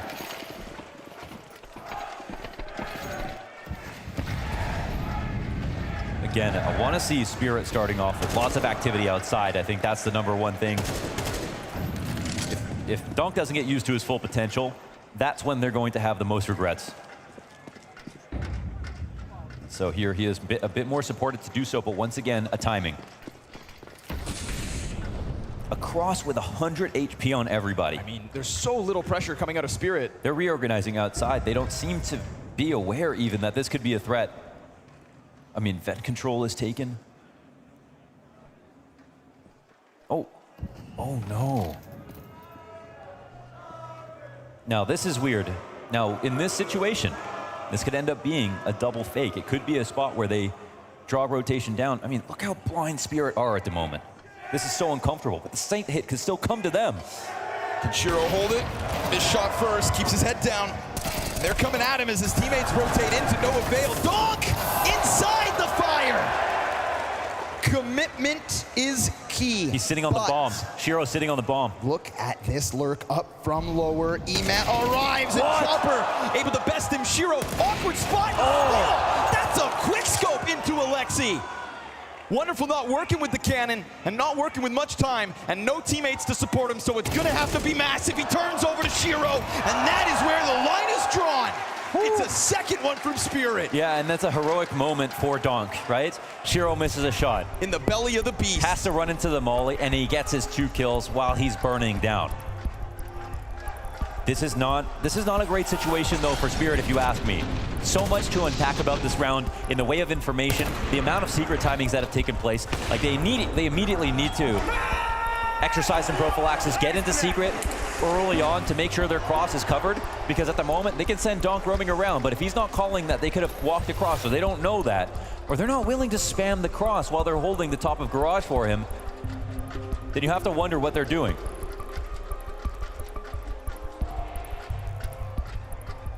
Why they're letting a NAVI sneak into all of these different places. Such a stringy round, man. There have been gaps on this defense. Yeah, big time. And as long as that goes for, you know, if you're NAVI, it's calm. Like, you just keep creating chaos.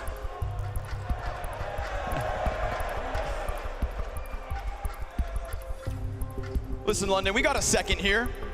How about we get those flashlights out? Make one of those picturesque moments, you know? Something to take home. That was quick. You remember that it's you who sets the tempo tonight, all right? It's you that sets the tone. You got a choice. You can cheer for NAVI. You can cheer for Counter-Strike. Because this traveling circus roams the world. And tonight, the ball's in your court. World's watching, London. Remember that. What a beautiful sight. Everybody getting in on the fun this week has been amazing to watch, be a part of. Just the amount of teams, right? We had all the top 8 barring one. Yes. You know, Mao's hiding. Stacked group. Vitality and FaZe going down on the way here. It's been an exciting playoff so far. Lots of great moments. And now that we break out of that best of 3, we finally get to experience the best of 5. Oh, yeah. Culmination of the energy that you guys have been putting in all week long in the most justifiable way possible. Not in the 0-3. Maybe not even in the 3-1.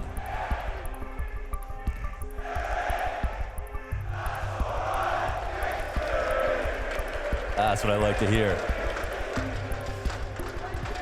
London, this going 5 maps.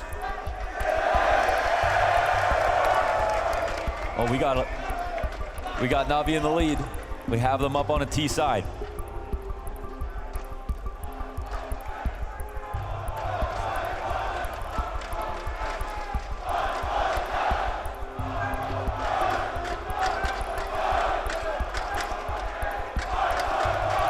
Alexi's keyboard issues resolved. Full focus. It's a career that's sprinkled with hardship, doubters, haters. 2024 could be his year. It could be his year. Waited a long time to lift that trophy, did it out of nowhere. Since he first got famous, 2019. Almost couldn't believe it himself in Copenhagen. Yeah. I remember seeing him after the major. He says, bro, we're failing upwards. Out of nowhere, they hoist it. Yeah, they made some magic happen.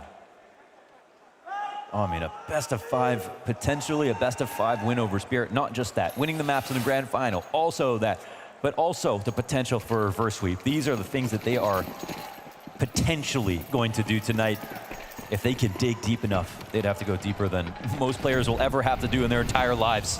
Big if. But it's a big stage, and it's been a hell of a season of Counter-Strike. This is it, the end of the road, the final game before we send off into summer. Very little here for NAVI to work with. Unfortunately, that last round was all the cash. You know what? And as long as Spirit can keep up with that chaos and understand there's lurks everywhere, like we saw Chopper get the kill on the lurk from under. Sure. And that was a moment where you think the lurk gets the... Oh, wait a moment. More? Oh, okay. Nah. Speaking of Chopper, good for it. And a nice forward ace setup here, right? But keeping an eye on mid. Yeah. But as long as they understand that that is the kind of game that, you know, that NAVI want to cultivate, and they're ready for all kinds of lurks and all kinds of timings they didn't calm, then they can see some success. And that Chopper kill on Alexi as he was coming up the ramp, that was hard to read. But the aim was there for him to bail him out. Ooh, tricky. Look at mid. No, not the most elegant drop into the event as they continue walking, so this will be actually not a small thing for Zontix. He's going to hear this. He's got those steel-toe boots, so into the bomb site, he drops Zontix on high alert. Both doors swung open, and because he cuts one end off so fast, very little here for Alexi to offer.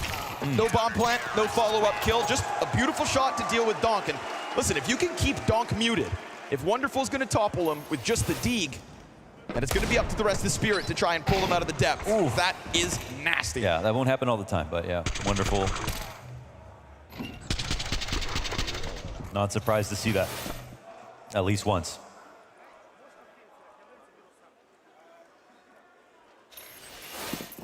Round's going live again, but oh, wow, another save actually. Oh, the money's just not there. They invest last round? No, they didn't. Just looking to build it up, I guess. Yeah. unfortunate double save early on that gives the CT side a bit of moves. All the while, cash growing on the side of Spirit. Shiro at the moment not working with any teammates, right? You know Donk will come swinging over when needed, but it's that wall of smokes with, again, a question mark on the other end. How many times have Navi gotten over with a pack? Not this time. Little sleight of hand and a missed shot out of Shiro leaves the door open. Donk, it's just pistols, unarmored, but we'll see what he can chew through. They come at him as a pack, and, well, there's the 2 kills they're not supposed to have. Yeah, only those. Chopper reroutes to worry about that up in case the timing is here, and Zontix will be up in the heavens this time. Yeah, Emet tries to get a little frisky up to heaven. The T's get their kill and then split, trying to cause problems on a couple different fronts. Still time to recollect, and the tools to grab to boot. Yeah, actually, yeah, Chopper playing way back. I mean, he could have got that up and... You know, why can't Wonderful get another one of those? He can sneak that, dude. All picked up. If he turns this into a frag, they got problems. Alexi gets the kill. It's now a 2-on-2. Chopper, you let them grab it. Magic's ready to swing. Oh, he's got it. He stopped it. A second left. Yep. 20 seconds now for Alexi. He could desperately try to plant this. He's going to go for the cover. And does he fake? He's getting chased. He knows where they're at. Oh, and he's going to get cut down by Zontix. That's scary. Yeah, he knows. He had more of a chance than he should have, reaching out for that op to try and make a world of difference. Chopper was too scared to juggle that away or take a peek into the ramp. Genius. Yeah. Nice pistol push, though. Swarms Donk. Oh, my gosh. Oh, bait and switch with the pistol. But Zontix and Magic's both there, right? If that smoke's a little deeper, if the plant's not so obvious.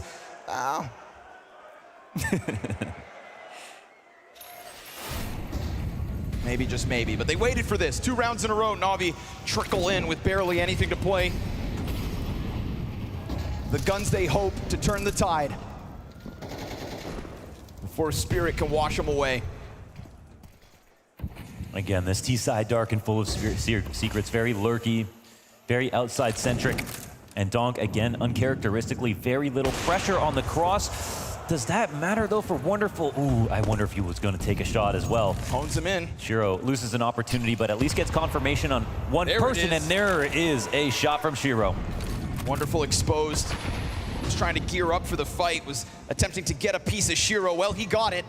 And Donk's yet to have his chance to shine. Oh, tag through it. Wow. That op changing hands. Alexi gonna give him a warning, but that also pulls him out into Shiro, who is now starting to have a moment. Missed shot, it's not all 3. Donk comes out with a helping hand, and this T-side crumbles under the pressure of a heavy stack deep out CT side. They're not taking the fight to red. They're letting them get confident in a cross they've gotten away with at times. This time, disrupted. I can't even believe we're seeing Donk like sitting there behind Unbreakable, not actually swinging every single thing. But Shiro, of course, is the perfect support in that situation. He almost feels muzzled. He's the queen in the back line, you know, on the strong angle, using his nades to disrespect the smokes, but they're really not putting pressure on the cross. The timings were still there previously. This time, however, all the kills happen outside before the cross takes place. And they do blow open the smoke. So they do at least blow up the smoke once. But we're not seeing chained incendiaries, plus smoke spams, plus HEs.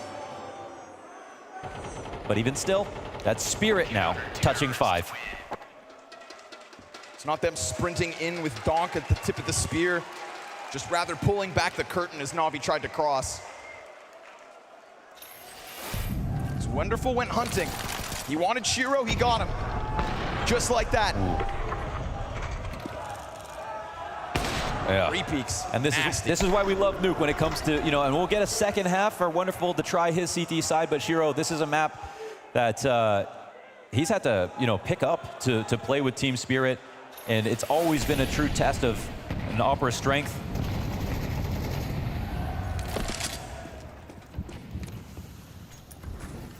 Ooh, Alexi getting frisky. Little gap on that smoke too. He sees the opening. Oh. How much more can he grab?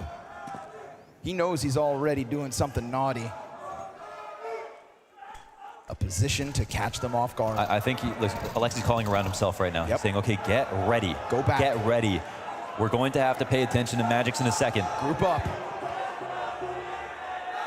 They got all the other pieces in position. Now this is an A-hit primed. And if Magix keeps spamming, he could very well get caught with a less full magazine. Flash goes deep, Donk still doesn't get his fight. Alexi is a hook in the side of this. Magix picks a good spot. He's locked in now, 17 bullets to the mag, but there's no follow through, and Shiro's out in the open. At a moment's notice, this could hit, but there's no flashes. What there is the hero AK of JL, who was saving in the last round and maybe trying to prime himself for this one. This is where Alexi can get involved. And the damage starts to come out. That deep nade towards Squeaky. Now they're starting to scramble. Now they're putting the AWP in the open. They want the rifle on the backside, but if this door is compromised, if Alexi swings out, he could very well topple. The cover. Magix tries to go back to Squeaky. Won't happen. It's just pistols. Donk from above. They've gotten in deep enough to put down bomb. Chopper nowhere to be found. Donk, does he do it on his own? Does Donk pick it up on his own? He's been so timid. And as he continues to wait, it's a departure from Navi. They will forfeit the bomb site. And they're doing it with no utility, but the CTs don't have any either. Just this one flashbang. They don't know. Ts don't know the numbers. So they group back up, and that JL AK sat in the back line. Counter-terrorists start to work out, looking to flood into the site. They do slide down, but the bomb's on the front side.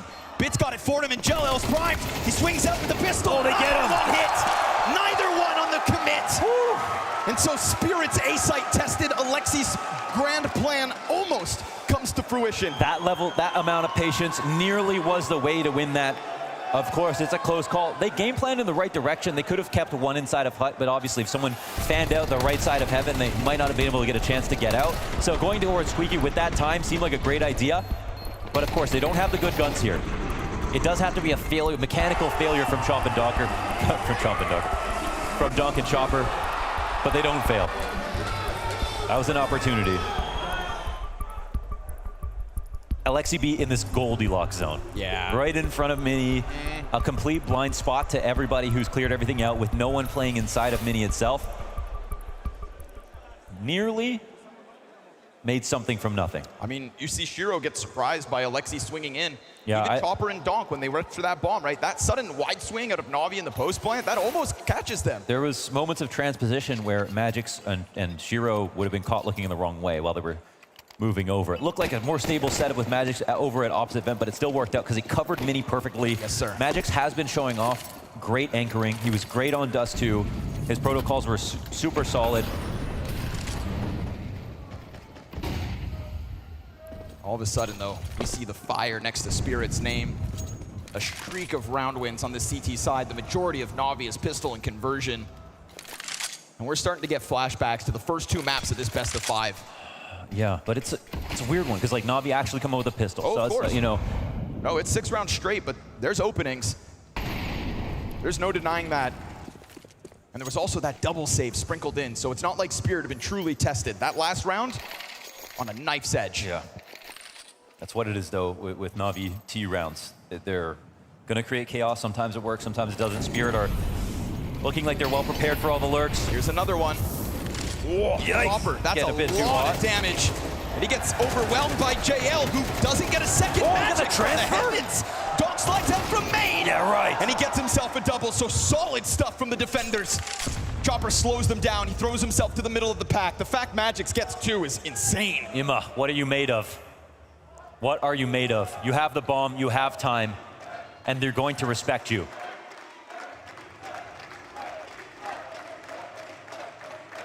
Celtic starts to move. Looking to shuffle over their separate fights. Ima, oh, he can't hit it. Doesn't get the headshot. Oh, you see what that means to Chopper. This is for dominance in this half. This was for Navi just to inch their way back in. Man, you could tell what it's meant to Chopper all week long. Yes, for sure. Never seen him get so loud. This spray transfer, oh! And that's what it is being an anchor. The flashes are going to come out, the smokes are going to come out, and then 5 guys are going to be joining you on 2 choke points, trying to displace your aim while you're blind, and you have to deliver. Magix leans back and does. This year has been a year where a lot of anchors have struggled. Magix shows us exactly how difficult it can be, but what it means to deliver.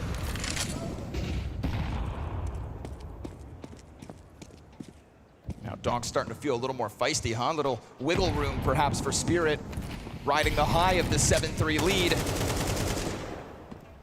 Couple more rounds before their offense begins.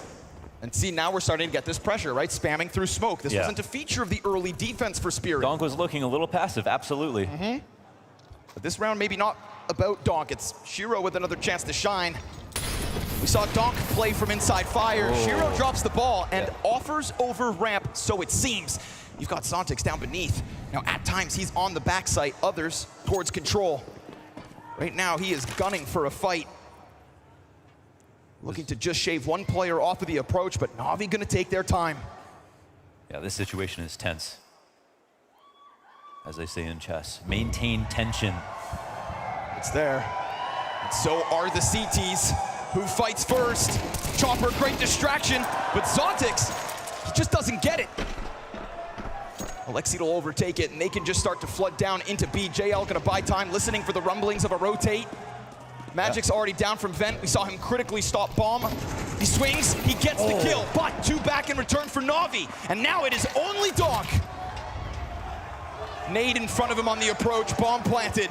A huge ask, and Wonderful smashes them as it is a slow crawl from NAVI into a sudden B hit. Yeah, and the pack was really strong. I mean, yes, Zontix had the opportunity, 3 guys turned the other way, but he literally had to instant headshot one and probably would have got traded anyway. This time he couldn't get anything, and they had a trapwire play here, right? They were spotting from ramp. What actually happened here is Shiro missed another easier shot, okay? Positionally, we know what Shiro. He's setting himself up for good shots, and he had some great plays outside. But his overall consistency on some of these shots, it's not quite there. Maybe to where they need him to be. It's hard to say. We'll see how this game pans out. He's left things on the table. And that is one of those rounds. I think NAVI have a wonderful approach as well, right? You see Alexi jostling between 2 teammates as they slow crawl down ramp, watching both those fights. Yeah. They were ready for both those angles. They were. And they did get distracted slightly as the peak came out, but they still handled it. The first player served that up, and Alexi, nope, full focus. So, 5 rounds. Then you're in sort of a, great T-half territory. NAVI gonna try to go for it here, round 12. Deep into the night.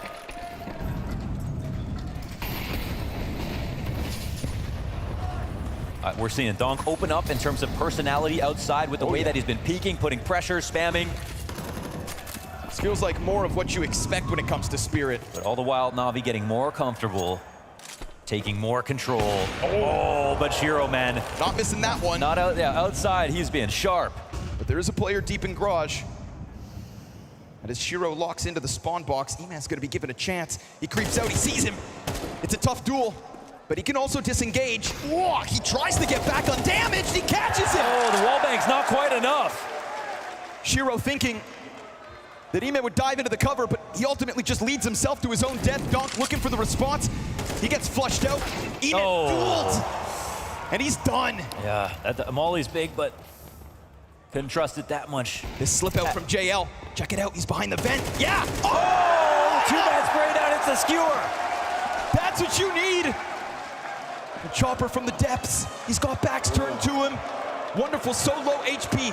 And also Zontix ready to swing. I mean, throw a firecracker in this bomb site. Wonderful's eyes on heaven. Spirit could still take 8. Are they planning backside? Will they fake? They've slowed it again. Zontix, he comes out, he slips. There's the timing. All the way through, Zontix with 1. JL keeps it going. And that is what you need. No myth, all legend.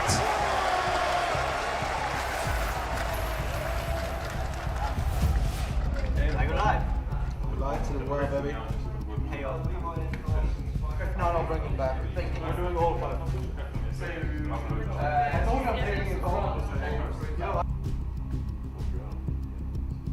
And 2 guys will either end, you can just pop out. And then 3, 2, 1.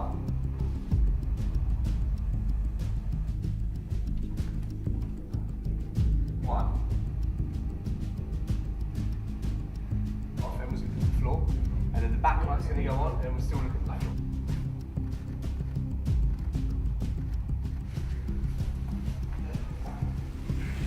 Hello. Hello. If you can stand on these 2 markers facing my lens for me.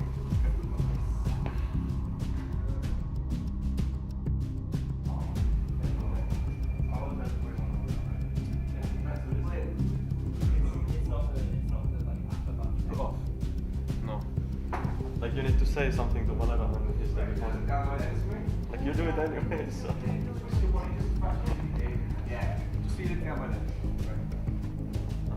Nice.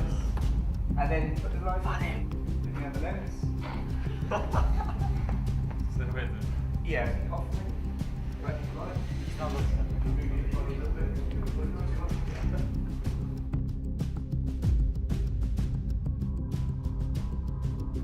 Great. And then straight down there. 3, 2, 1. Great. Right. Great. So looking at the lens.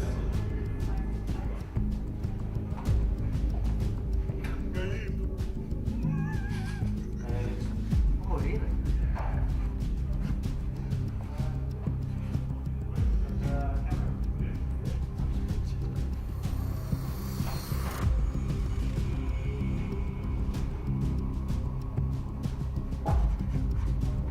Yo, I gotta say something.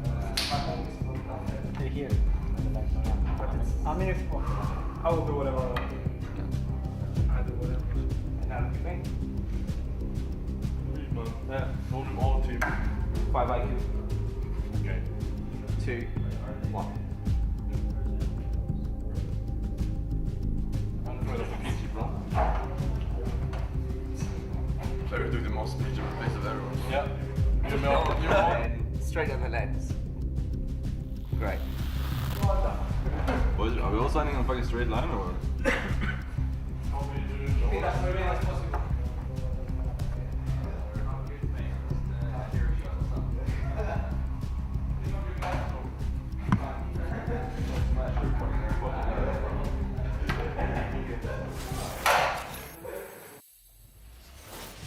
Welcome scenes in map 4 of this best of 5 grand finals, the last match of the spring season. Okay, no more lopsided starts, no more 6-round streaks. Yeah. We get a back and forth affair between Navi and Team Spirit, and a couple rounds from Alexi sprinkled in towards the tail end. There were great mid-round moments for some, shortcomings for others. It's very true. And but that's been Navi's T side even before Alexi, actually. This is Blade's system as well. I mean, this is Navi in 2021. They were ace on the CT sides, and then on the T sides, they get between 5 and 7 rounds. It'd be messy as hell. So 5 might be a comfortable spot for them, but Spirit obviously very comfortable on Nuke. Oh man, the tempo here. Holy hell, Spirit, they want that ramp in an instant. And they've done a good job of getting the push and forcing Bit down. Little bits of health for Bit to hold with. You'd think this is impossible. You'd think. They're putting so much pressure on, but Split's coming out from Vent as well, so the back players. Donk got another. Nicely done. Donk comes out with 2. He got the gush, he cleaned him up, he kills the first rotate, and there's nothing else really here for Navi. A very critical second pistol round win for Spirit. If they stave off the retake. Donk in with a 3rd. Are we living in Donk's era? That's the question. Zontix, he just trickles in with a single kill. JL trying his damnedest, but there's nothing he can do. They're coming for him. This is Spirit calling for the blood of Navi to try and pave their way to yet another map win. Merely 5 rounds away. And there's that X factor. That's Donk that, I mean, they just didn't need him in the first couple of maps. He took the 3rd map off a little bit. Here is the one that probably matters, you know? The least pressure before the 5th, if he gets it together on Nuke. He already had a good CT side, not great, but he started to open up so much towards the end of it. You wonder if the floodgates are open. We've seen Donk play into the night in the best of 5, you know. That was versus Virtus Pro in the reverse sweep, but he didn't lose stamina, he didn't lose energy, he got better as each game went on, and the last one ended in overtime. Damn right. And he was still as sharp as ever, he even got better, so that's always this threat looming. Navi have done a good job of sort of muting him a little bit, and his confidence looked not quite there in the same way it did in Katowice here in the first half, but is he back? Big pack of players for Chopper to just chew through. Ooh. Caught on the jump up, but Zontix makes quick work of another. And so, as you'd expect, USPs cut down to size. There are a few riflers. You know, you have Rain's performance at Antwerp outside. That was maybe the best nuke performance ever from an outside rifler, both halves. And then there's Nico for all the years of his career where he's the one guy out there who can just win by himself. And then what we saw from Kato at Donk on nuke was the only thing I've ever seen that rivals that, and that is the ability to have so in tune with the timings. He knew where all the spam should go. He was able to get 1, 2, 3 kills sometimes without seeing anybody, and then transfer that energy over to the T side. That is the threat. The tiny final boss that sits outside on the attack that they need to make sure can't play. When we saw Navi play their T side, they were coming out with everybody to support Wonderful. 3, 4 players. Spirit have a different advantage. Let's see how it pans out. It's got to be now. Rifle rounds will be far and few between. Losing that pistol could spell disaster here for Navi. Mirage was lightning in a bottle. Oh, JL running. Got the weapons for it, but it's fast timing. He's not ready, and he's blind. They just bombard him. As Wonderful tries to take to heaven, he also keeps his head down, desperate in the vent. Takes back turn to him. Couldn't have gone better here for Spirit. They just burst onto the scene. They need to kill through the smoke. Otherwise, are they even going to try to do this? No pressure, no shots back. Navi, the forbidden fruit, look to walk away. Spirit, it is a quick 180 into the A site and double digits on their road to another one. Yeah, that's a punch with follow through, with conviction, with the trades. And they had JL running over towards Squeaky to throw nades for himself, and then ended up eating the flashes, of course.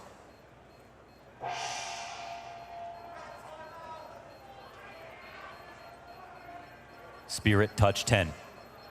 The save is so critical. We talked about how few these guns may be, but good on Bit to keep the rifle. JL just missed the timing. Yes. Eats that flash fully. And JL was a fantastic Squeaky player in that first half. The skewer on the last round was just the cherry on top, but he did so much. Yeah, he knows. Oh, he knows he got away. But can he anchor like Magic's did? Can he put up those same rounds? Spirit looking to tell the story here. Hallie calling attack, actually Navi calling attack, him getting involved. I was sort of surprised to see it would be Spirit. So this is good from Blade. And it looks like this is more of a conversation. Marking some orders. A second timeout used is still a good sign. We're pretty deep, but the CT side can get rolling at any moment. That gap widens. But it's almost scary the way that Spirit are just able to have close games, plus win, you know, by big margins, but never really look like they're suffering too much before attack pause is called and they rearrange and get good again. So Navi have to channel what they brought last map. Honestly, they're lucky they got away with as much of the save as they did, because this buy still looks healthy.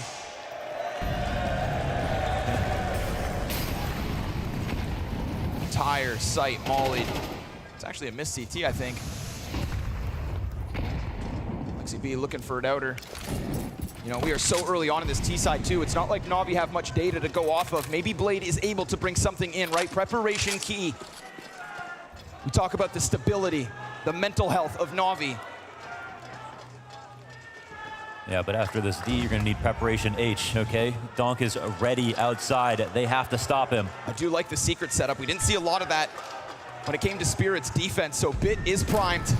And he's looking to tether off Alexi with a second player spamming out. He goes for the peek, but he's been spotted and he gives it up. He does not want to be the folly of Navi.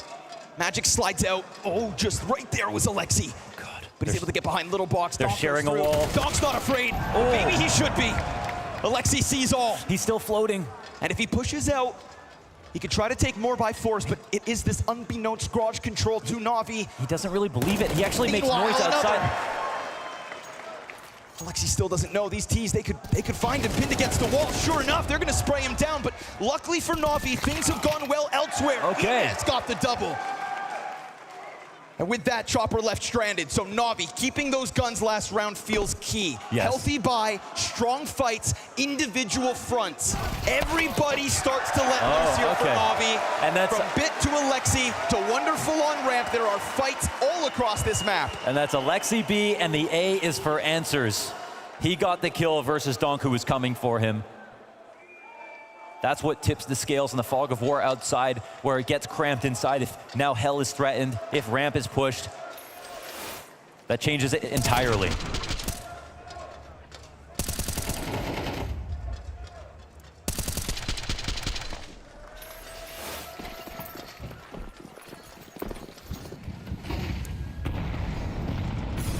Back to the action. A little more pressure on Ema out of the gate this time.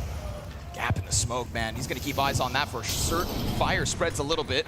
Alexi's going to ignore it. We've got a player up in smoke. Things are getting weird. Zontic! What? He gets through! And then wonderful drop. Just like that, Donkin Zontix. Inside of the smokes, inside of the shadows, where Zontix thrives, and Spirit arrive inside of an A site, then suddenly they fall just as silent. So JL from the top rope, with the smoke in front of him. Oh, he'll let him know. It's a big rotation around. I mean, he's got to make a massive play. There is no other chance for him. It is now or never. Die on your swords, said Alexi. JL does connect with one, but he doesn't get away. Shiro gives chase. Bits' position's been known. It's pieces of Navi all across the A site through the smoke. Zontix comes through. Wow, that was a little bit of a twist impression, wasn't it? Coming in through Mini with those two frags up front. Donk with a one to complement it. That one's again about Zontix. And this is where it is dire straits for Navi.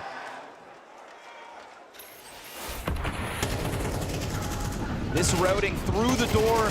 Oh, he just slips by Ime. And then JL, great play through the smoke to try and make magic happen, but can't escape. Oh man, it's not over, man. See a non-believer. We lift the curse on Mirage. Alexi trying his absolute damnedest to lead them on, as he did individually with frags at the start of this series. But the runway's starting to come to an end, it seems. It's aggression. They try to take the fights again, and while Bit may be dead, there is still footing here for Navi. That was a key moment to really just collapse inside and take advantage of this spot. He can stay here as long as he wants, because Outer is not compromised. There is no other call to action for Wonderful. And they try it again to get in deep, but Ema pinched into Hut. Does he set up his second? These are sharp shooters. They're going to be aware of the potential push for Wonderful, but can he still get some action? One trade back. Flank. There it is. That's the bomb. Wonderful cuts it off, and we go 2v2. Time is here. Smoke goes down. They exchange nades. They don't want to be shy. Magix will scoop it up. Spirit can't bank on Shiro. Oh, it's free. The backside. Magic's on the bomb. And Wonderful has to somehow creep through, somehow crawl in. Wait. Oh, he had a chance as they come swinging for him. And just like that, it's 12. Tournament point. Every round here for Spirit. It would take an abject failure at this point.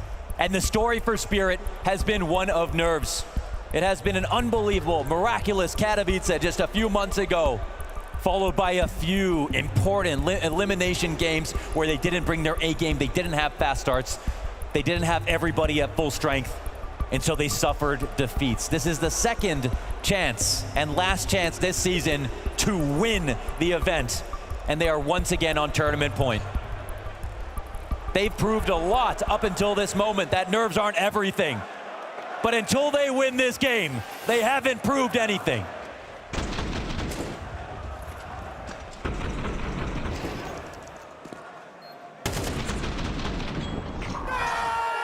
Into the depths of lobby went Navi, looking for a fight to fall with honor in the fourth map of a best of 5.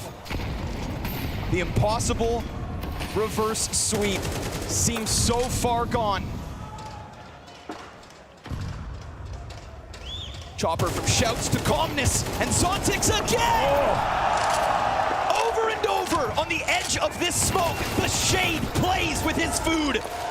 Meanwhile, Chopper's found another, and sure enough, after an unprecedented Katowice, and a questionable showing for the rest of the season. All you have to do is get bit dead, and it has been quiet from the tip of the spear. He'll fall down into 8.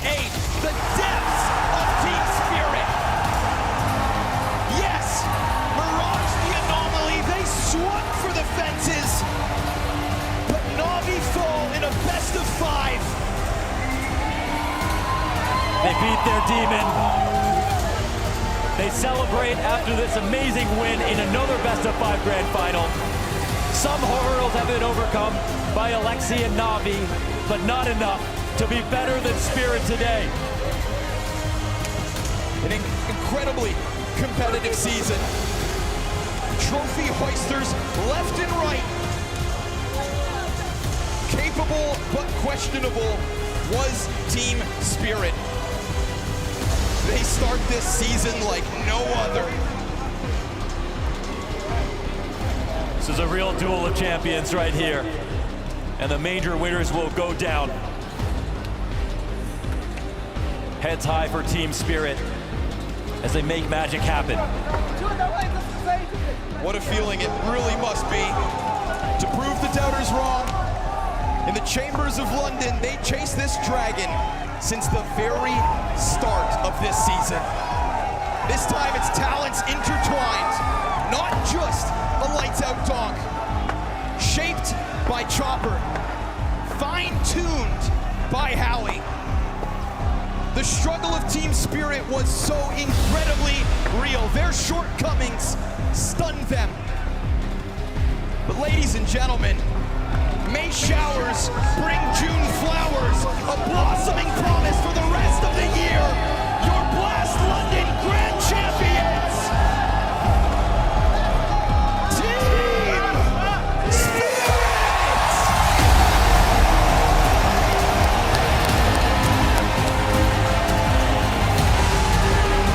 Good shit, man.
Team Spirit have done it. Another trophy in their hands. Chopper's running away from me. Magix, you told me you're gonna be lucky today. I think this was a bit more than lucky. There was some skill involved. Exactly. How does this one feel? Well, it feels great because the result has been decided not by the luck, but the way how we played, and we outperformed the enemy today, and I'm happy. I'm sure you are happy, and you did outperform them. But talk to me, when you were going through this, right, when you were battling against the crowd, they were booing the whole time as well, there was not so many cheers. Did it bother you guys? Were you able to deal with it?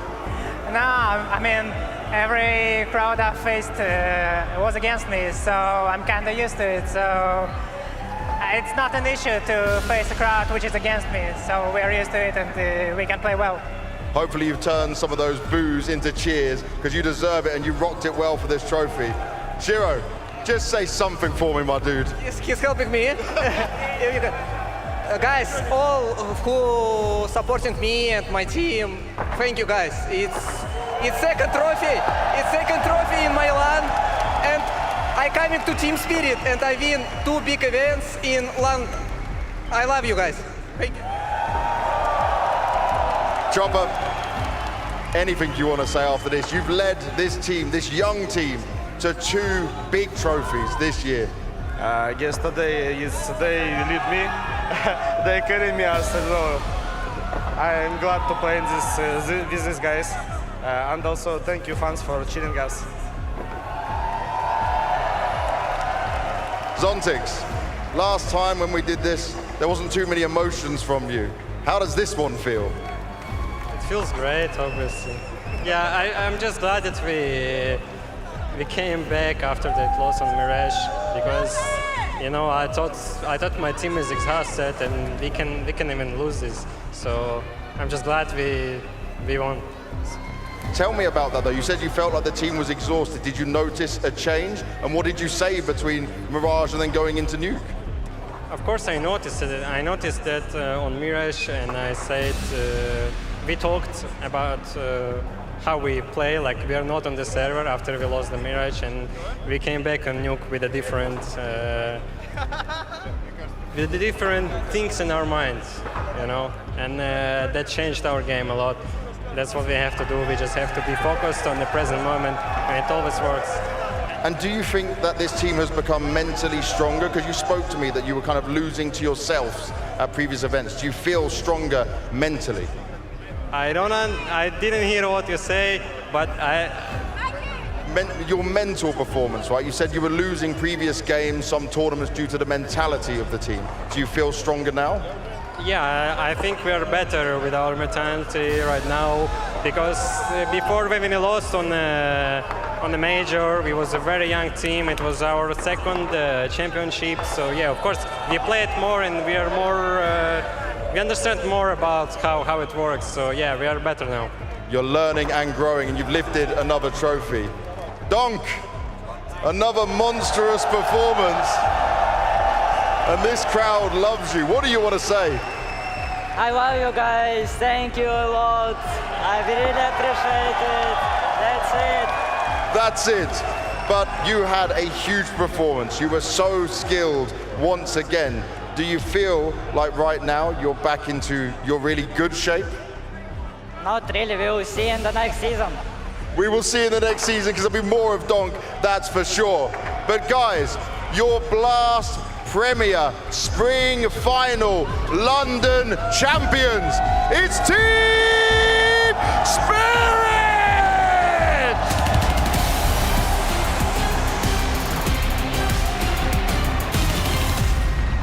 From Katowice to London, the first arena of the season to the last, Spirit ignite and lift their second trophy. And it's a team match we had such incredibly high expectations for. They live up to them here in London today. Oh, what an incredibly deserved trophy this is for Spirit. There's no other words that I can find. If Katowice could have been put out as an outlier because of Donk's historical performance, I think here we are all reminded of the many qualities that this roster has from within. From the leading and the decisions of Chopper, he said, today they carried me. I beg to differ. I think the decisions were great, but have a look at Zontix and how he plays this map. It was a legendary performance that Zontix put together to make sure NAVI had no say in a potential comeback. Donk did what he had to do. He was stellar the whole way through, but this is a team victory, and there are so many weapons in that arsenal, forces the respect. And sometimes you sit with the feeling that, okay, this could have got both ways, sorry, but this was a clear cut for Spirit. There was never a chance for NAVI to win this BO5. They were the better team. We spoke about before coming into the game itself that on the individual sides they're stronger, right? And I think we saw it in full display. So many individual moments throughout this game where we just think about, you mentioned Zontix was the last bit of it. He just had so many rounds where he just closes rounds in the start of it, right? Gets double entry kill, he does that twice in a row. It's almost like winning a map right there. And the last map, the scoreline might be one-sided, but I guarantee you there were so many moments that were decided on the timing, that were decided on the fact that Spirit were ready to just absolutely get stuck in the retakes, one for one, and the communication splits have gone crazy, but somehow they remained calm. They made the right decisions towards the very end, and for that, they have all my respect. This is an incredibly deserved trophy, and at this point in time, I do think that 2024 belongs to Spirit. This half of the season certainly does. There's no doubt about that now. Just thinking about some of the individual stories from the beginning of the season to now, we talk about Donk, we talk about Zontix. It's their first damn season at Tier 1, Bubsy. The amount of impact they have had on the scene already, it's just incredible to think about.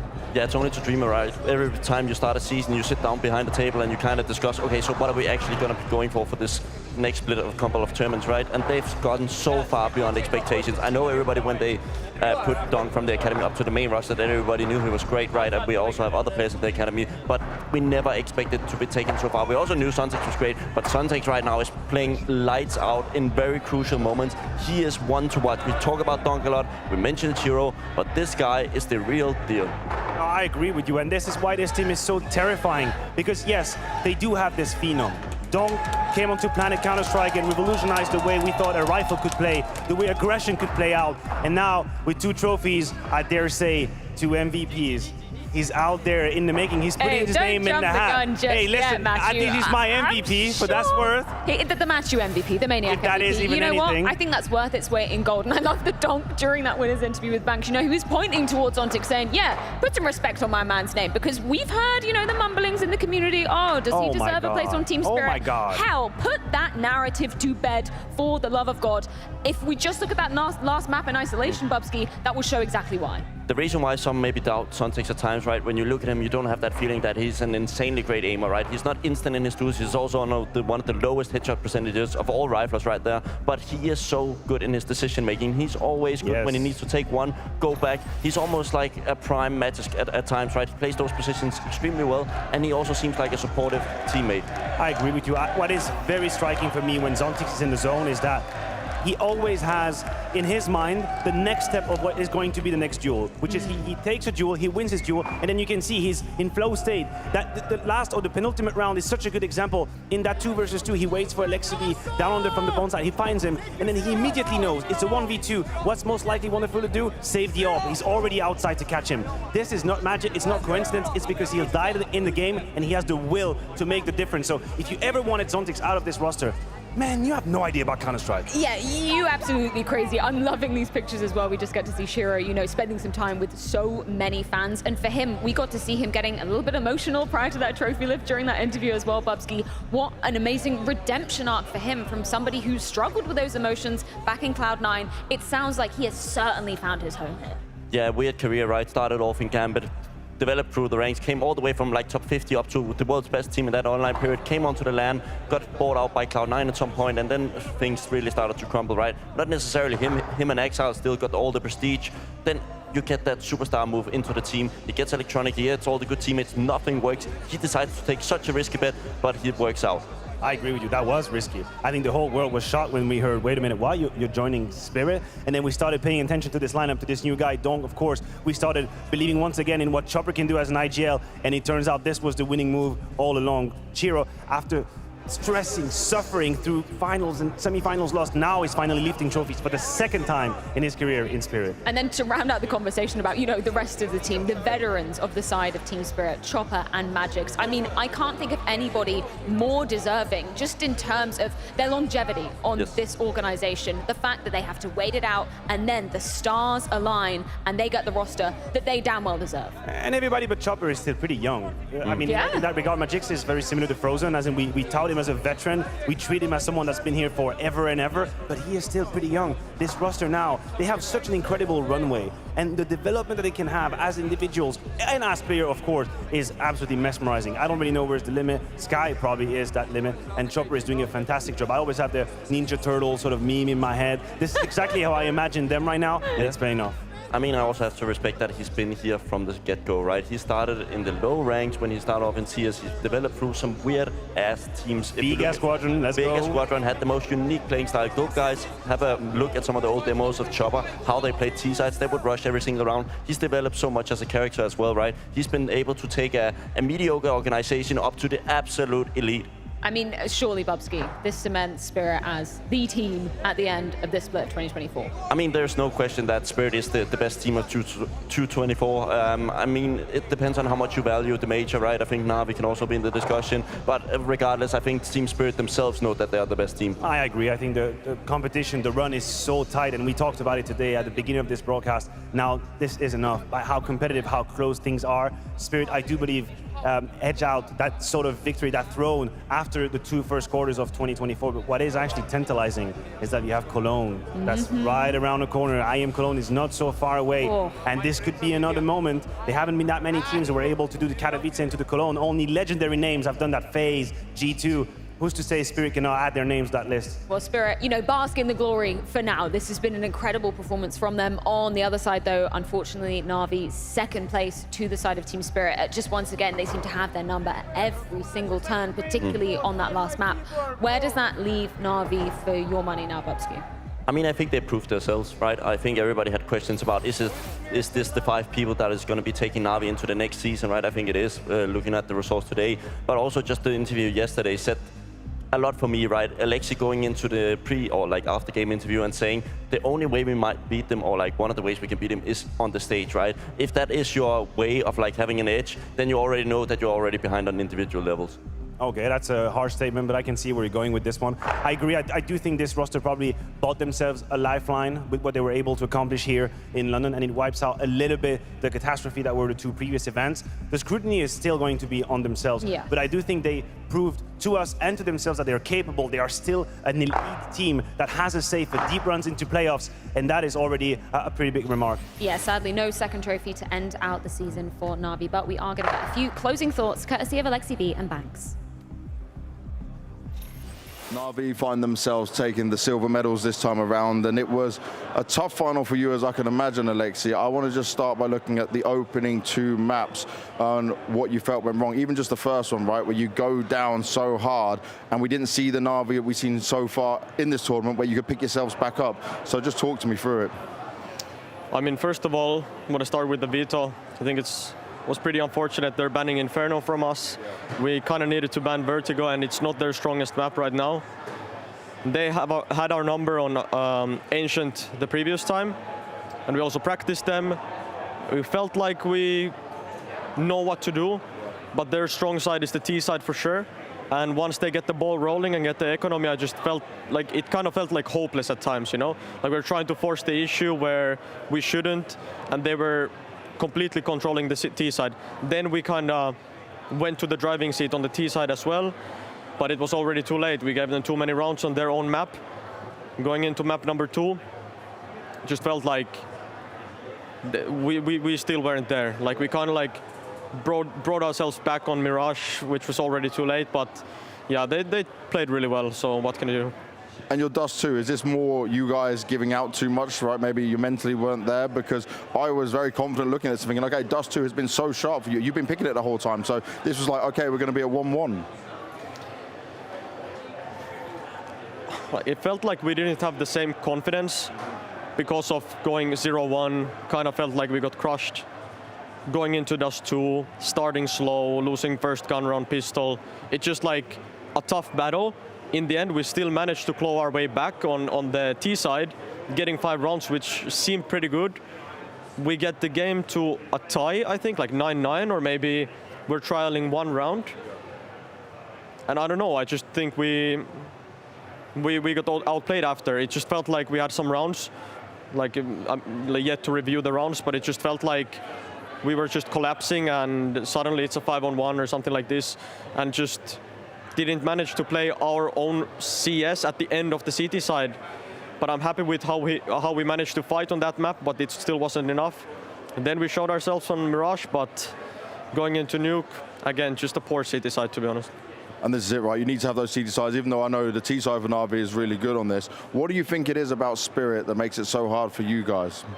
I think they have their lurk players can also shine in terms of getting openings when they shouldn't, and that really enables your whole team, because if you have a pack going somewhere, like if you saw Nuke 1 round, Zontix snuck through the smoke towards main, killing 2 of us, just like it's game over, right? Like if we let the one player who is kind of controlling lobby making moves like this, we don't know where the pack is, it's impossible to play. And at the same time, we also on the first gun run kind of threw, they managed to catch us off guard and inner. I should have been there. It just felt like they had our number when it mattered. And yeah, as I told you, I feel like sometimes their side players are shining, and letting the others do whatever they want on the map. Sometimes we do it as well, but not against them, it seems. And just lastly, your season, or the half of the season we've played so far, you lifted the major trophy, amazing, a second place here, but how would you sum it up? How does it feel? And I don't want to be too much on the negatives, right? Try and see back, try and think of the whole year for me. Yeah, I mean, obviously right now it sucks, but to be fair, like, NAVI started to build something internationally. They managed to win we managed to win the major trophy, which was a huge thing for NAVI. After that, we kind of lost ourselves. But here we show that we are capable again. Even though we lost on the final, managed to win one map, they were just simply the better team. We're not the #1 team at the moment, but we are somewhere along the best teams, right? And that's a really good sign, and for NAVI international squad as well, because if we just lifted the major trophy and just like vanished, it wouldn't feel as good.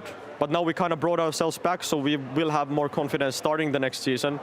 But at the end of the day, at least we did something correct. Like the past 5 years or 4 years of my career, I haven't lifted a trophy, so there must be some positives as well. I think those positives start with you, mate. Thank you very much. See you next season. I mean, despite the obvious disappointment for the side of NAVI and Alexi B alongside that, he's so damn mature and eloquent in these exit interviews, saying, you know what, it's been a minute since I've even lifted a trophy. The major was a huge achievement for us, but we are not the #1 team to be ending out this season. It actually is mind-blowing how he can reflect so accurately on what just happened to be an incredible grand final straight off the bat. I share his analysis. I do think that they were a little bit shell-shocked after Ancient. I had seen the domination from Spirit coming, but it's another thing to be on the receiving end, and they can have regrets about Dust 2. I think it is the one map when you go back and you look where you're gonna kick yourself in the nuts for the start that you had on that map and the way you got out-called towards the very end. Mirage is a great reaction from them. They've shown resilience, they've shown a backbone that maybe we didn't know or ignored about it, but unfortunately you're moving on to Nuke with Spirit that have so many different players that can have incredibly impactful plays, the way Zontix had with his lurks and all. The way this grand final would have gone to 5 was through a Dust 2 and Mirage win for NAVI. This was the blueprint to go to map 5, and Dust 2 is where regrets will be had. It's also pretty sick to look at that we've had points up here, right? We talked about the lurkers, all these sort of things. He's kind of doing it down there without ever having watched the game. He's only been on one POV of the game and hearing the comms. All of a sudden, he kind of knows what the explosive points was, right? And that was the lurkers. They constantly caused issues on the inner lines of CT. I think Bit having an off map today also shows why it was possible, right? Because he's normally the one who's actually able to stop those lurkers coming into the sites. Maybe putting you on the spot here a little bit, Matthew, but obviously we're now putting Spirit as, you know, the #1 team to end out this half of the season. Where is NAVI in terms of that ranking? Are they close second? No, I don't think they are. I think the second place is still up to debate, depending on whether you're valuing consistency or if you're looking for a trophy. There's always going to be different opinions out there. I don't think that they have claimed that second spot. No. I just think it clarified that Spirit can claim Q1 and Q2. But what I do think it does is that this legitimizes the roster of NAVI currently, because this was in contention. We have to realize at the beginning of London, it was in everybody's mind that would a fail happen here, it would be time to change. I think they themselves had words in a few interviews where saying, listen, we got to consider if this is how we're going to close the season. Yes. So in that regard, I do think their story changed here in London, and that is something to rejoice if you're a NAVI fan. Well, Matthew, it's time to see if the viewers at home agreed with your take on who the MVP is. They've been voting over on Blast.tv, and now we're going to get an interview with them, courtesy of Max. Team Spirit have lifted another trophy. First at the beginning of the season, this one just now at the end of the season. And our MVP is none other than Donk. There we go. Now, Donk, I know you think about the team more, right? Not just your individual performance, but just talk me through how you feel when you're going through these games, how well you are playing, and do you feel like a superstar right now? No, not really. I didn't feel that I play good, to be honest. I play just like average, I don't know, games. Just one game against Virtus Pro, I got overperformed, I guess. So my stats like was high, and that's it. But other games, I was playing like just the middle one or just medium. just medium. If this is his medium and you're picking up MVP trophies, okay, you told me just your medium. Is that because Katowice, you were so high and you had such a dominant performance? Do you expect that of yourself?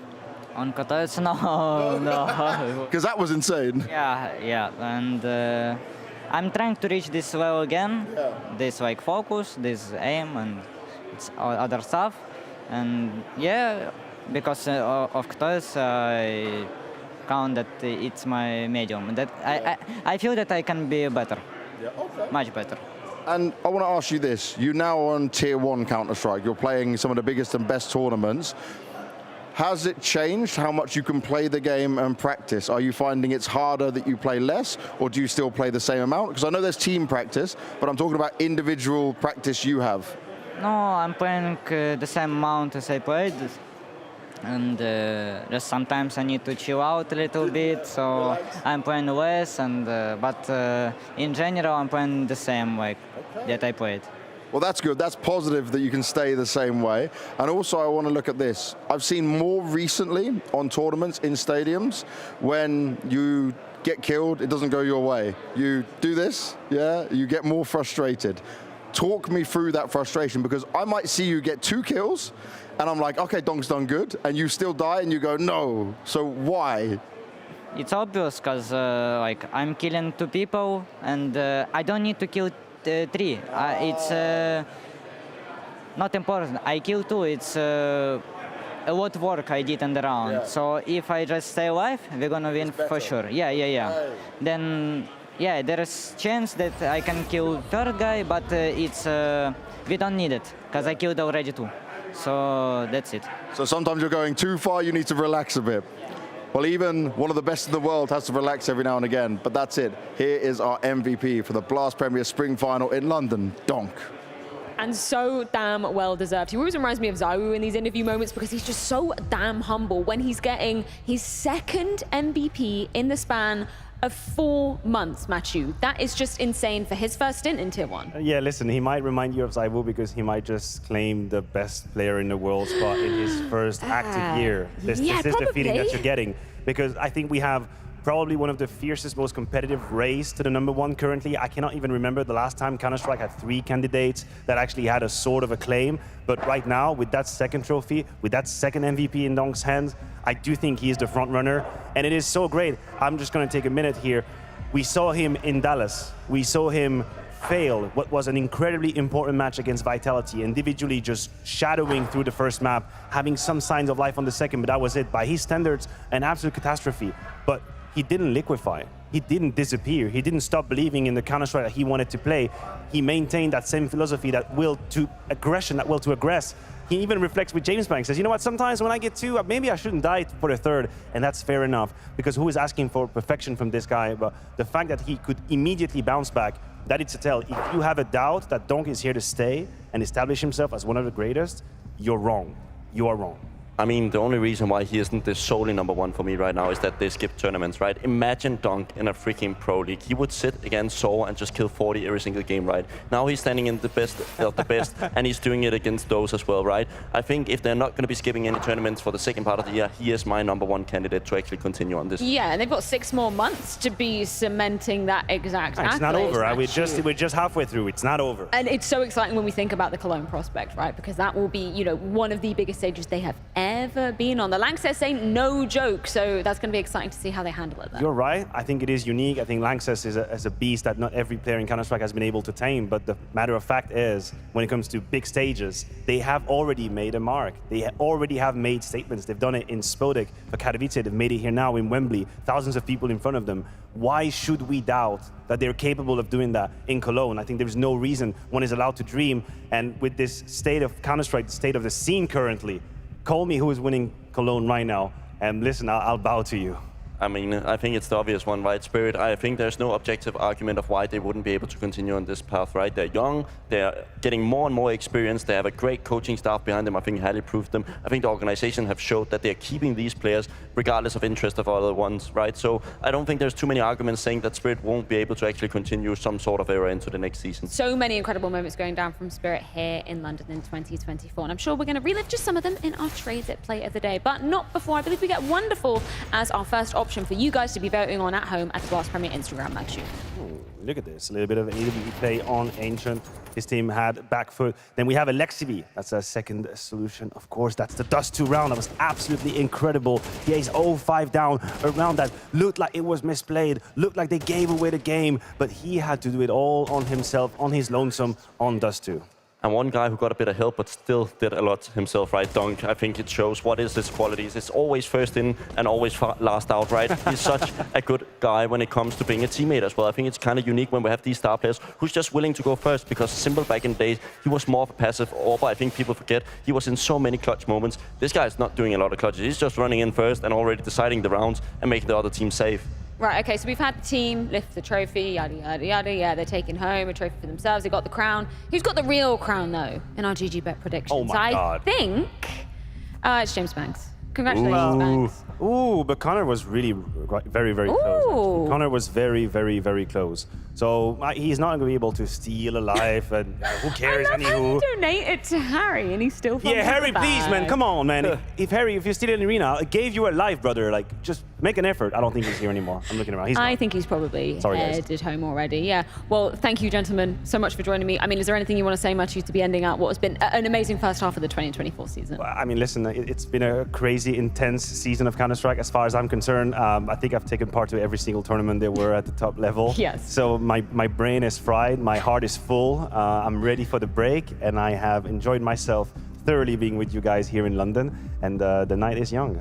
I mean, I normally did it as a player, right, after we got knocked out. Now I'm sitting on the other side of things. It's a little bit different doing a tournament from the outside, where we're actually standing here pretending to know anything about Counter-Strike, but it's been a great run of things, right? I think it's a very different experience than actually playing myself, but I can only recommend to people who are on the verge of being a little bit washed, try this route as well. Whoa, no. We don't need anybody else. Be good. Keep playing Counter-Strike. You do you. Thank you, gentlemen, so much for joining me. It's been an absolute pleasure to end out the first half of the 2024 season. Thank you so much to everybody at home watching, and of course, shout out to the fantastic production team here at Blast. We'll see you in just about a month's time. We'll be opening up the season once more.